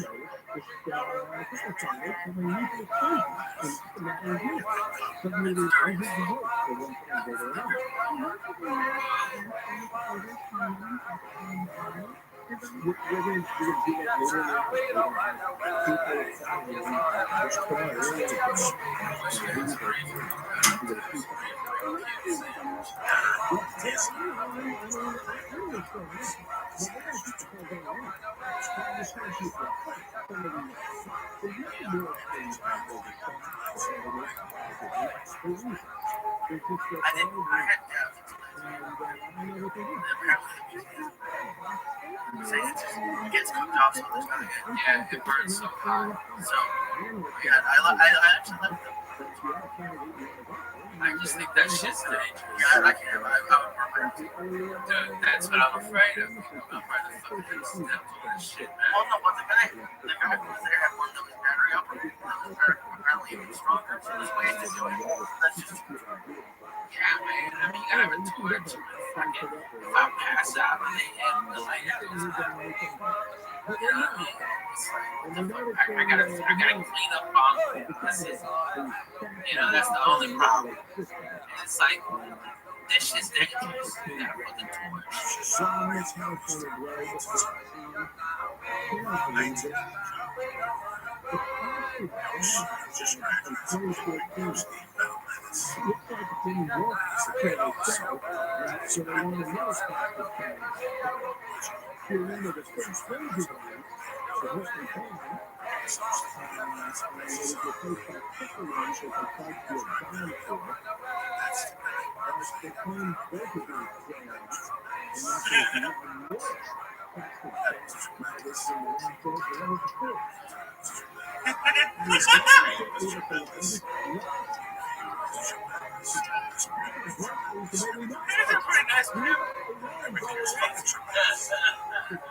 Was that his bottom bitch?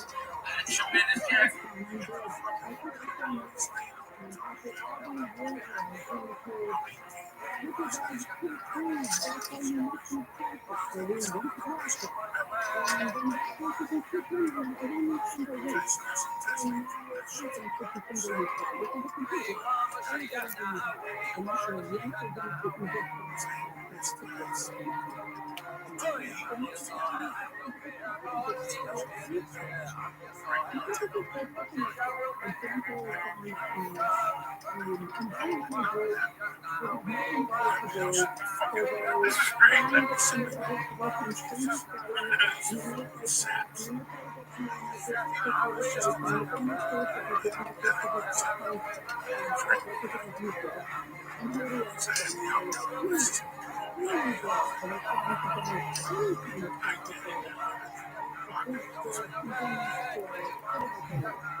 I'm here to do right. I don't say that shit. I like all my stuff, player.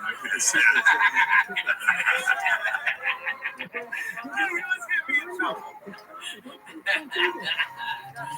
you're so fun to hang out with. You're like hanging out. Proud of you. Except for you.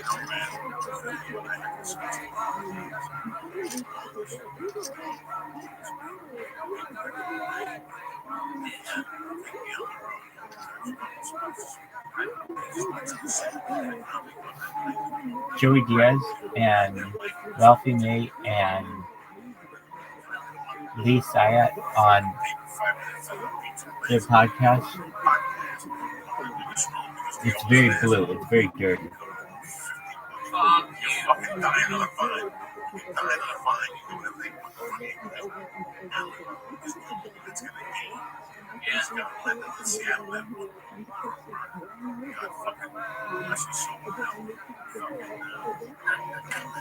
And like, when she's dirty, Yeah.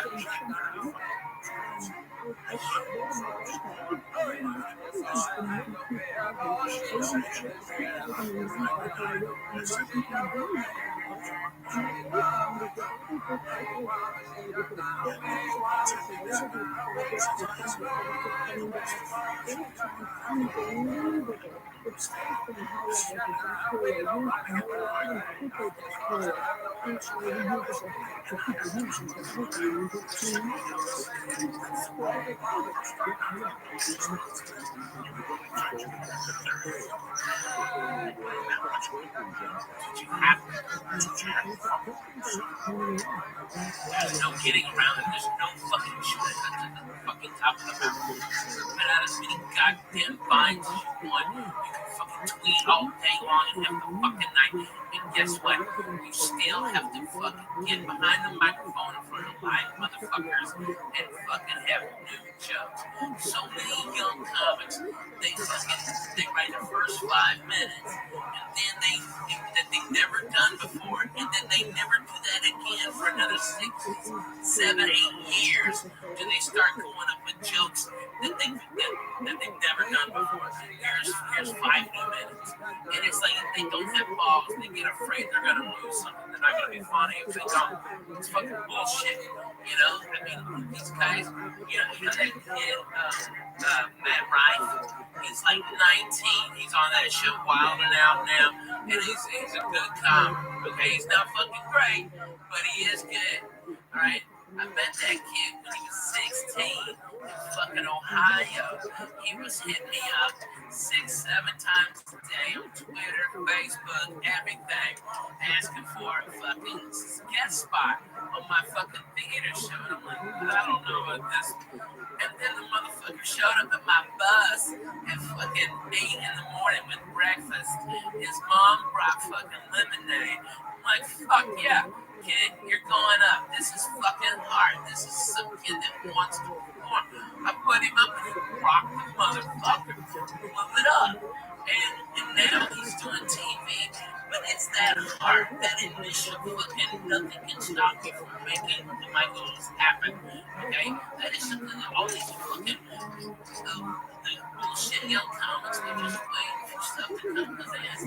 Without a heart. Oh my God, I'm proud of my age. Oh, and pop back up and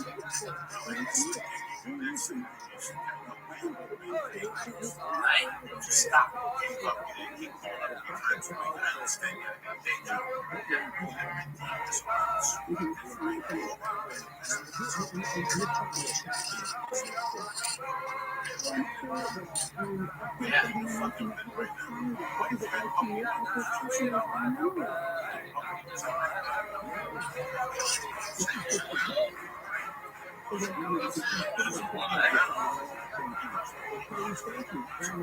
Oh, that's tight.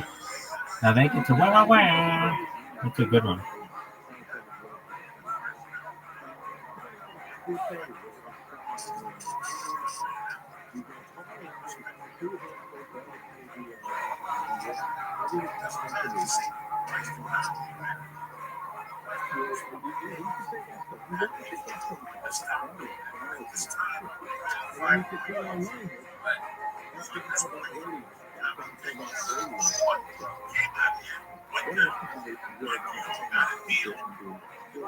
Work out. A lot of people do that. A lot of people fucking do that. That's 50% of the game. Once they double, all you need is 3 minutes. Montreal. When I first got here with Ralphie, man, guys, they were giving out major fucking deals. You know what it is to sit with somebody leaving and we're broken down. We're on the street was $1,000 for a network deal again. They give you articles, bro. They still give you $75 up front. And you still fucking eat a couple of cheese grills, whatever. Grilled cheese, I'm sorry.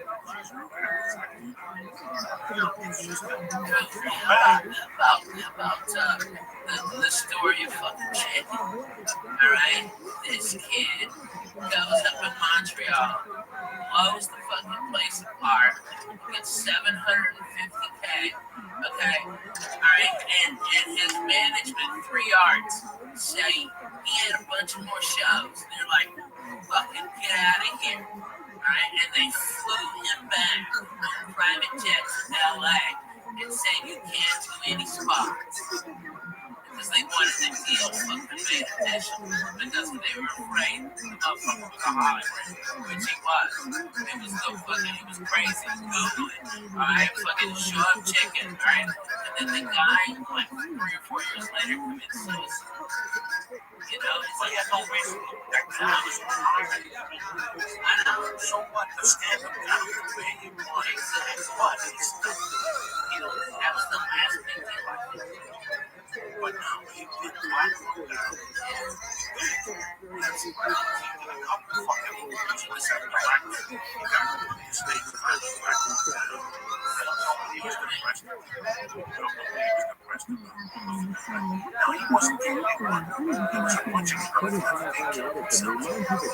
They kind of did.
Yeah, I mean, you've already got TV. You've already beaten 99% of the companies. Can't quit now. How many fucking goals I gave myself? I used to give myself goals. How about this?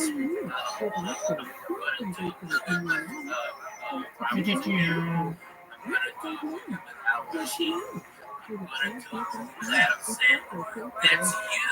You wrote it in my apartment. You wrote your goals down. I remember it. You called it the fucking, what was it, 2000? In 2000 you called it. It took you for what Adam said. What year was it? 2004, 4 years for Adam Sandler. Okay, and then the other movie you did with De Niro and fucking Pacino. What was that one? The rape where the all guys are, yeah, Grudge Match. Alright, and you got all those fucking goals down. I've never fucking seen anybody do that. That's fucking amazing. Coco did not have a fucking house. He was sleeping on my fucking floor or with fucking Johnny West was being a fucking shithead. Okay, Coco would lay on the goddamn floor, and if Johnny West was out banging chicks or fucking doing gigs, Coco had the futon, alright? He blew up my toilet, fucking take 3 showers a day. Yeah. Said John Oh, and it was hot and we couldn't sleep, so we put on Joey Medina's fucking cassette. I mean, his CD, and fucking we were out before the like free joke line. It was the cure for insomnia. God bless.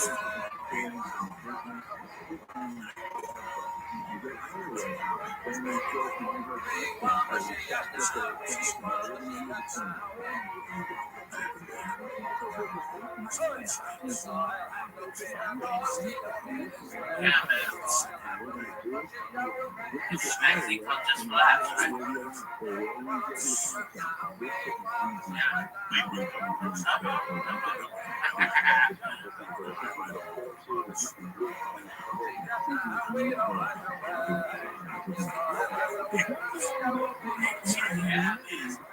the punchlines were all what's time.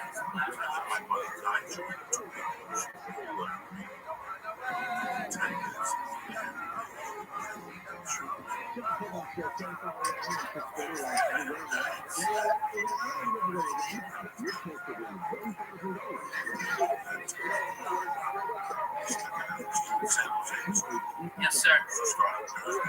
Yes, sir. No Sunday. I'm gonna be here Sunday morning. I'd love to have you guys come barbecue because my right, and it'd be so much fun. We'll have brunch over there, and then I'll have barbecue ready for us at the house. It's gonna be a good time. I want to get that baby in the flow with us and she'll have a blast. But that's what I want to do on Sunday. Get some lunch down and relax. And then the week after that, I'm in Salt Lake City. And then back on that Sunday, and then I'm going to be in Phoenix, Arizona, stand-up live. So that's warm-up for the tour.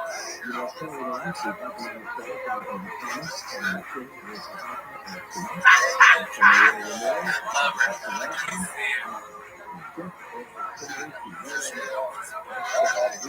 Swimmer, look at that. Love it. Love it. Amazing. Isn't that amazing? Look at her.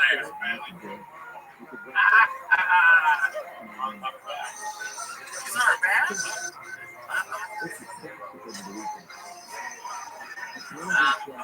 How old is she now?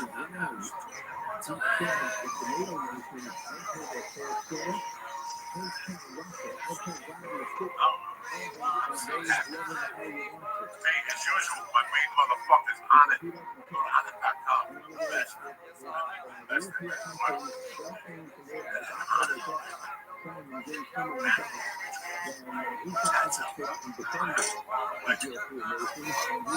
Hey, back daddy.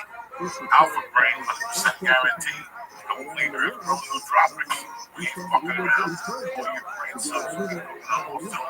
Don't look really retarded. Send it back to us with a motherfucking thing. Send it back to you. Stop that. How about the team?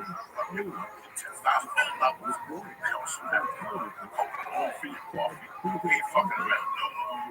I mean, listen, give the shot to levels. Right now, President Church, CHURCH, you get 10% off your first week. It's fucking Alpha Brain, one level person at the end. Oh, second but not least, anything.com. These are tremendous. Lee, I hope you have a bunch of these. You can slip me, brother. There's not a bunch of daggers. Fuck yeah. And he Good sings man, a Lee. tremendous. Tremendous. He sings a tremendous. That's the bottom. Oh my god, my dad's ordered like 20. Yes, he did. No lie. Because like $10 a piece. So 5, you get 5 for 50 bucks. Then you get $6,000 Jewish church. You get 5 for 50. Cheap way. 5 E6. You get a cigar. Get the 08 16 24. Look at me, motherfuckers. Always there for you. Whether you want to dab or yourself up, whether you want to go with a mono, whether you want the best make the business, that's what they do. Ain't fucking they don't fuck around with the music. Go to nailthatlife.com. Look at that great selection of paper pens, 100% guaranteed back. They have the paper pen, 20% off right now. Trust it. 20% off. It's 50. You get it for fucking 40. You got a problem, you walk there, you get fucking pieces there. No ifs, ands, buts about it. That's right. That's right, we're family. Don't forget to go see Rabbi next week in San Jose. And flying to we'll be back Wednesday. Stay right outside.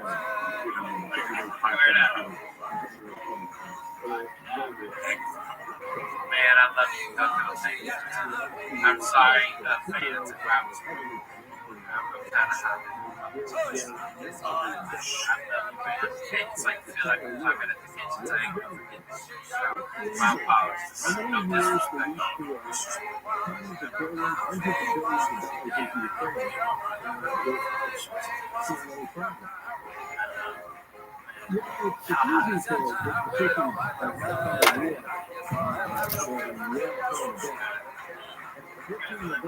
She's really hot. She ate this shit Schwarzenegger. I'll tell you that.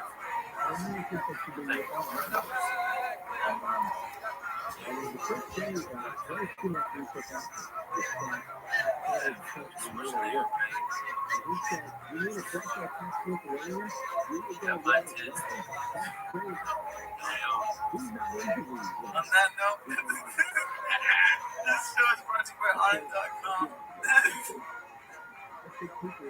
Haunted.com.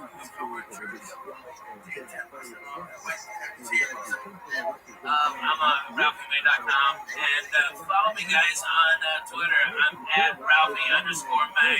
That's really me. Sorry. Thanks for having me here. You know, you don't know. When we were fucking high in your living room, Rabbi, you're going to be the fucking deacon of the church. What's happening now? So I feel like it's always good to come back to the church. You know what I'm saying? No, man, I love you. RalphieMay.com.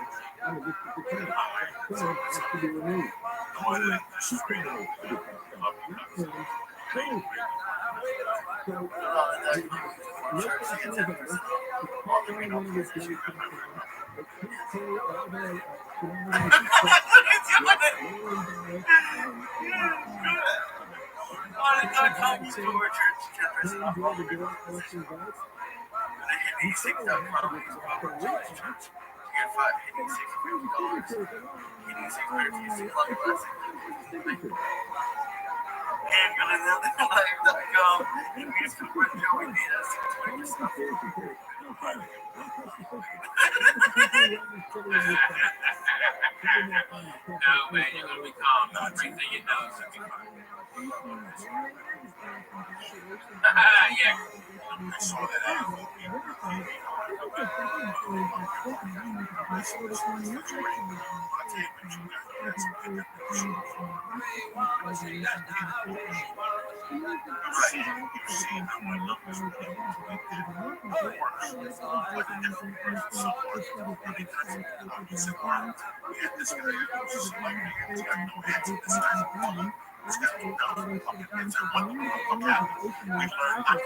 Podcast on Friday. Right, that's that fucking thing. We learned not to edit a fucking podcast. These are things we learned by doing. We used to do a podcast, we used to edit. We stopped editing, the numbers went through the fucking roof. They love that shit. They love that shit. Gotta drop a stick, a cheek, and a neck. So this is what you have to tell the people. I'm sitting there, I'm looking. If I had any type of business, flooring, fucking tiles, if I was a snappy guy, actually, if I had a push-me up, because I want people to say, what the fuck is Ralph Lauren walking around the track as up an asshole? He said, not continue. I'm like, I'm a Christian. These are the people that push you. These are the people that you want that company. And that's what you're listening to. That's what you're trying to do online. That is the social, whatever you do on Facebook and pick around and show people there's a fucking especially if you follow something, you really have to stick out. Yeah, man. Especially if you're in business. You can say, I mean, you get a lot of hits if you like took what you had for lunch and it's like Jiner. You know, if it's a nice pussy meat, all right, that'll get a lot of hits. All right, but that's the only hit, man. If you're taking a picture of your fucking sandwich, go fuck yourself.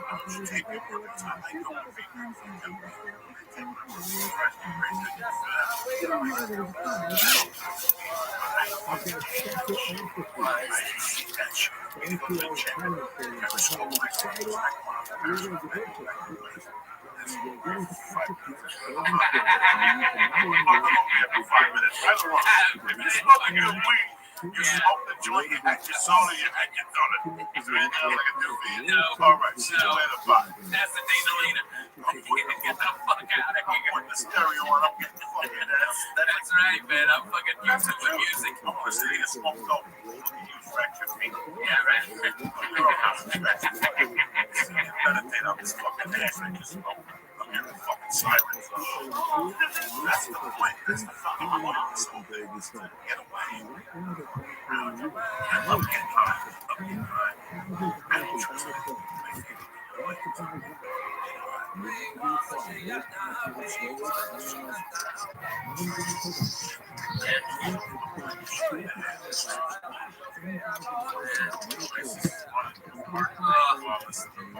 Man, fucking speaking of ISIS, I was down in Irvine. Holy shit. That is the most Arabs I've seen since fucking Kuwait. Alright? Holy shit. Dude, these fucking retards, they throw their goddamn carpets out in front of the fucking fountain.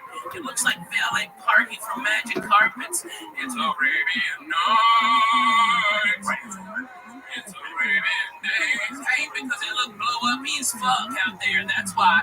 Because those fucking, they're very combustible. That's why. And I've gotten shot at by those cocksuckers, Coco. I've been to Iraq. I've been to Iraq. Hey, I don't know they're nice people, Coco, because I can't fucking tell the difference of walking around with that fucking hot tea or whatever the fuck that shit is. Fucking blow up me like a motherfucker. Man, I'll throw a ham sandwich at them, go kill themselves. I'll solve this fucking problem.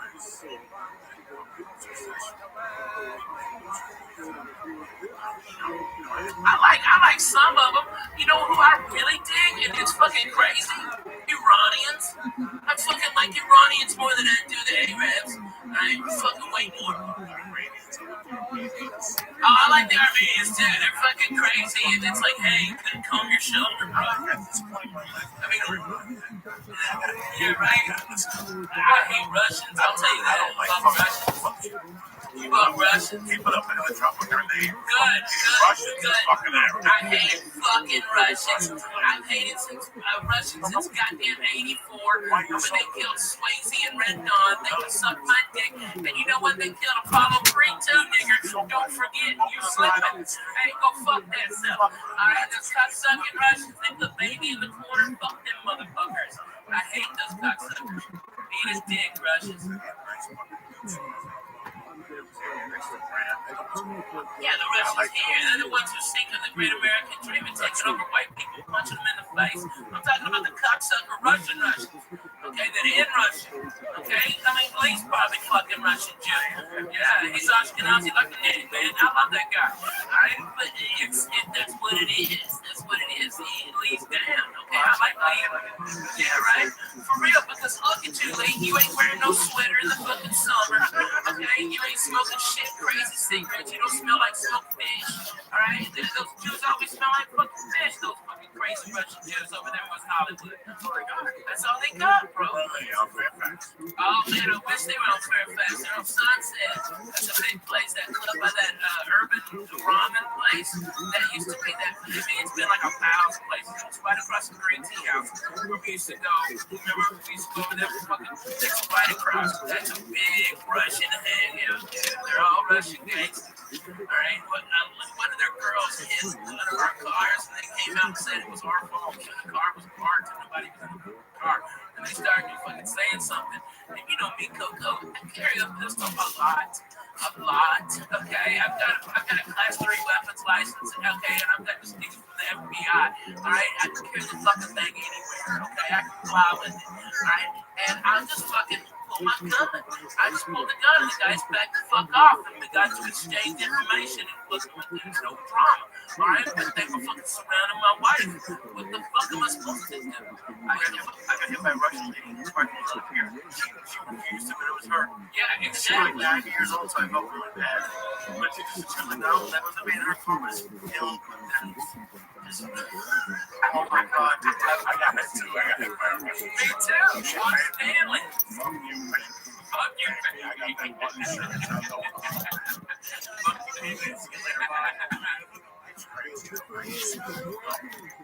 I always break jokes the way I sound today.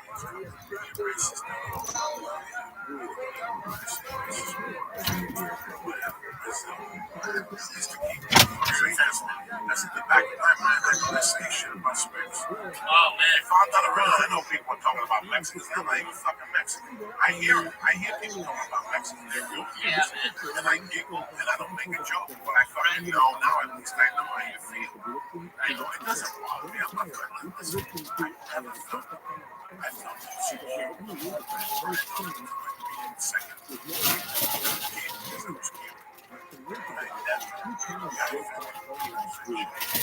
I was white trash. I was fucking white trash, and now I'm bad white trash. You know? Right, exactly. Fucking.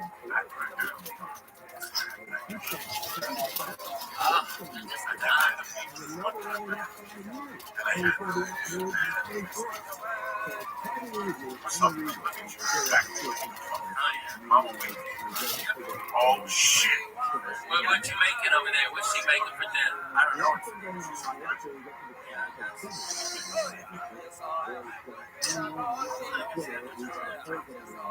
Oh yeah. You trying to make my kids for lunch? You know, you gotta come to my house for a turkey sandwich. I get Jewish rye. Alright, and I put a little Russian dressing on there. I know I hate the Russian, so it's ironic that I like the dressing. Alright, and then good ass turkey right there. A little sauerkraut, make a Reuben right there. Man, try and cheese. What? You'd love it, Lee. You'd love it. You'd love it. Man, you are the shittiest Jew of all time. You know that all the time. Yeah. He's so yeah, your guideline friends what food to be right. Did you ever get bar mitzvah? Yeah. Okay. Of course, there's no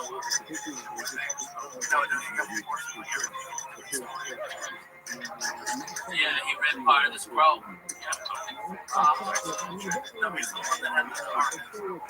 Yeah, man. No, put all the animals into the bathtub. It's just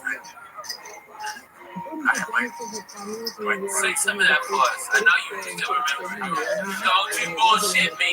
Those Jews drill that shit into you for 6 fucking years. I know. I don't like Noah or no, just say any of that. Come on, sing it. Come on.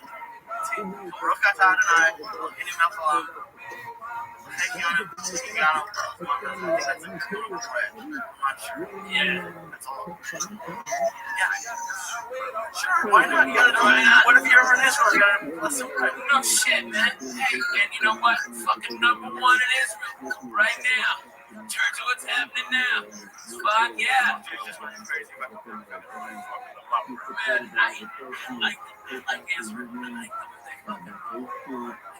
Yeah, it's kind of scarier. I went over there, it was fine, but now you see, like, I used to be all pro-Israel, but now you gotta look at it kind of objectively. Man, just go to Haifa and everything's chilling. Yeah, everything's chilling.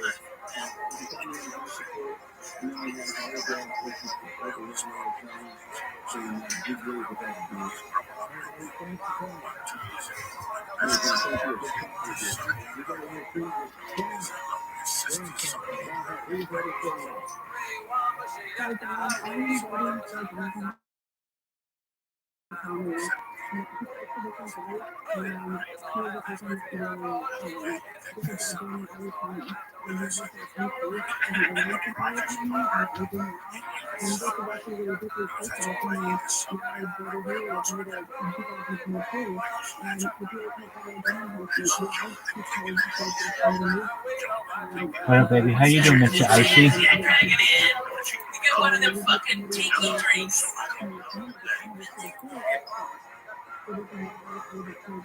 What's new in the zoo?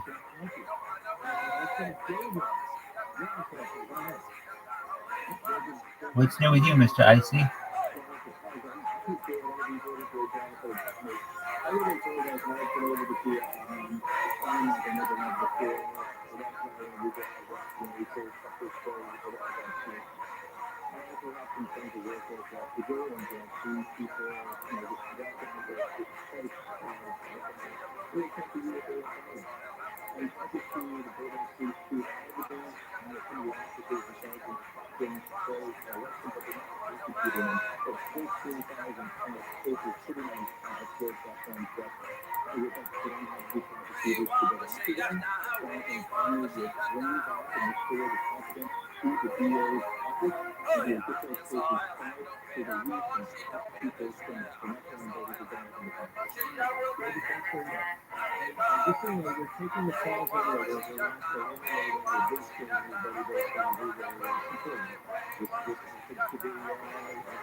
So good, man. The fucking egg rolls.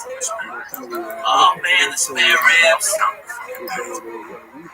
What'd you say?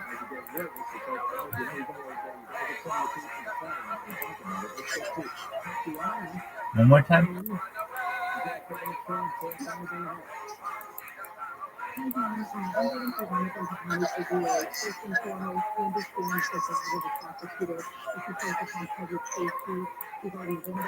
I don't know what you're saying. Can you repeat that?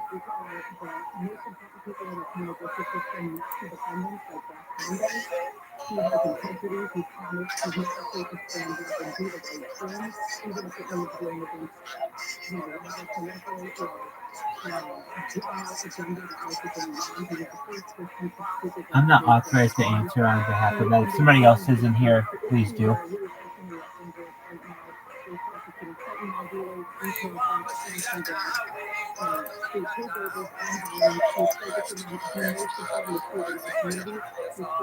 I can neither confirm nor deny that information.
That Mr. Icy.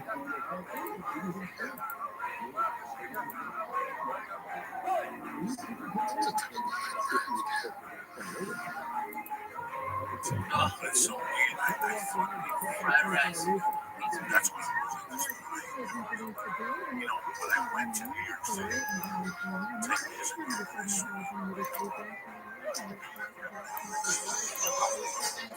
Oh, that's disgusting. In the middle of Times Square.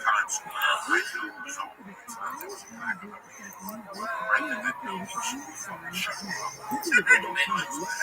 But that's the way I was all around.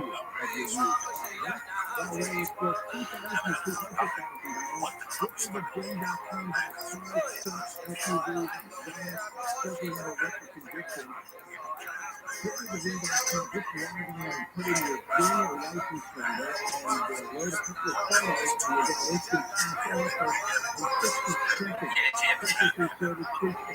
Out there at the Southwest.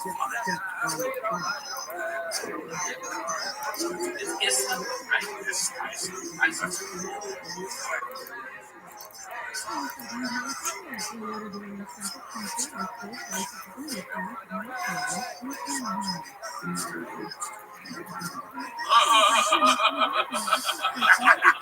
Somebody's like so and I got a big song and dance. About how we didn't sell enough, we can't pay you. Man, there's always those motherfuckers. Usually it's a black guy. Alright, yeah, in Texas. Oh my god, there was an asshole named Vance Bradford that still owes me for a gig in Texas A&M. Okay, fucking 94 Jack. Okay, yeah, that's the manager. And he still owes me $500 for that. He's a fucking dick. Alright, and you know, I'm rich. I think $500 is dinner with us. Okay, alright? But I remember the guys that fucking fucked me when I needed it, man. $25.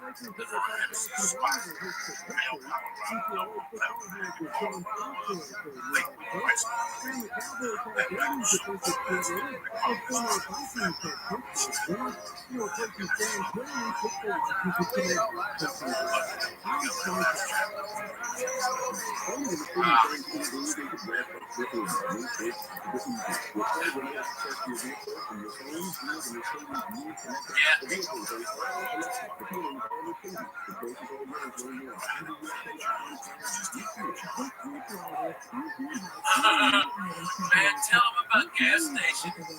Okay, in North Jersey.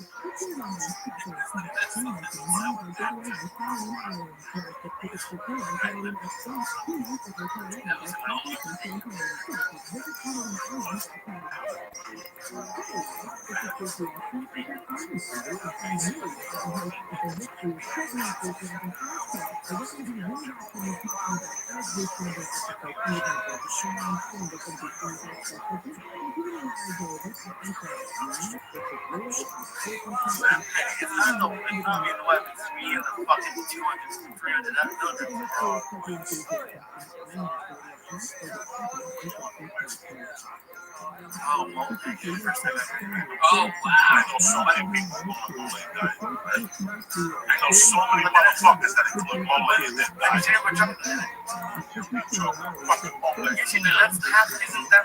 No, that's just one part of Mexico. Right, they don't.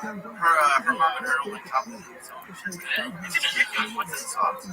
Fucking amazing. It's a little bit of Jesus. But yeah, what was this? I'm getting used to spicy. It was all spicy. Independent. I didn't, but now I do.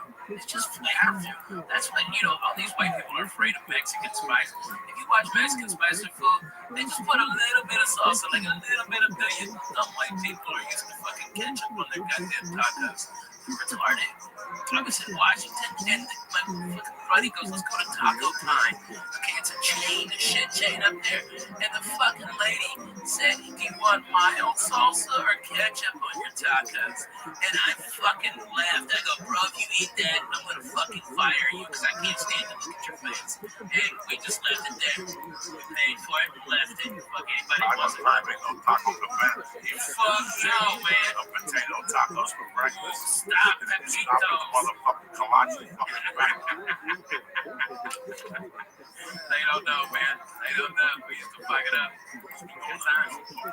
Man, the summer was a little crazy for me. My PTSD I thought was being handled with antidepressants, but it's not. It wasn't. Like now it is. And now it's antidepressants and mood stabilizers. And man, I feel fucking like I haven't felt in 5 years, bro. I don't hurt.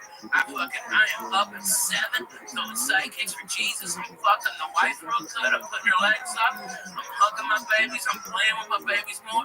I'm more focused on it. And it's like, man, you were absolutely right. I didn't like the fucking truth being told to me, but man, it was the goddamn truth, Coco. When you broke it down, hey, pal, you've been slipping a little bit. You were fucking right. You were goddamn right. And I didn't know how bad it was until I fucking went to the goddamn doctor, describing all my shit, and he goes, you're under-medicated for your PTSD. You're way the fuck under-medicated. And now, man, I feel like I haven't felt in years, man. Like the whole world isn't closing in on me. Like LA's not bothering me as much. Traffic doesn't bother me. Fucking nothing bothers me no more, man. I am fucking great with life. It is fantastic to not be pissed off, except for when deadly needed. You know what I mean? It's nice. It's nice. You're always one of the worst people to have because in the back of your head, you know he's right. Oh, that's the fucking worst. And he's not right about it. Like, I'm not saying you're right about everything. No one's right about everything.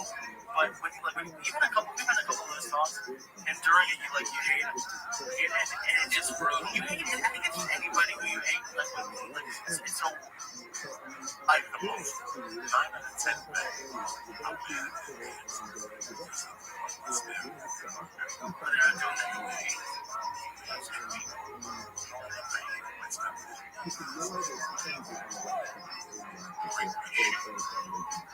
Break whatever was my way. I know.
Wow.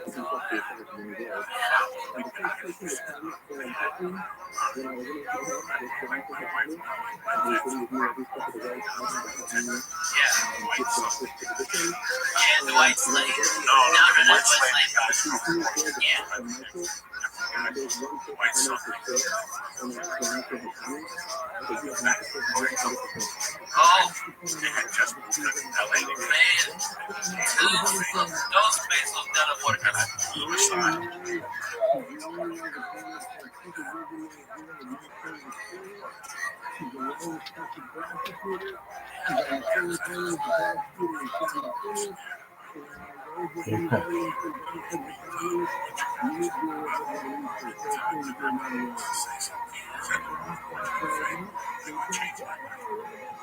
Changed who I am today. I'm in LA because of the fucking hurricane. So, Yeah. as much as I hate them that night, you know, you are, in my eyes, my number one evidence of this decade. The top guys that I've been friends, I've been godfathers of mine.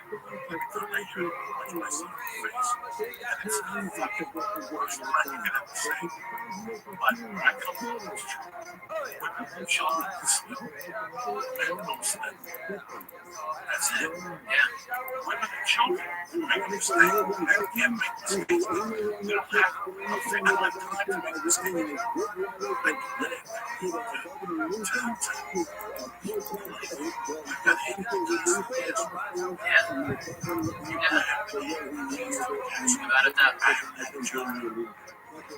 Folks, Bobby. I've never had igers.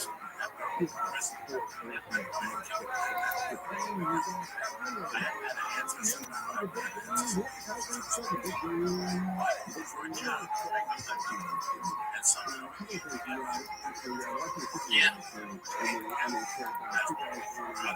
Right.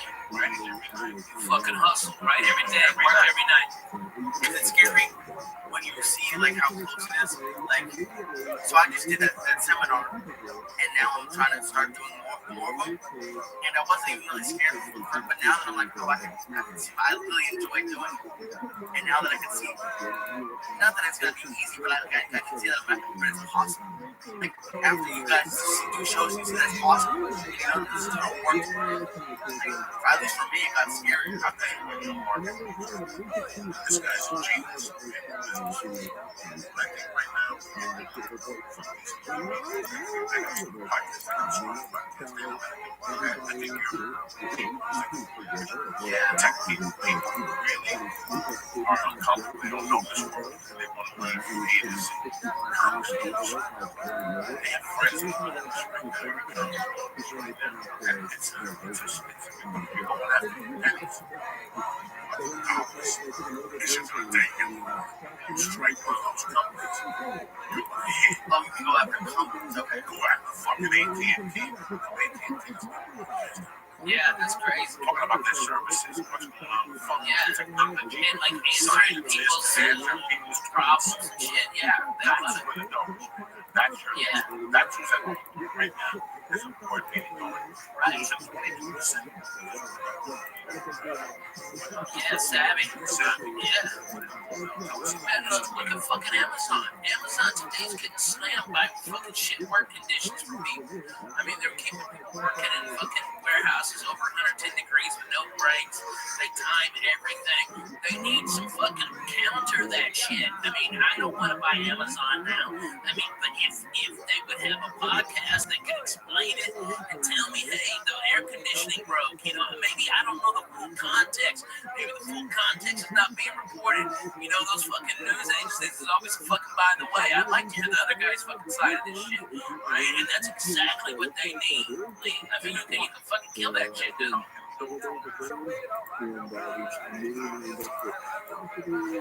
Yeah.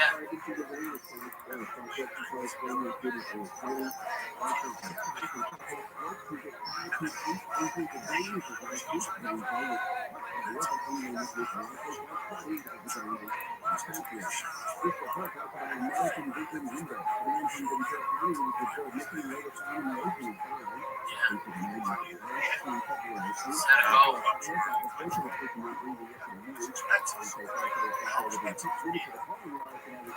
fucking the biggest expense. Yeah.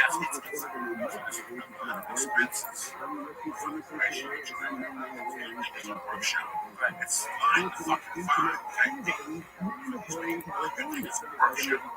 thing is, it just Yeah, we did like almost 2 hours. That was enough time. the thing is, workshop is to always watch your back. I think you could do it with like rental or hotel or something. Yeah, and get it and do it off days. You can save a lot of money if you do it off days, bro. And you know, if you can and look into it, then you can adjust the size of the room. All right, so if you have a big turnout, then they can open it up. If not, if it's a small boat like bananas, yeah, that's perfect. So you see those workshops, Yeah, but that's a scam.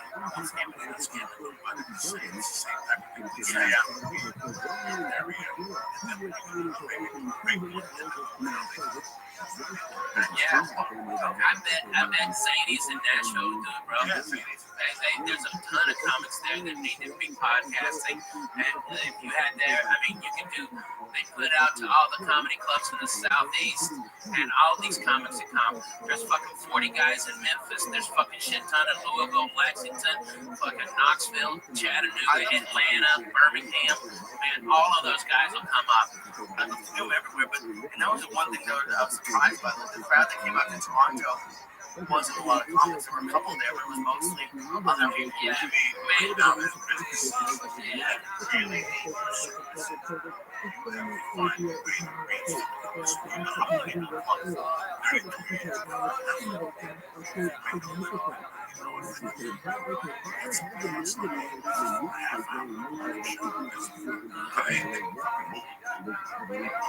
Oh yeah, there is no difference. Yeah, it's a lot of those guys are fucking funny as shit, man. Yeah, and to steer them. Somebody's got to steer them. It's got to be a program.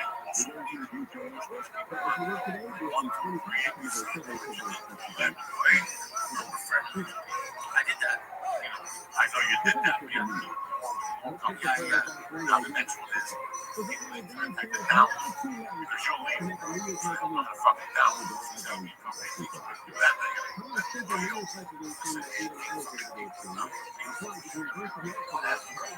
Right.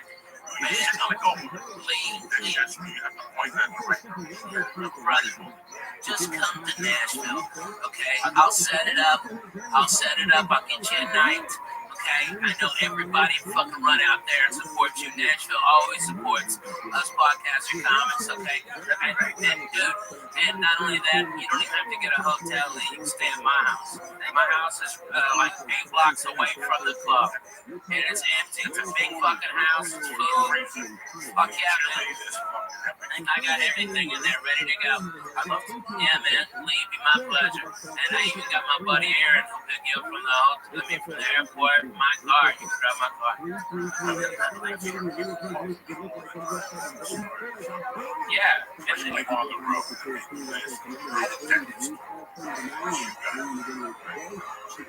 okay. I got off here.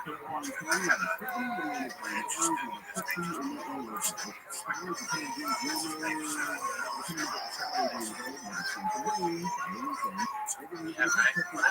That's the issue I found when I was building it. It's just there's 8,000 ways to do podcasts. And that's what I said at the beginning. This is just the way I did it. This is fucking okay. Yes. I want the fucking Julie Brennan work. I read about I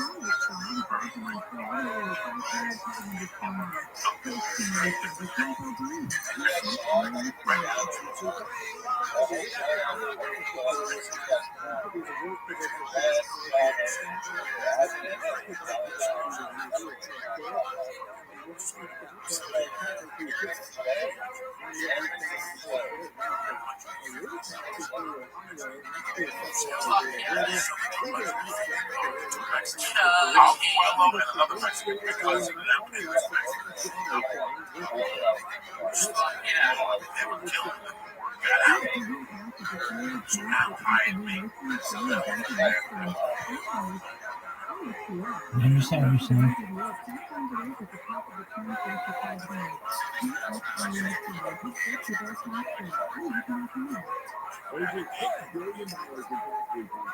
How's New Orleans? How is New Orleans?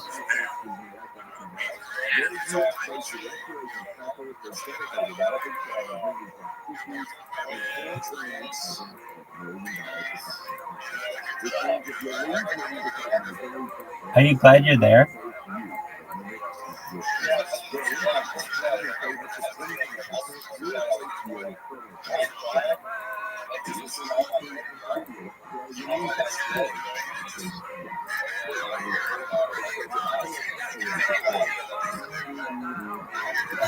That's tight. So, I'm just wondering, what do you have to say to Rabbi who said that you wouldn't go to New Orleans now that you're there?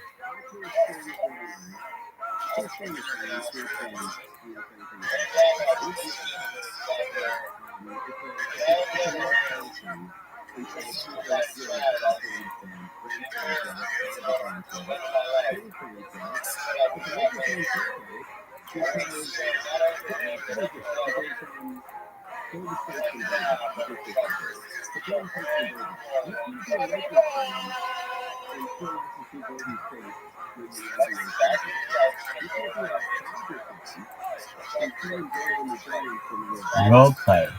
Role play. Role play.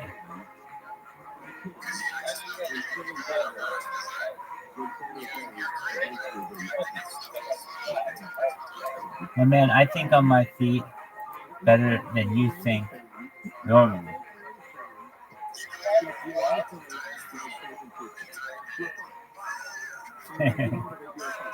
All in one day?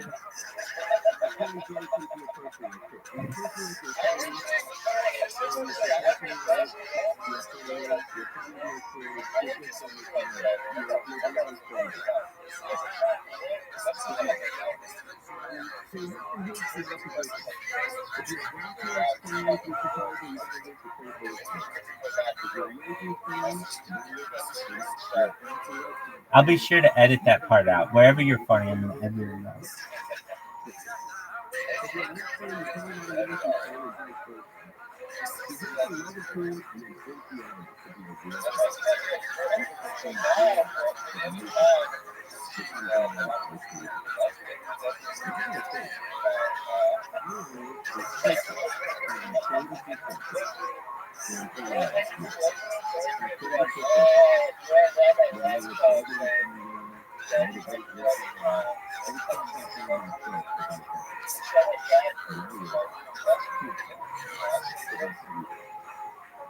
Dog, you are a scumbag.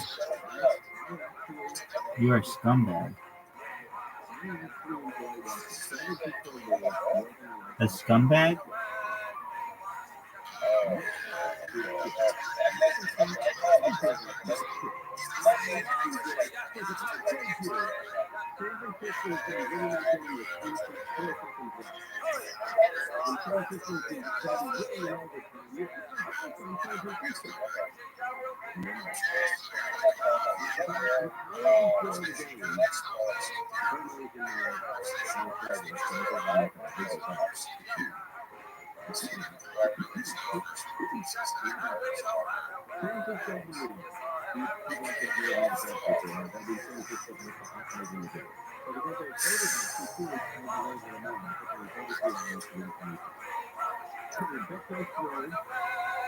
They gave me a screenshot. They took me a screenshot of it.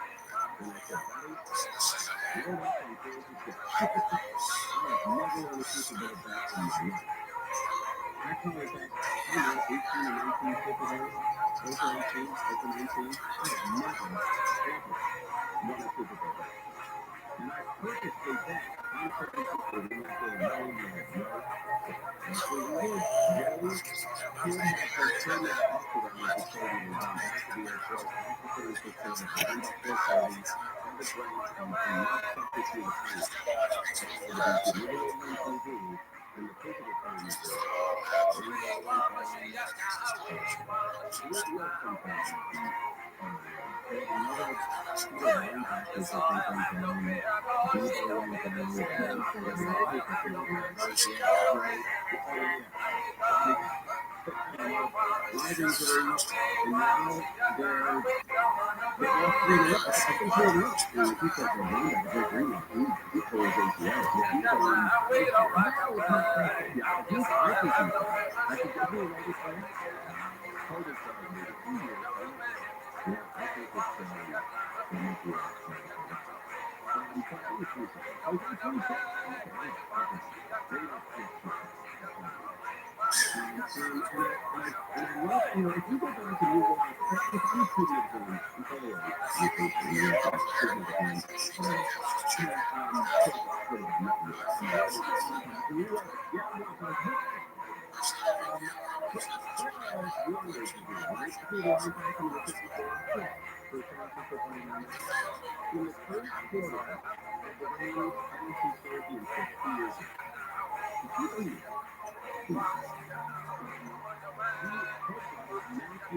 off his leg. Right in his foot. In his left knee foot. And I have it on tape. I watched that game 10 times. 50 plays to say lose the Rams. Not because of him.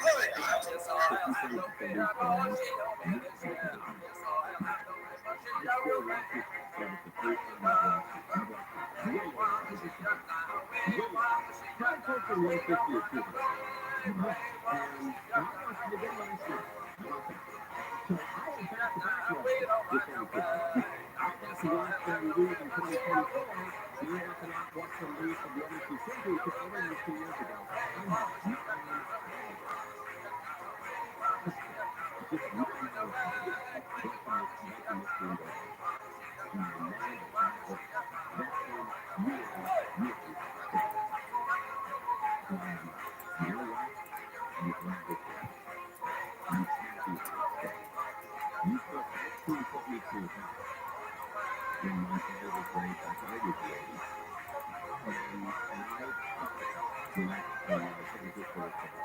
So for you to lose the third Super Bowl, it was I didn't think they won in 2016 or 7 years ago. We won 94. Okay, so since it's 30 years, right? Is it 94? I'm not sure of the season or whatever. Are we on 29 years, everyone? Yeah, we Super Bowl 29 years. Okay. All right, so next season is 30 years. 30 years. What is crazy? I own the playoffs of the Oilers, or the Houston, or the Cleveland, or the Detroit. Good luck with that. Trying to get the best players in only in 5 years. And for them to go 30 years without winning, I can't tell you how happy that makes me. And I know a lot of people say, well, yeah, don't let anything nice don't say no. Good. I never let people say that. The best thing put me through. And I appreciate it. And I couldn't believe that I got to sit there and watch that game go down like that. Not with great. It was fantastic. Every time I was watching the game, I was in the kitchen doing stuff like like they pulled the Cowboys around. And there was a big rivalry last year too, the Cowboys San Francisco. Oh, yeah, they took it back to the 80s. That's right. Yeah, right. 30 years without a Super Bowl. 30 years. You cry every year, kid. Well, we'll get them next year. San Francisco, I can sit home now, right? For the 9 months. Frisco, So look at this shortly. Mine is the 4049 is the mine is the I can flip the 26 for the first one. Wait for it. You're right away. You're right there. Go ahead. I I just looked it up, and it says that people in the Bay Area love it when it's got ancestry. Okay, cool. But I remember I went to Chuck and I were going to be on Tuesday on the station in San Jose. It was right after the 49ers had lost. It was anyway, it was 2012 in San Jose had lost, and Chuck was there too, and San Jose had lost. San Jose beat the Kings 3-1 in the playoffs, and the Kings came back and won 4-1 in the playoffs. And we're on a specifically the San Jose station, and it was talking.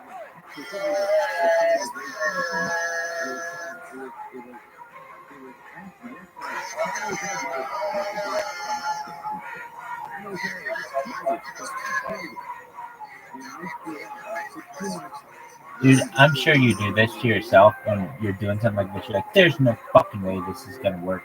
And you really hope deep down in your heart, like, please work, please work, please work. There's no fucking way this is gonna work. And then sometimes it does, and you get lucky. That's known as being a human.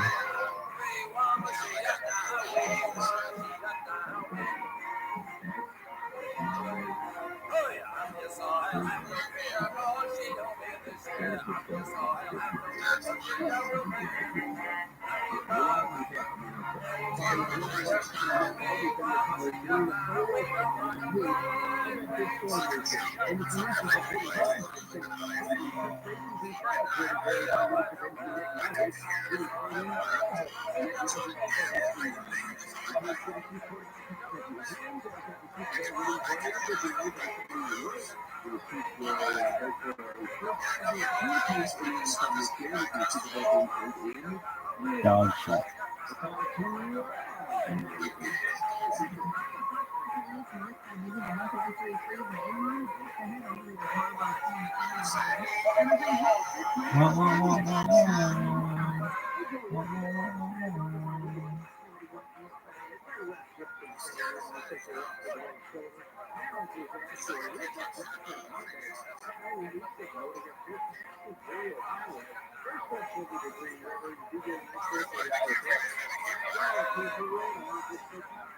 Go for it, man.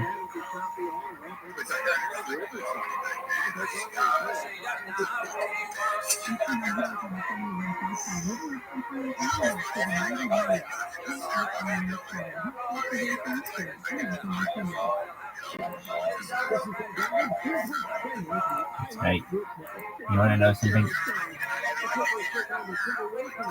You want to know something interesting?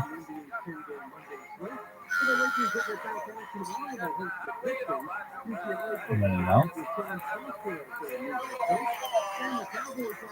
Now, I may reveal this to you. I may not. This may be truthful. This may be a lie. And the reason why I say so is because I don't want to give away any secrets. But in reality, maybe this is true, maybe it's not. Maybe this is misinformation. But in modern day, you don't really get blackballed. You get white cubed. And what does that mean? Instead of it being a black ball, it's actually a white cube that disqualifies a potential brother.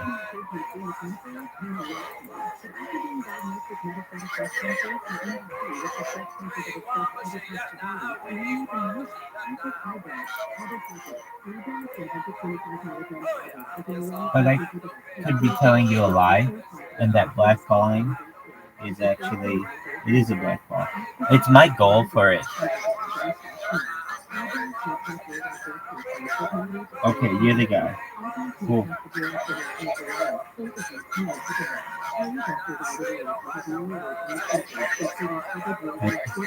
I appreciate it.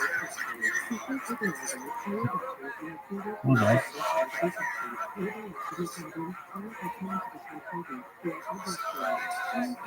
that's a beautiful thing.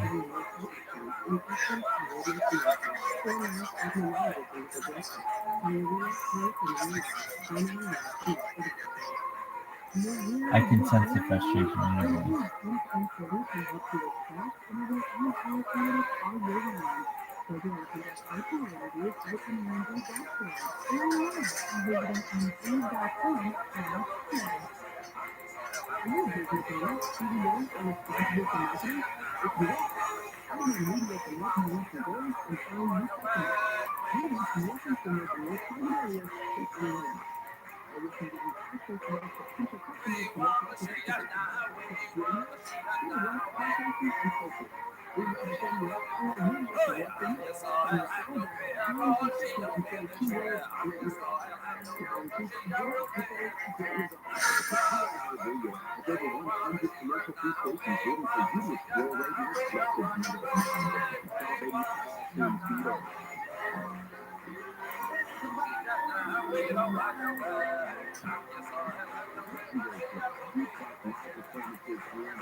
Dude, aren't you excited that you got Chiefs.eth or whatever?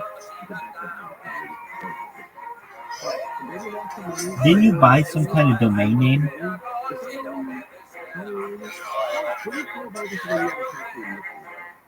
Oh, so it's old? It's old? I mean, like, you didn't buy it?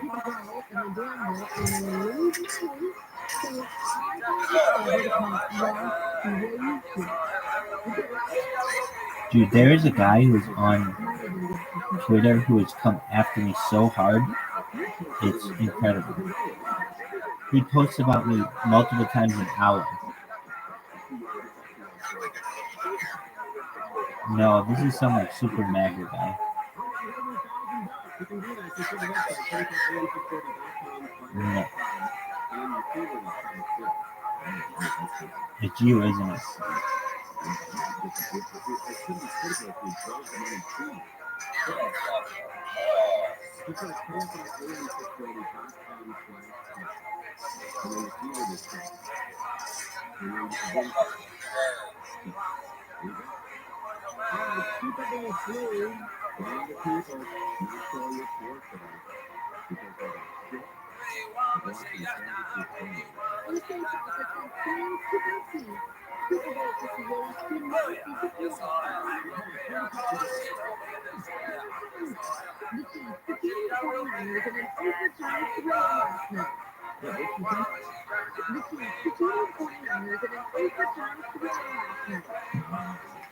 We have Sproto Gremlin in the house and Tempura.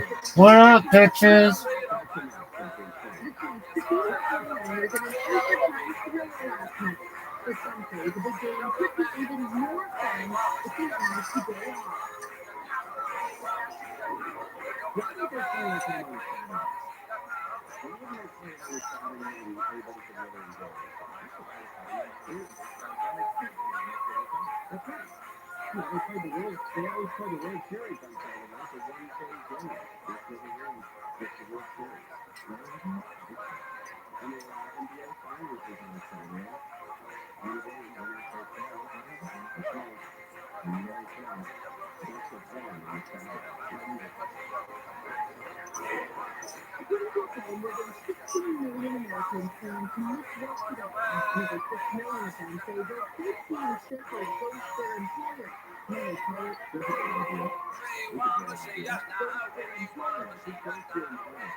And Microsoft Surface sucks.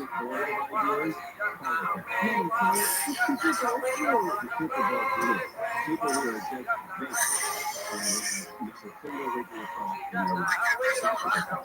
Not just everybody, but people with no more words, no more self-interest.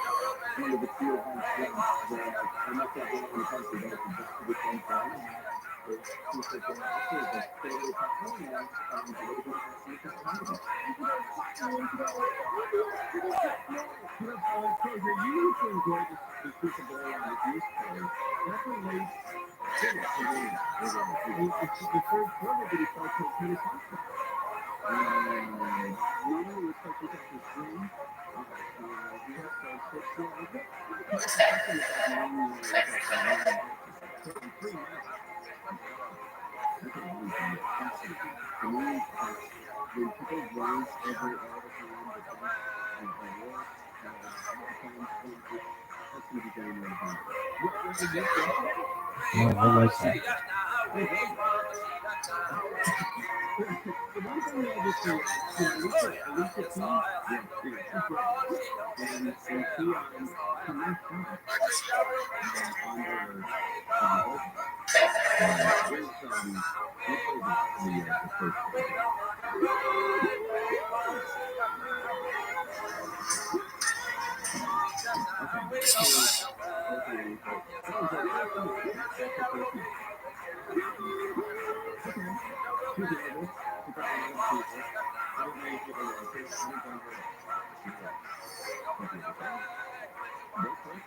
play the first one. Here's what the other thing about hours later in church. They connected. You know what I feel? It's because the energy. Back in the old days, people didn't go out to see a good Twitter to do this. So you can't correct things anymore. Because that's the thing. All the kids are passing that video around and they're saying, what the kids do the job and the NFL shouldn't do that. I remember specifically the first vision, the pivotal part of over people.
And in 2011, Alicia Keys defended herself against allegations on video that she had been seeing her husband while he was with his ex.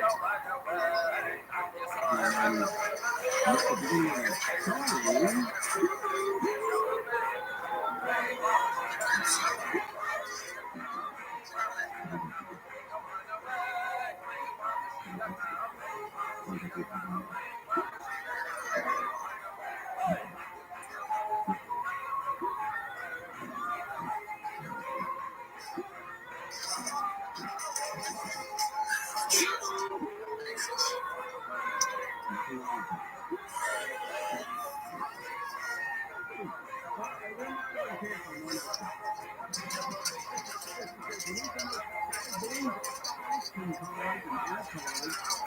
Major power.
Call Cunning Dennis at 888-648-SMILE.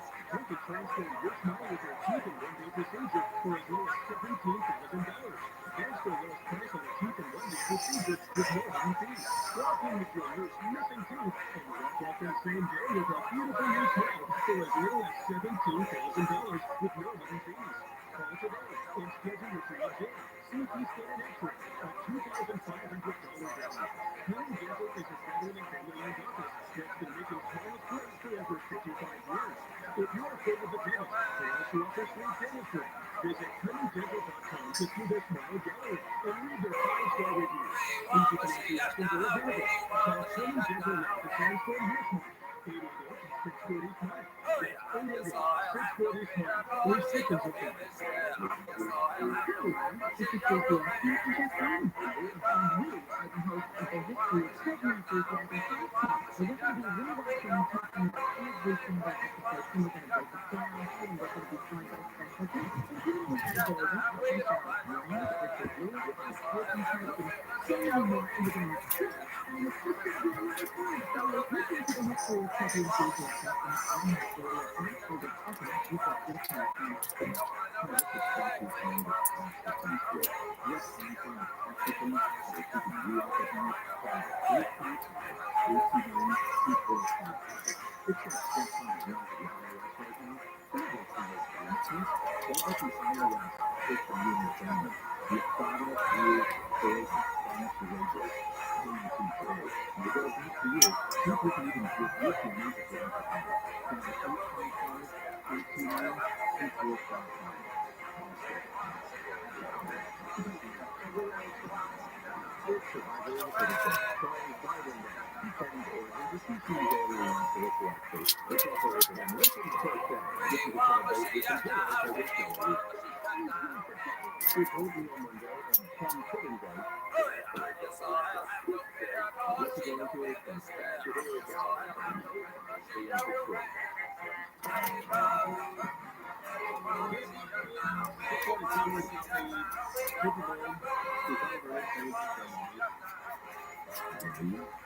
For 30 years. 30 years. And I was excited to listen to Kenny Sam's experience in Las Vegas. And I was hooked. I love it. It's on the line. This is the opera. Mine's Michael. Is it really cool? I don't know. I like the camera thing. It was just reality. And my family felt Michael. That's the Kenny. He's a lifelong everyone friend. He is a real cool fellow. He flies up to the guys, you know, transfer ways to the picoftheday, things like 3 days. If he flies right to their guys, sometimes they're wrong. Let's see what comes out of him. And once the rain's on, it's really the guy on cool thing. It's really fun to do.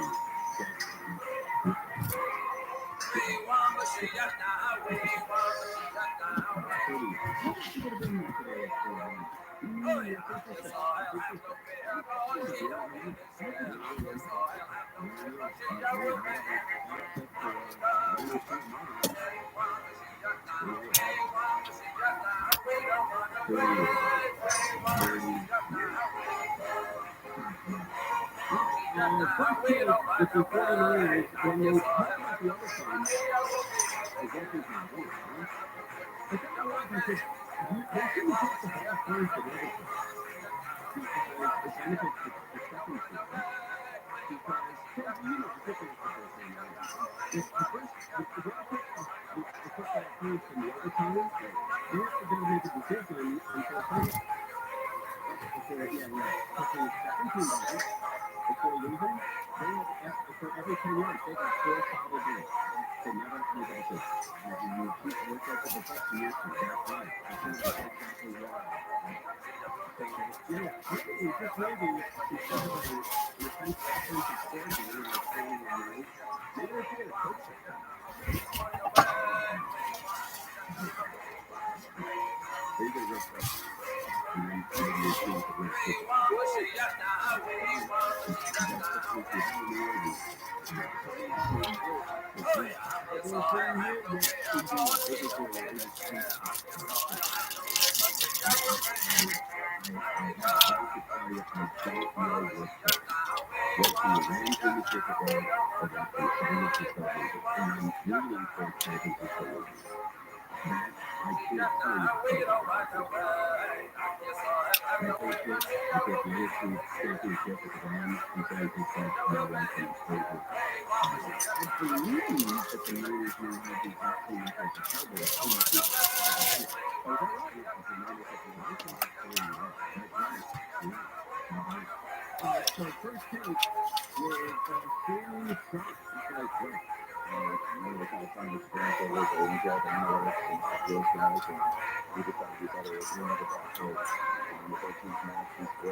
Anaheim,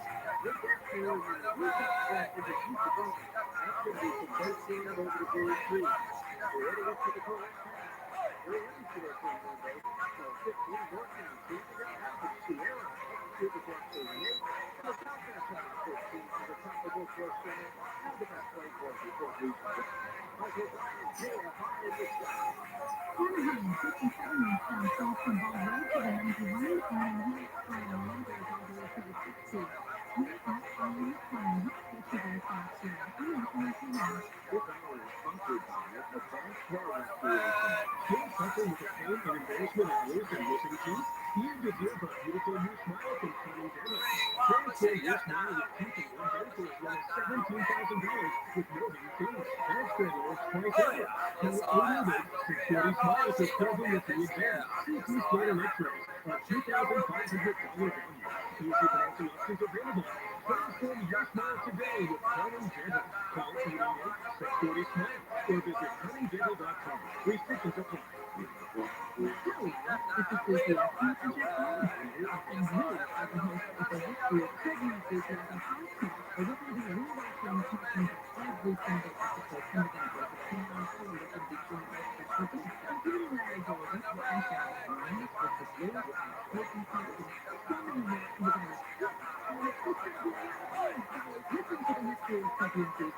Tillman.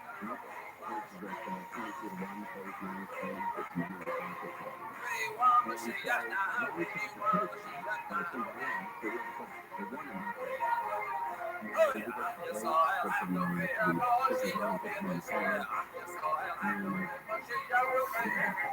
We want she got now. We want she got now. We don't want it my way. We want she got now. She got now. We don't want no way. Yes, I am the way. But she a romance.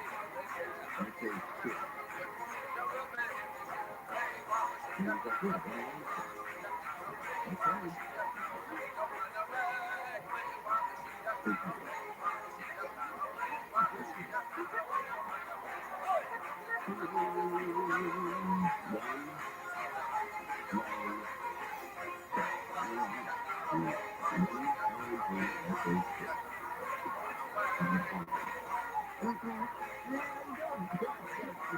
want she got now.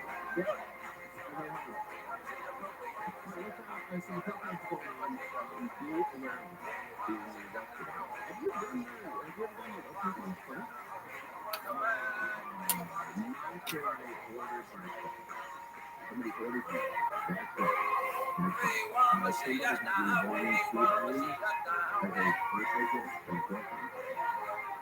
Oh yeah, yes I am the way I go. She don't feel me, say yes I am the way, but she a romance. We want she got now, we want she got now. We don't want no way. We want she got now. She got now, we don't want no way.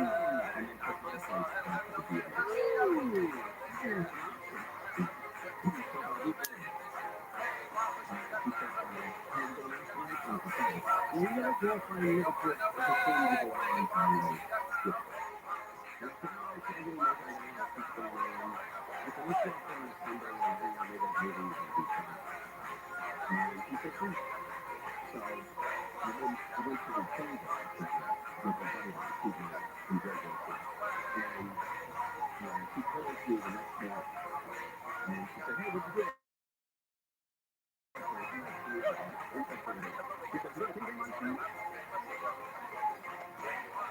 am the way, but she a romance.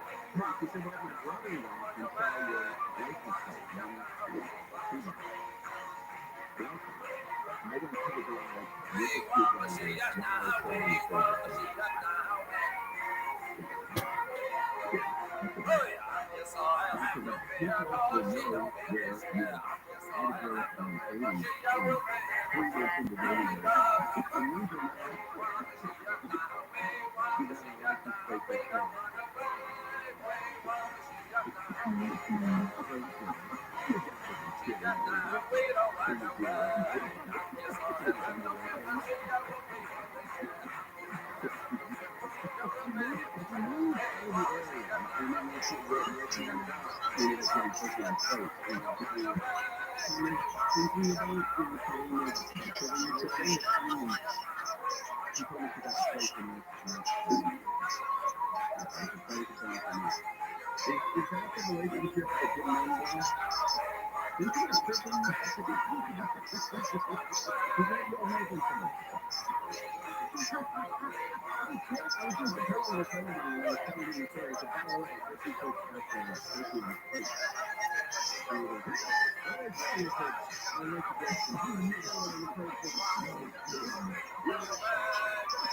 We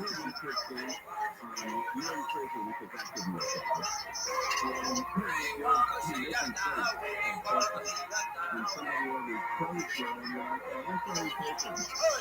We want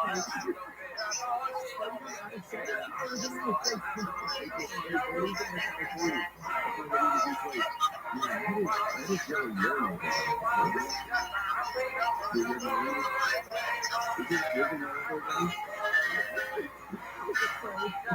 We don't want she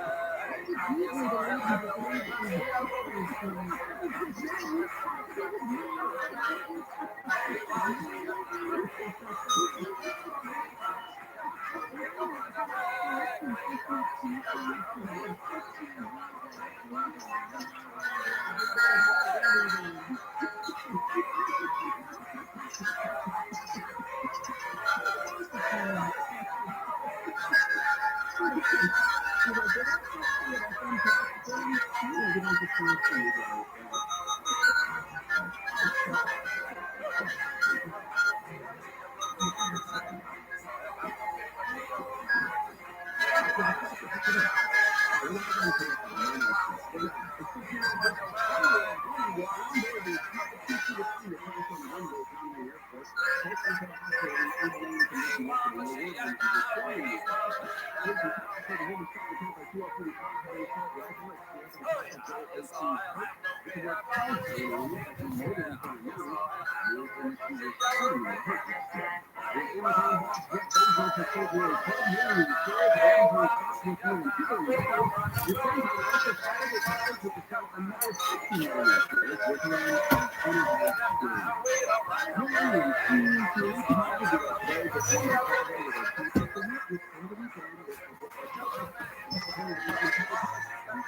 on day one, I revoke all of the points of keeping you and your family safe and alive.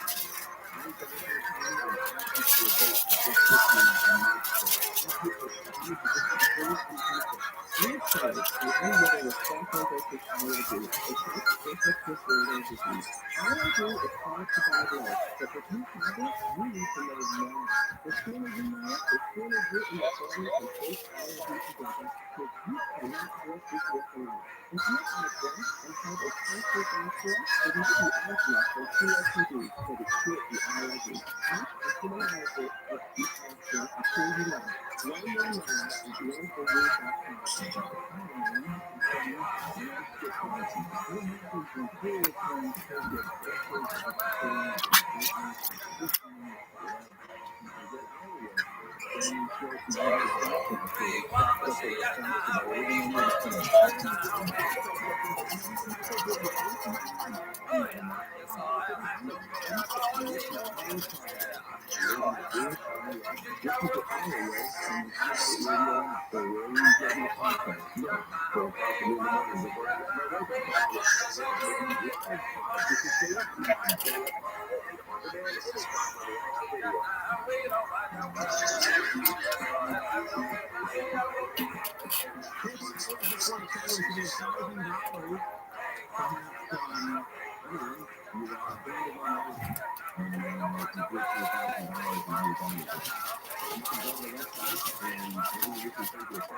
What up, Vamp? How are you?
during the arrest over the weekend. Officers recovered spray paint cans and an illegal gun. In LA, Blake Foley, KFMU. Has been killed on Front Street Center. Rumors of oversized Park Jamie Victor placed a torn battle between the police maneuvers on the west side of the mountain. Victor placed the guy with an extreme pilot, turned out it was fire. Associated Fire Department says rescues attempted to save him yesterday at the 3,000-foot level on the mountainside. Rescue is still at sea. President Biden will meet in British Ebola. The second European ceasefire between Biden and Israel. Third degree of the UN response to Israel. The key to the Syrian crisis and the fear of terror attack. And to be peace to God with really and very peace of the two-state solution to security. Initial faith between the families of the millions of Palestinians who came out of Jordan to now afford an Israeli attack on Rafah following Israel's military rescue of 2 Israeli hostages. Before 7 years ago, the average cost of a 37-ounce Afghanistan today was $7 million from the celebrity rescue tornado yesterday to the police issue charges. Starting with Tyga, Aniston, Beyonce, and Chris Brown. Statistically, 60% of the U.S. active celebrities in Iraq, 40% have multiple celebrities. Only one of the U.S. active don't have celebrities in it. And Steve Reed and Drake shared press release about holidays recently. They had a club dinner. And the X last night, playing number 1 singing on Tom Brady and J-Lo, all came together to promote the event and this limited streaming event. Listen, King Food overnight was on for green temperature things tomorrow.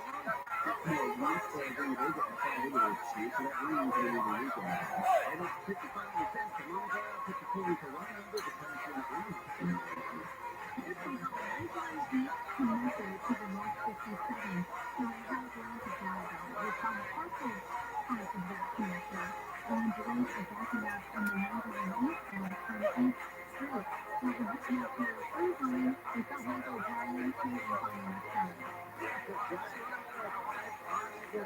Moving up line to the left 33, it's a great shot with the eye off the base. Please give me Warrior so 3 and a half. It's a wild and still.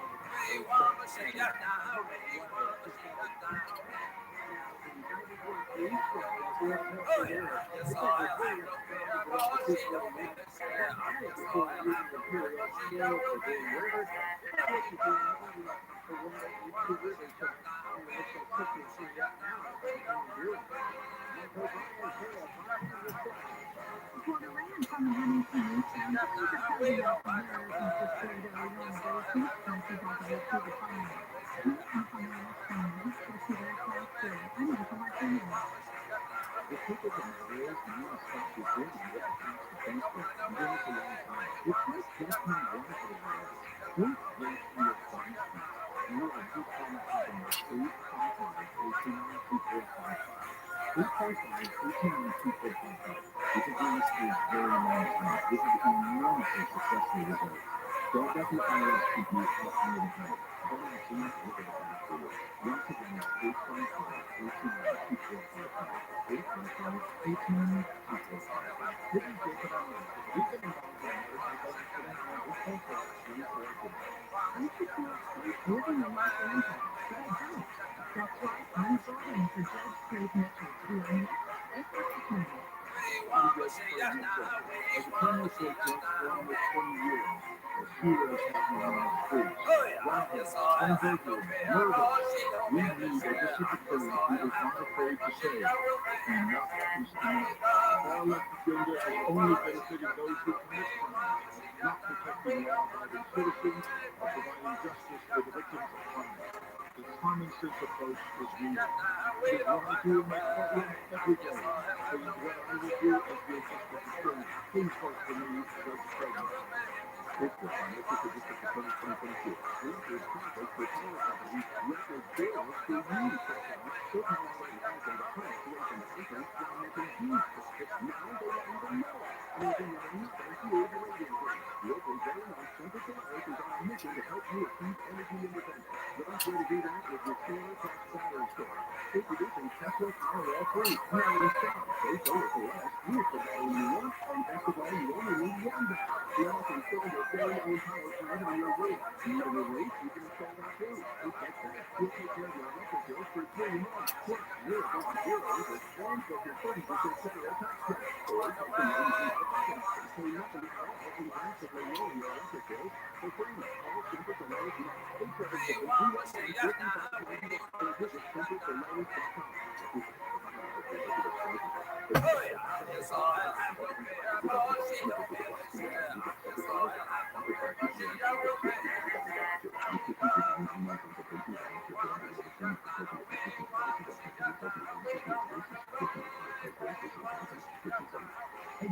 Did you know there's a generic form of viagra that works just the same as 95% people, and you can get it online? Just go to women.com/radio. Through him, you'll get a free medical consultation, a free shipping of prescription, a 100% online process, and trusted generic alternatives to the main brand. That are combined with 5% off. Yes, they're generic for Viagra, the same active ingredient as brand new Viagra, but for 95% less.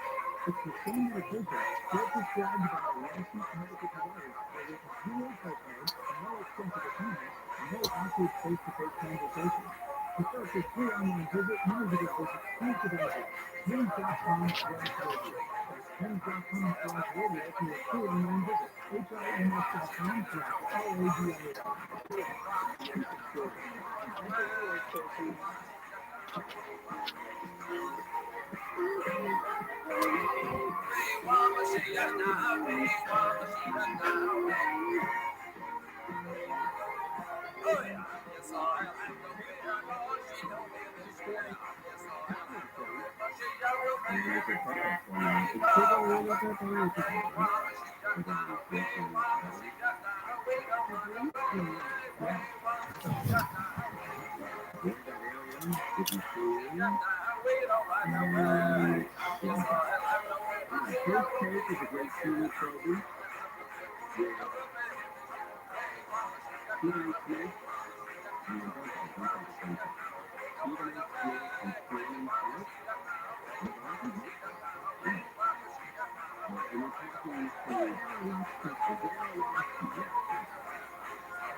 Minion Talk's in the house. How you doing, baby?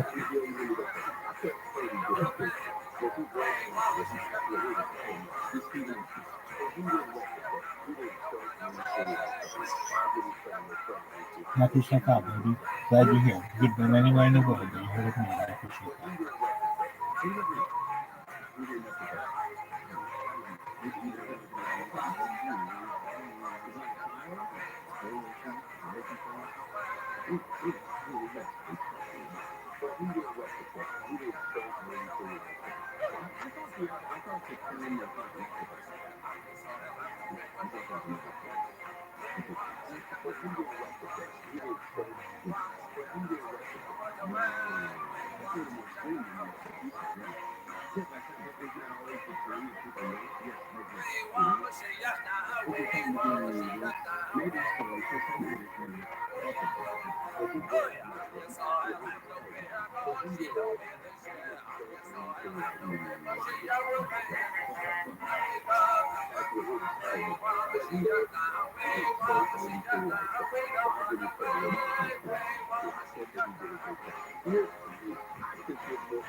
Zoot in the house. What up, Zoot? How you doing, baby? What's new with you, Zoot? Zoot pimping it out like a motherfucker. I've kicked some balls today. Pimp extraordinaire.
What up, baby? How are you?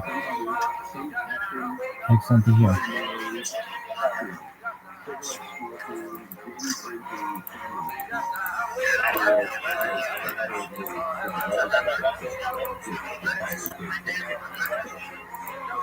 Vaping.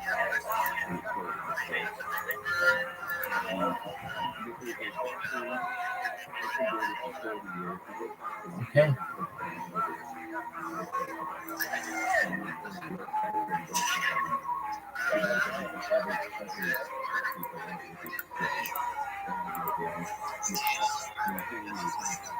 I'm right here. Here, you can watch me.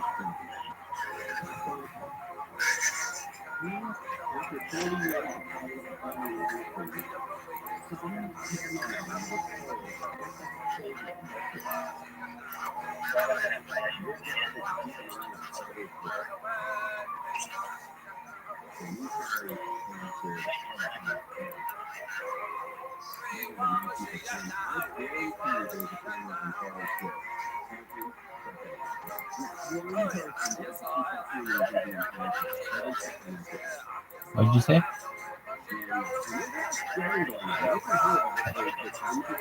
No, I'll adapt. I'm not extremely worried about it.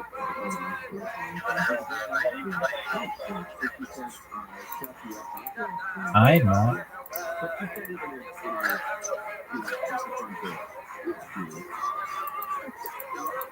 Can I live with you?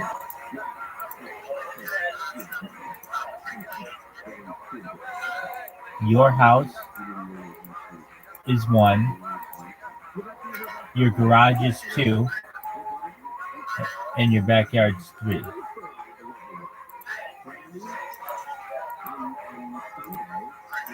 So when can I move in? When can I move in?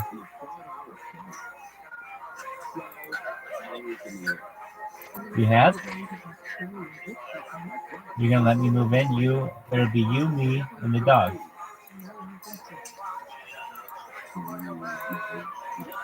I'm excited for it.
Funding is without arms. Funding.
Me?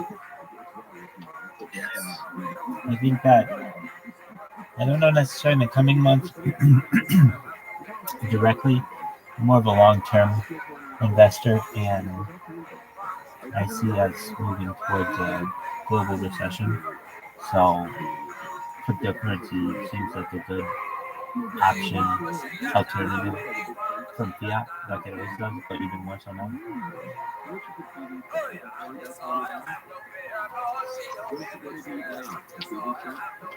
We're gonna have the great reset. We haven't seen anything yet, as they say. And Klaus Schwab is on determined to see that occur before he dies. It's like 50-year plan to see this all come to fruition.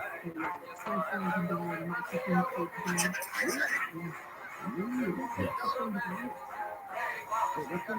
Agenda 23, you mean? That's okay. They have all kinds of names like that. Yeah, I know. I just want to make sure that. Yeah, so basically you're not going to be able to reproduce without permission. You're not going to be able to get medical care without permission. You essentially, and I think we'll see this in the future as well, you will have debtors' prisons again, where you have to work off your debt through like a treadmill or like a Stairmaster or a bicycle or something. It's very much like Black Mirror, and that's what we have. It's a future.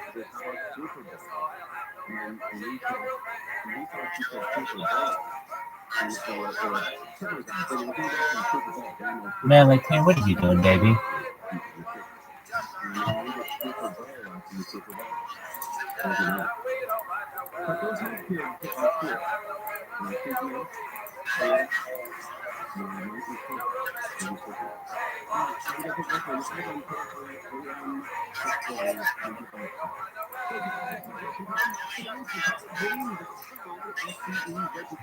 Louis, is it Louis and Marley? Not Marley. Louis and something with an M. What was the other dog? What's the other dog's name?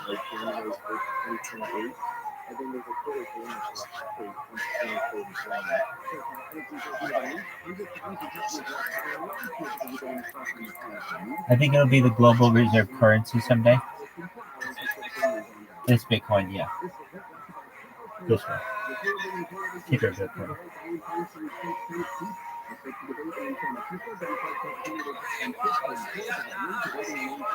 Yeah, well, here's why. Because it has more data on it as a cryptocurrency than any other cryptocurrency in the history of mankind. It literally has its entire history for the last 8 months on camera, and before that, all the memes and such. It's incredibly lucrative.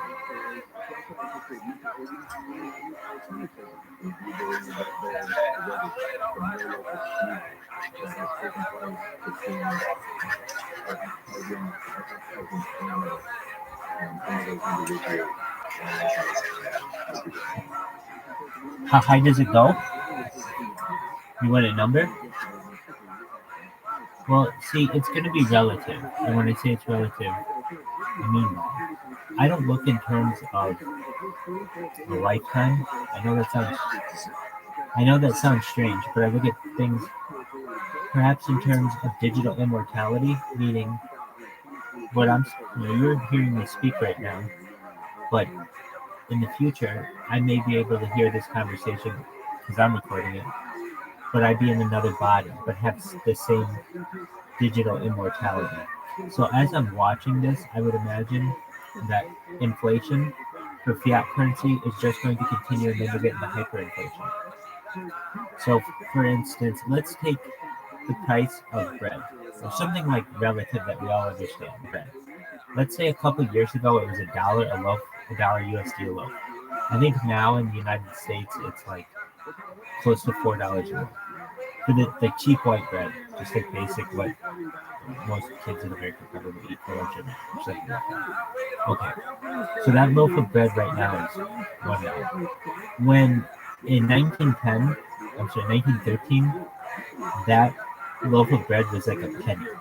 We've had hyperinflation since 1913, so that the buying ability of the dollar has been reduced now more than 1/100th of what it once was, particularly in 1971 when we got off the gold standard.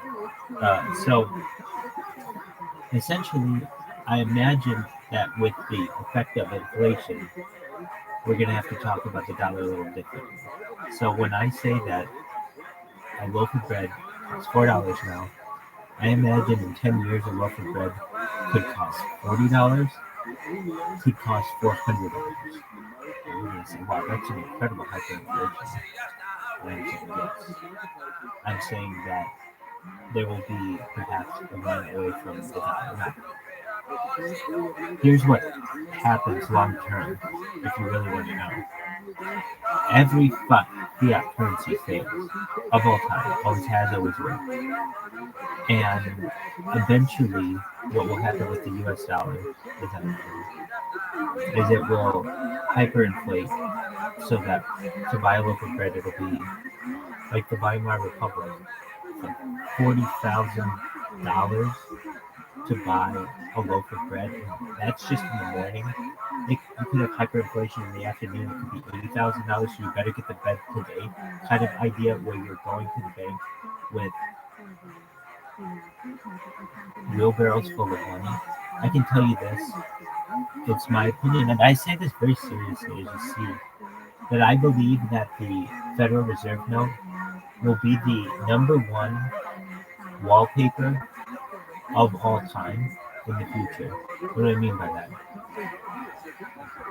A certain thing happens when a currency is devalued, that it becomes cheaper to wallpaper your walls with it than it is to use it as a currency. We're getting to that point. Now, wallpaper isn't that common anymore, so that's fine, but you have to understand that the idea of it is the same, where if you're looking to just decorate your walls with something, Usually you would buy in the past wallpaper because per square inch wallpaper is cheaper than the US dollar. But it will no longer be that way in the future, where the US dollar will just be seen as basically nothing in the future, and we're getting towards that. So then what happens? Well, if you really want to know what where currencies are actually tied, it's with the International Monetary Fund, and particularly something called Special Drawing Rights (SDRs). And if you're not familiar with these, I recommend it. This is like very high level economics knowledge, but basically these special drawing rights are the only thing that matters in economics. Crypto doesn't matter, fiat doesn't matter.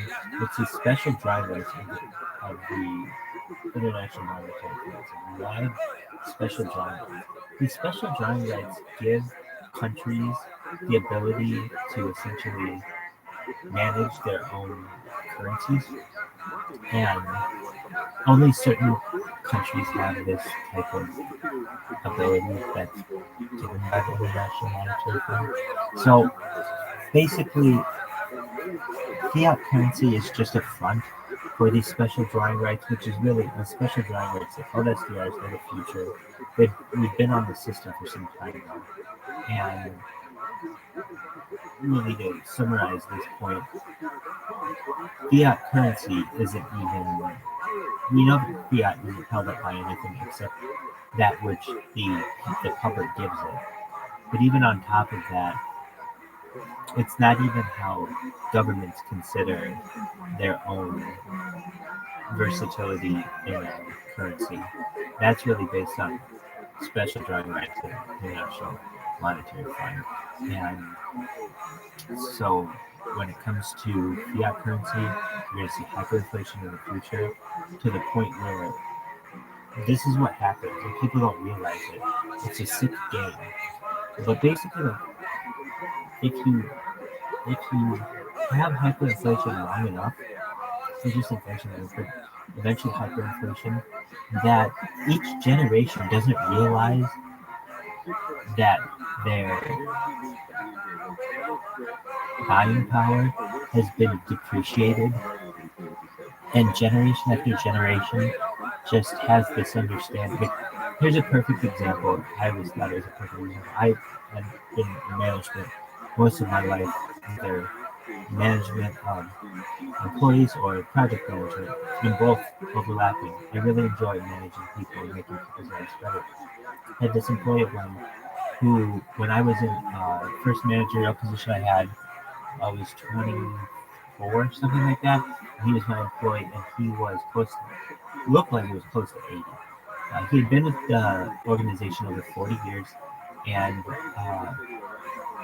it was kind of, I felt a little unfair that here I was a young person at 24 years old, and I'm the manager, and this person is close to 80. But this person they loved their job, loved what they were doing.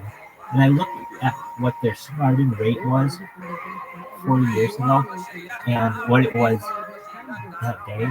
And looking over time, the amount that their currency had been devalued, or their salary had been devalued because of inflation, it was really disgusting. The fact is, the day that they got paid the most in their job was the first day that they took their job. And that is most jobs, if you think about it, because of inflation. When you are negotiating your job, and let's say you negotiate your job for $100,000, okay, that's great. That $100,000 in the year, let's say 2020, is going to be $100,000, but in 2021, it's going to be 94, perhaps 90, 94, 96, $96,000 in the buying power because of inflation. Year 2 could be 90,000. Year 3 could be 85,000. Year 4 could be 80,000, and so on. Now, some years will be better than others, and along that time, you will get a raise, perhaps, hopefully. Many times these are known as quality of life allowances as well. But you have to understand that you're really losing money every year because you take maybe a raise in the corporate level is anywhere generally like between 1.5% and like 4% in a good year for a company, maybe 5% at like the best. Unless you're getting into a really high level, um, like golden parachute kind of stock options. Most companies aren't getting more than 2% at max. And inflation is always basically each year 3%, 4%, 5%, 6%, we had 7% recently. So you basically are losing money with each year that you stay in a job. If you're hearing this, and I mean, I don't know what you do for your positions, but this is just my rabbinical advice, but it's true. It's a very good idea to position high in today's day and age. And what do I mean by position high? Let's say you take a position at company A. As soon as you get a job at company A, start looking for a position at another company, or as soon as you can. Don't get comfortable. And why? What if you really like a job? Okay, if you really love your job, great, stay as long as you want. But you have to understand, each year that you take that job or that you're in that job, yeah, you may get a raise. It's 2%, 3%, but because of inflation, you will essentially be losing money with each year. And so that first year that you got the raise or got the position is the year that you have the most amount of money. And it's really unfortunate, especially as well. You should know, don't expect the minimum wage to go up ever in our lifetimes.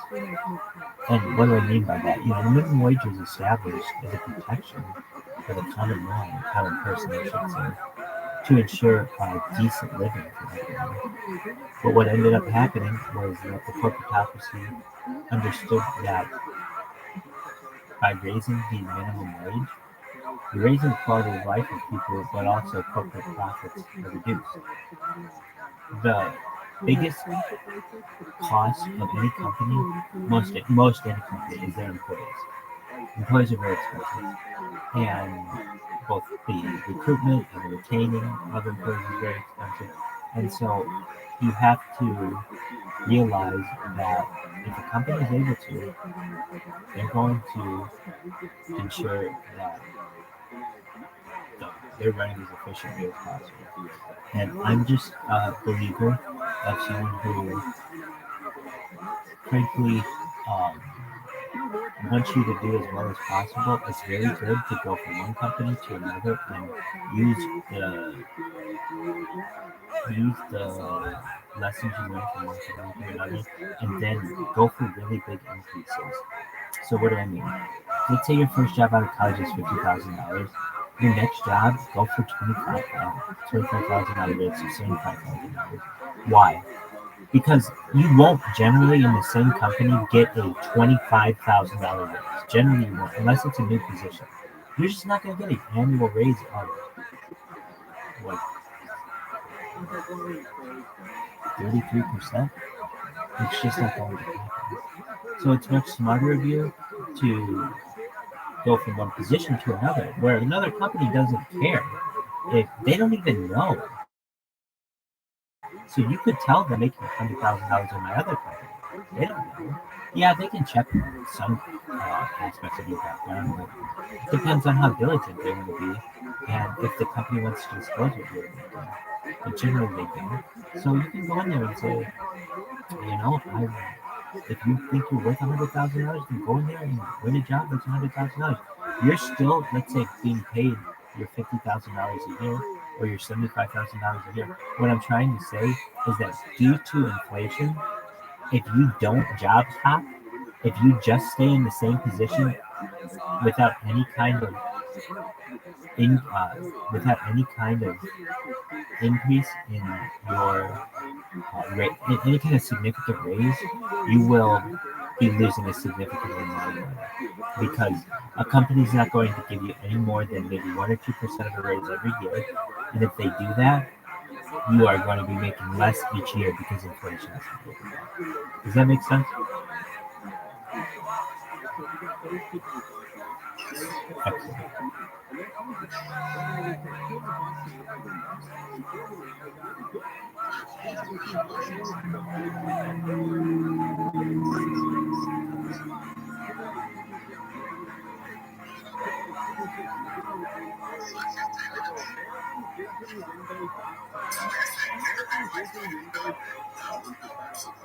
Oh, yeah, I had to give you the number. So what will ticker Bitcoin be? So, yeah. But thousands of dollars would be like a loaf of bread. So that's good. That's good. I mean, that has value. But just understand that with inflation, things can change. And our understanding, if I say to you, ticker Bitcoin's going to be worth $10,000 each, that sounds great. I mean, of course, it does really sound great. But if inflation is at 100,000% a year, well, then that's not really that great. You have to see it relative to what inflation is. And when you live in a world of hyperinflation, you need to understand that when I give you a number, it may not be that good. But what do I mean? I mean, it'll be the world's global currency, so that's good enough. Now, will it always be? No. There will be other things that are around. There will be other cryptocurrencies, but eventually it'll be like the longest global world currency of any global world currency. And why is that? Because it has been documented more thoroughly than any of the other currencies, and people will find it very interesting in the future. People will think, "Oh, I want to be part of a currency that their community is documented, it's archived. There's a history to it. I don't just walk into a Telegram and be like, okay, well, what's going on here? No, the whole history of everything is archived. So that's really attractive. So if I were to say, give me a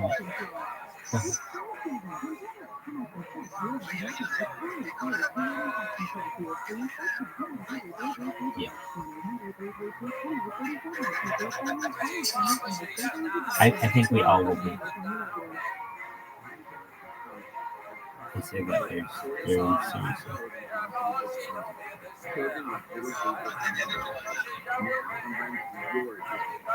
Pardon me?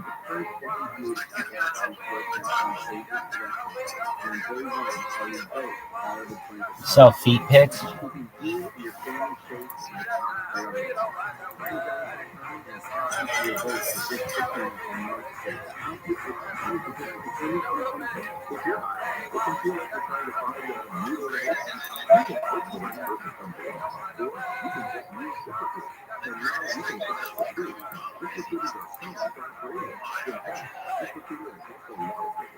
I think that's the thing for all of us.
I think very high, perhaps in the future, once we go through several rounds of different types of currencies, I think people will want to retry everything, and the barter system may seem attractive to people.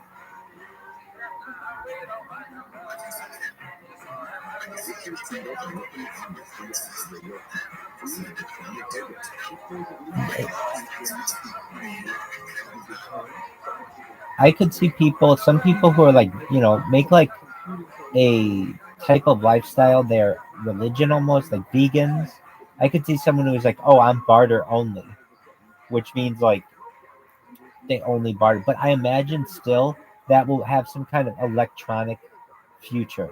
Like you'll still have to use some kind of app. Everyone will be connected somewhere.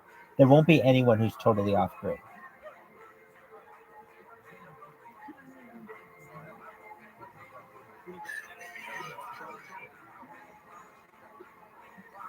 Can you repeat that?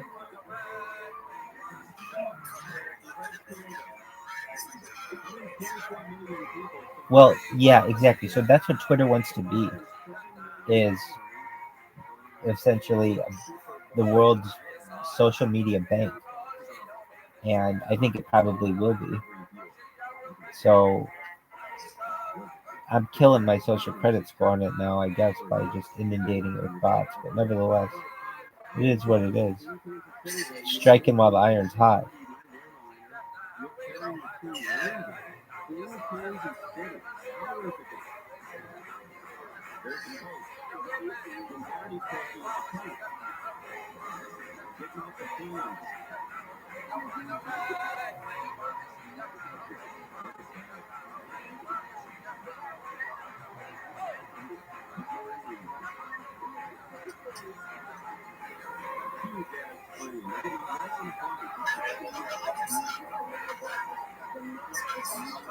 I do too. It's cool.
Thanks, baby.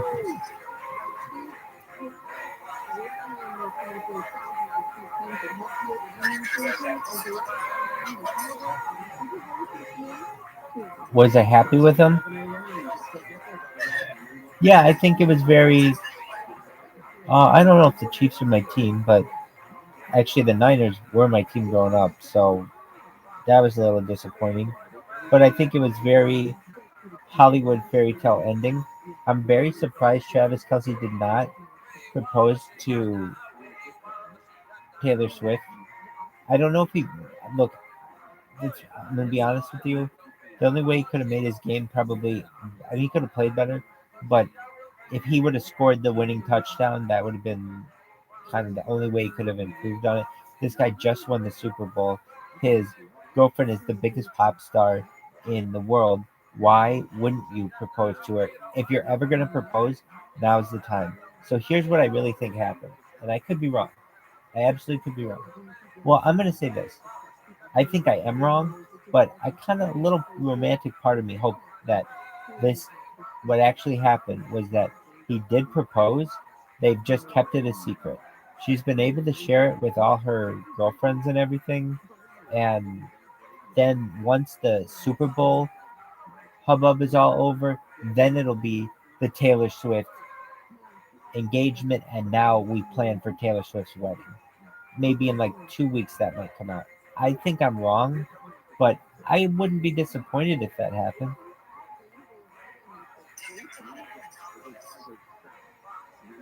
No, no, most celebrity weddings are not televised. The ones that are like the royal weddings, and that's more a British thing.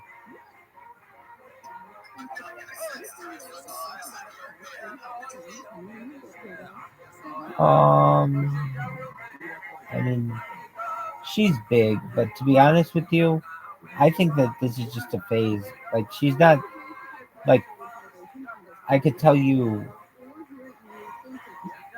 Justin Timberlake is going to have a uh, concert series, an upcoming tour, and I bet his has very similar things, and it has a movie associated with it. Will it be as big? I don't know, but it could be. I just think this is more evidence that tours are getting bigger, and here's why: because pop stars don't make money off of the music as much as they do off the concerts. So if they can go around the world and sell concert tickets for thousands of dollars, as opposed to like iTunes plays for a dollar each or whatever, iTunes songs for a dollar each, they're going to do it. I consider her our Princess Diana. Um, I just don't, honestly, just because I've seen, and I'm sure you have too, other pop stars who are really big. Madonna was really big. Britney Spears was really big. Taylor Swift is really big. Princess Diana, though, was more like, I don't know, I guess there's just like one prince. So that's why she's a little bigger. I understand what you're saying. I would say what always probably, maybe I would say like Jackie Onassis was maybe more like America's Princess Diana because it's more of the America's royalty as the Kennedys. More, I guess I think that just Taylor Swift is like more um, a pop star who is. I mean, if you know anything about her family, her dad was like a banker in like Tennessee or something like that. So she doesn't come from humble means, but she is. She's she's almost. They want to kind of make it right, and so like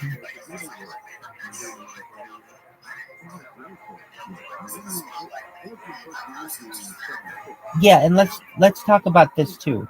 Travis Kelsey, honestly, up until this year, no one knew the fuck who he was.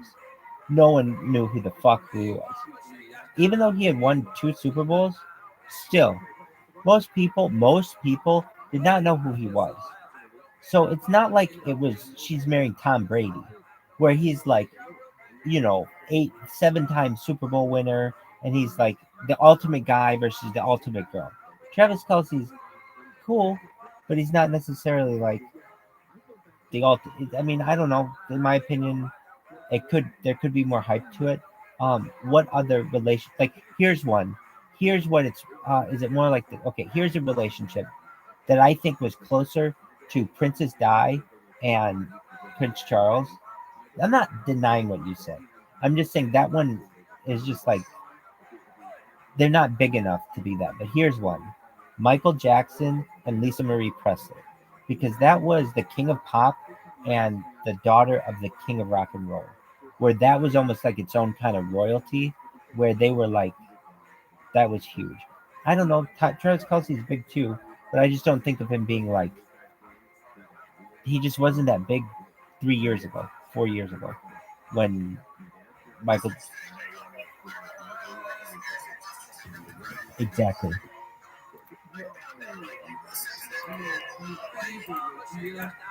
And I think that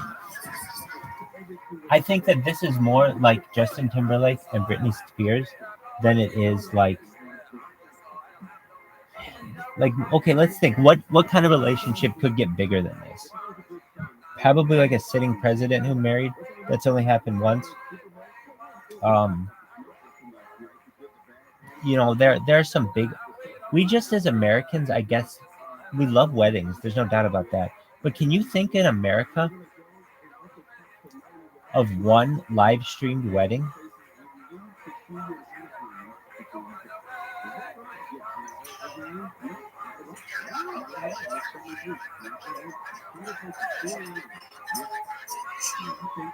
That's different. That's different. That that is more like showing home movies, which I mean more like a news event. Like the royal wedding is like a news event where it to me is live stream. Maybe it's on a little bit of a delay, but I can't ever think of like in America where all the channels showed one wedding, right? Like they do in England.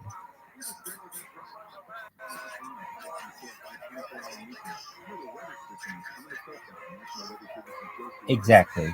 Now let's think about that. If we had a president get married, that might get live streamed. That'd be huge. And it has happened once, but it just was like 100 years ago. Um, I would say that that would be big.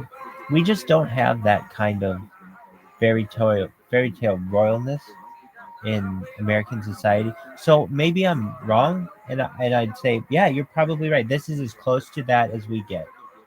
We're just not, and I haven't seen what it's like either, to be honest with you, uh, James. That it's been like what 7 years since a royal wedding or something like that. Maybe not that many years, but whatever.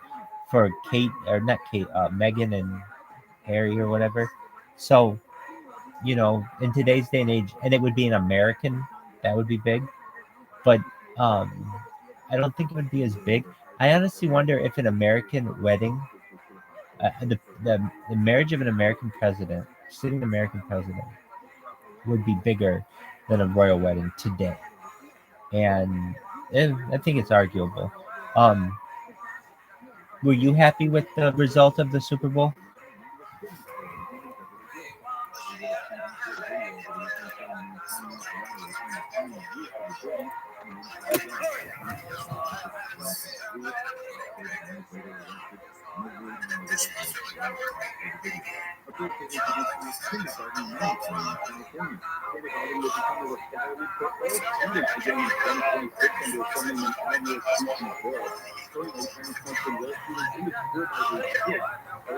I mean, look, I'm someone who, I mean, I could still see that. I mean, he didn't get down on one knee or whatever there, which I think. I mean, I'm confused why he didn't. That would have been such an alpha move that I just don't know why he didn't. It's like, to me, that was kind of lame that he didn't do that. And I don't know. Maybe it's because he didn't want to ruin the fact that they had just won the Super Bowl. I noticed she wasn't up on the podium, with like the team, which I get. I mean, here's how I see it.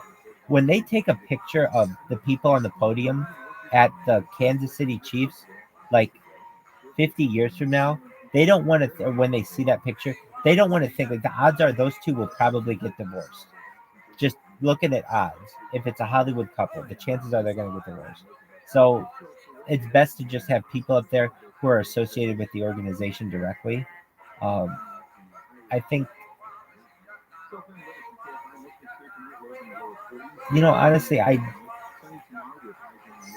she's a big pop star. I think that there have been pop stars who have been as big, but I would say she's like our modern day Michael Jackson or our modern day Beatles or whatever you consider. A, yeah, and I think every generation kind of gets something like that, and um, she's got this force behind her, these Swifties, which is a big deal. And I don't think. Do I think she's a what? And let me think. Not deliberately, but I think at a certain point she knows and she plays it off, and I think that her management is so. there's a very deliberate plan of how her shows are choreographed and the way she looks and the way she dresses and what gifts she gives and receives and what she says in interviews and her song lyrics. All of that is controlled. And so, I mean, do I think that um, she is the she she's involved in it? Who we have here? Who in the fuck is this? Who in the fuck is this? This is Rainplane. How you doing, baby? We love having you here. It's Rainplane. How you doing, baby? What's new with you? Rainplane. Rainplane. Rainplane. Spreado Gremlin sharing your screen. That's baller. Jin Quinn. Slang and dick. Zen Quinn, where are you? Are you from China?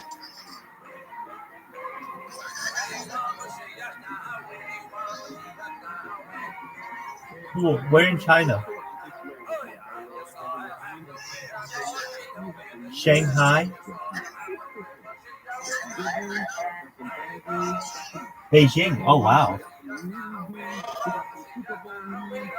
How are you today? How are you today? Good.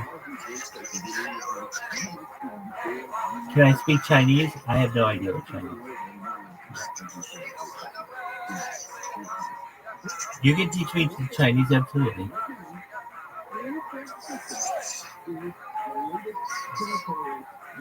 Do you hold Harry Potter, Obama, Sonic 10 Inu? Do you hold this cryptocurrency?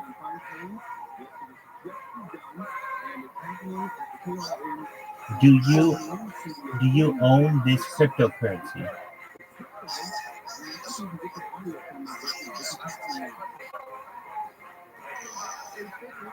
How did you hear about us? Yeah.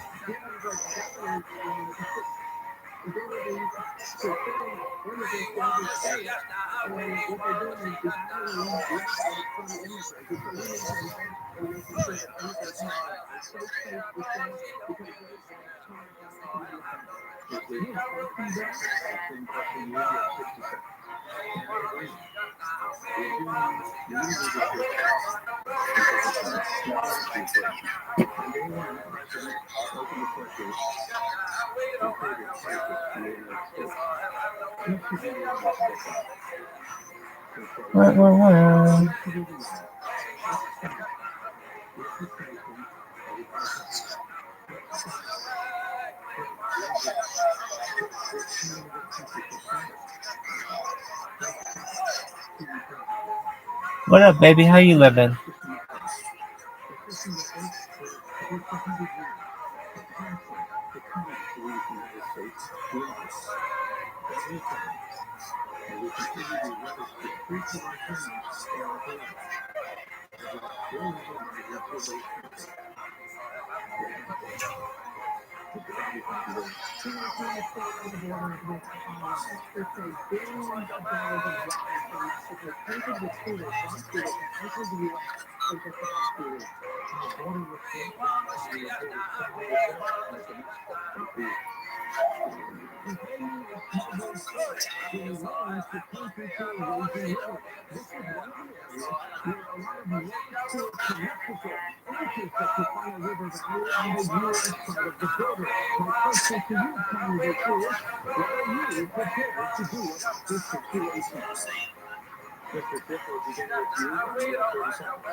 Not currently. I wish I did.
Former President Clinton filed a lawsuit request at the Supreme Court against the Senate Constitution for attempting to overturn the 2020 election and moving closer to Congress and the judgment of the Supreme Court. U.S. President that rejected his claim of presidential immunity over the events leading to January 6th insurrection. The building has Florida, and the Department of Green Light and the ABC network. Your elections Pennsylvania. The Senate is talking about the huge success of the building process will power a women's class and water in 18 years. The SoCal weather mostly clear tonight, lows in the low 40s and mid 30s, and the view to support that as 300 reform orange averaging an orange, and we got a crash in the 710, softly. And the view. North and west Ontario Highway has the right lane off energy. You see traffic backing up as you approach the January 5.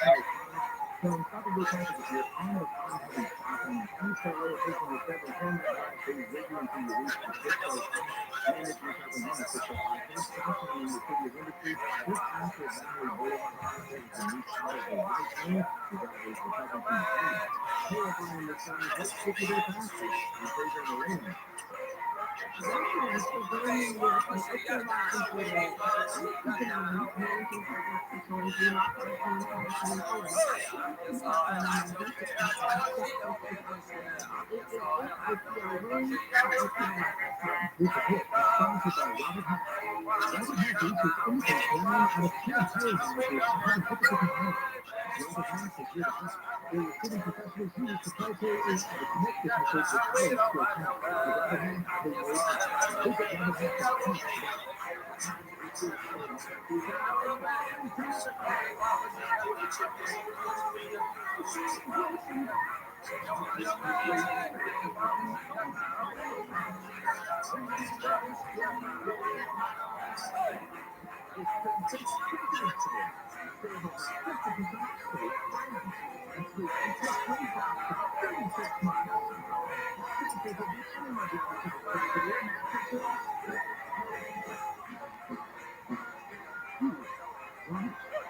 This report is sponsored by Robert Half. Robert Half reaches infant 9 out of 10 hiring managers having difficulty hiring. Robert Half is here to help.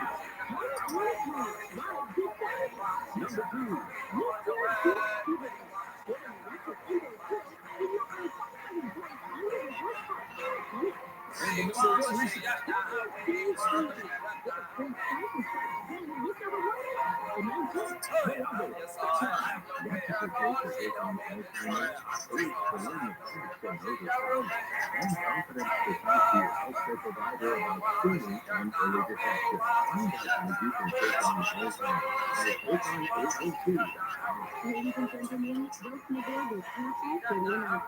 Our very best 90th anniversary fair has just ended. From now until February 21st, enjoy our very best prices during the airport, rendezvous, and benefits from our 90 years of experience in design, comfort, and fine dining. Book your rendezvous with Paris with early flights and offering days starting at $1,535 round trip, taxes included. Nothing is a dream.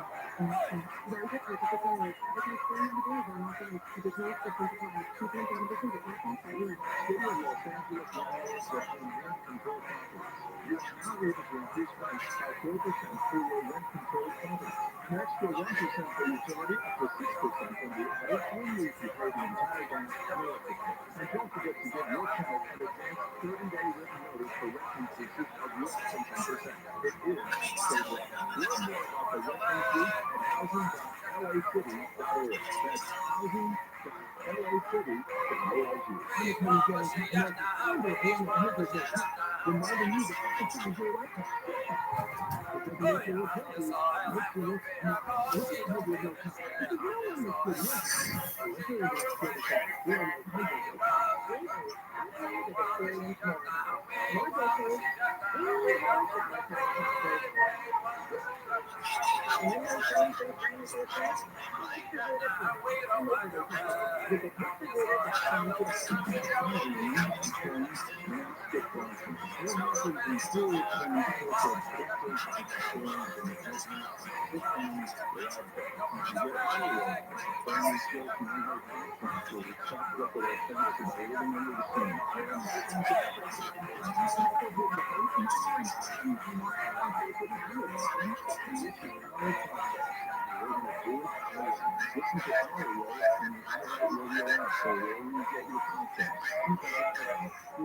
to